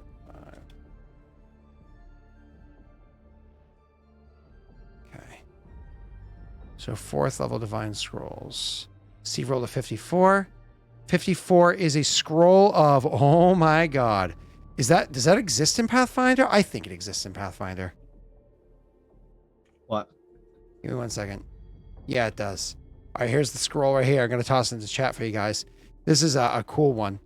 It's a Shaman Cleric spell. It's called Imbue with Spell Ability. Depends on the recipient what level they are. So if they're 5th level or higher, 1 or 2 1st level spells and 1 2nd level spell. Permanent until discharged. Be able to give them spells. Transfer some of your currently prepared spells and the ability to cast them to another creature. Only creature with an intelligence score of at least 5 and a wisdom score of at least 9 can receive this boon. And it says only cleric spells of the abjuration, divination, or conjuration can be transferred. But we're going to have to disrupt that because none of you guys are that. Well, actually, do you have clerics in your...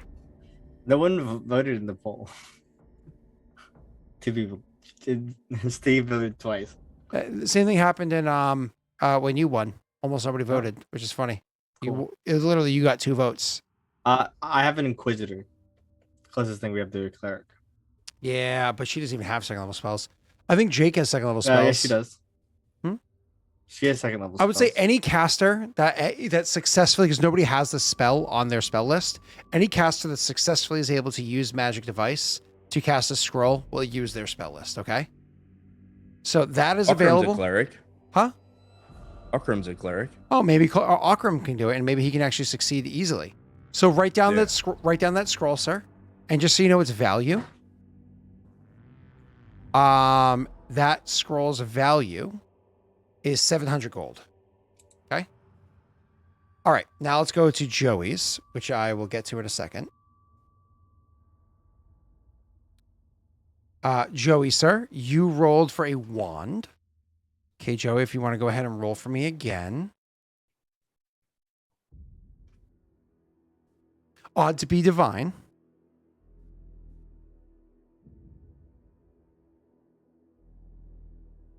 So it's a divine fucking wand again. It's a 3rd level, so cast level 5, a 3rd level divine wand. And for what spell it is, roll me one more time, sir. It'd be funny if you did animate dead. All right, making another pull for level 4 one we did today. 42. You got one. It's a magic circle against. Joey, roll me a d4.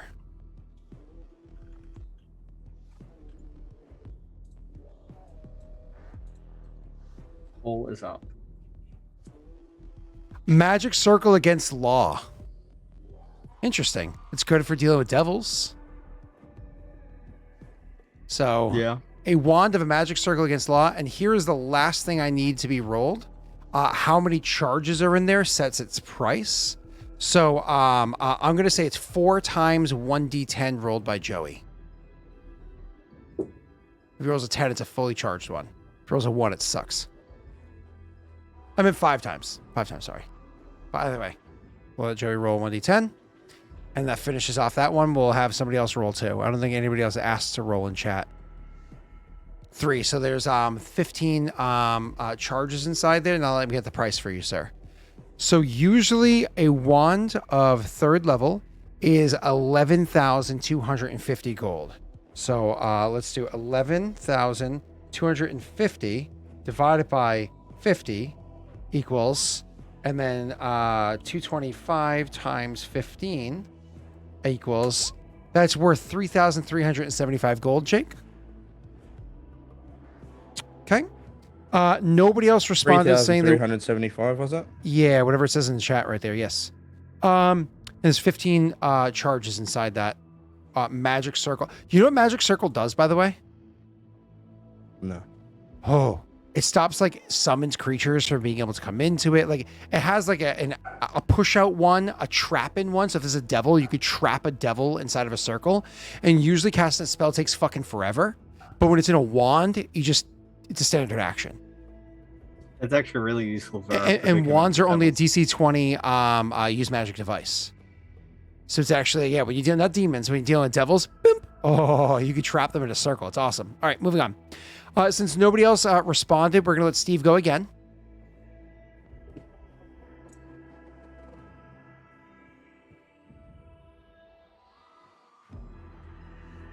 Let's see if we can get something different this time, like a ring, a rod, potions are boring.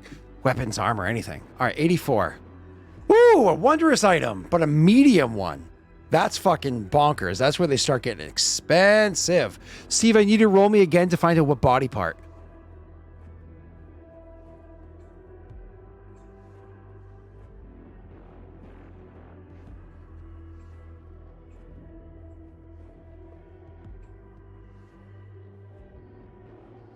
What was that, 76? Thank you so much. Sorry. I was distracted for a second. 76 is slotless. That makes it interesting. Okay. So if we're going slotless for a medium item, sell I'm going to put this on you before he rolls again. Slotless comes in multiple forms. For medium, there is a lesser medium and a greater medium. It is a roll me a D100. If you roll an 86 or higher, it's greater. If you roll lower than that, it is a lesser. You kind of want it to be lesser. Higher than that, you guys can't afford.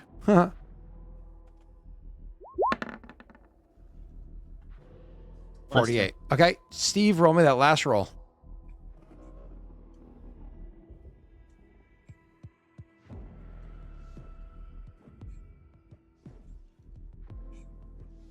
Higher the number, the more likely it's you can't afford it. Okay, 44 you can probably afford. Okay, let me just read what this says before I tell you, but I can tell you it's worth 10,000 gold pieces.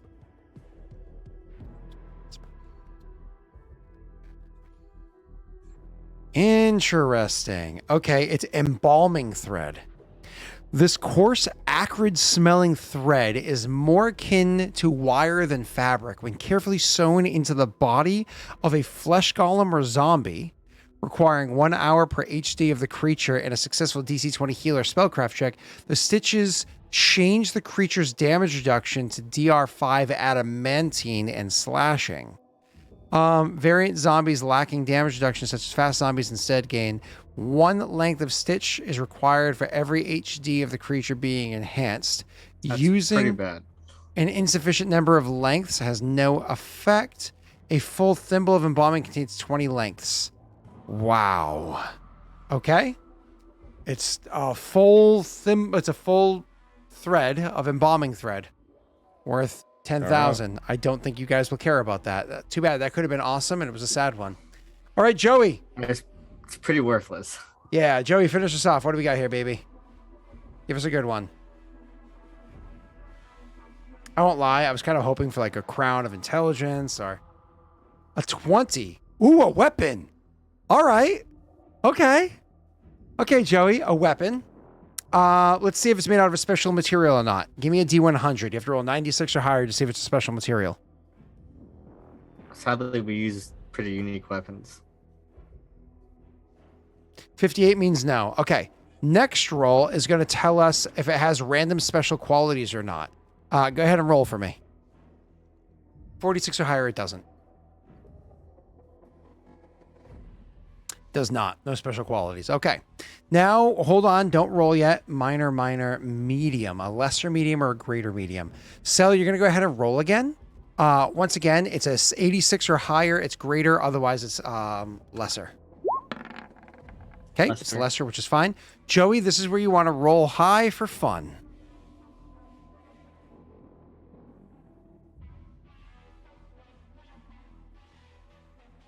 A 55 is not bad. That is a +1 weapon with 2 +1 special abilities. Okay, we haven't decided what weapon it is yet. Expensive. Yeah. Well, that's let's see, 18,300 and something. 18,300 and something. Yeah. All right. Let's see. Let's see what +1 special abilities there are. Joey, I need 2 D100s. You can roll them both. This is going to be an interesting combo. I won't say what they are until I see both rolls. 13. Okay. Interesting. And 48. 13 and 48. Whoa. Let me just read what 48 is, and I'll tell you 1 second. Oh, that's weird. Oh my God, that's so cool. It feels like something that makes sense for like where you guys were just traveling. Okay. So it is going to be a +1 corrosive grounding weapon. Okay. So corrosive weapon means that upon command, it has a slick acid that deals an additional 1d6 points of acid damage on a successful hit. The acid can't harm you. Okay. Grounding, the weapon can safely touch electrically charged surfaces without harming the wielder. When used against creatures with the air subtype, it deals an additional 1d6 points of damage. The wielder of grounding weapon receives a +2 competence bonus on saving throws against air and electricity-based effects. The weapon itself is immune to electricity. That's interesting, right? It's okay. I mean, it's not great. It's very elementally based, but both of those feel like they came from the earth. Yeah. Right? So I kind of want to say, it's it's almost like a slap in the face. You find a stone axe. well, not like any of us are gonna be buying it, so You say that, you never know when you need it. Maybe Well, you no, want to because maybe you none want of to us give it use to axes. Urzog. for 18,000 Stone gold. axe. So it's a stone axe, it's a +1, so it's a stone axe. It's a +1 grounding and corrosive axe. All right. Those are the 4 That's items. 9 BP. Hmm? As that would mean it would take you 9 unrest if you had 0 gold to purchase that item. It wouldn't be worth it. Well, they're going to be around for a little bit, so it gives you time to purchase them. And the what was I going to say? What was I going to say?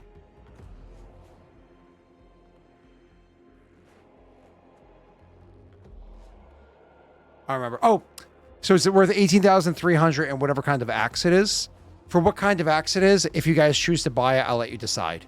Hand axe, battle axe, great axe, pole axe, dwarven ogreish, whatever makes sense for whoever's buying it. I'll let that kind of get made up, right?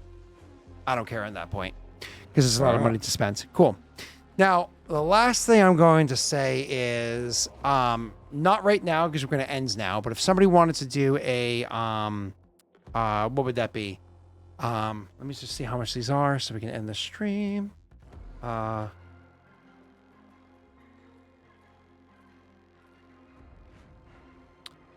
Because I just want to see something. That is that.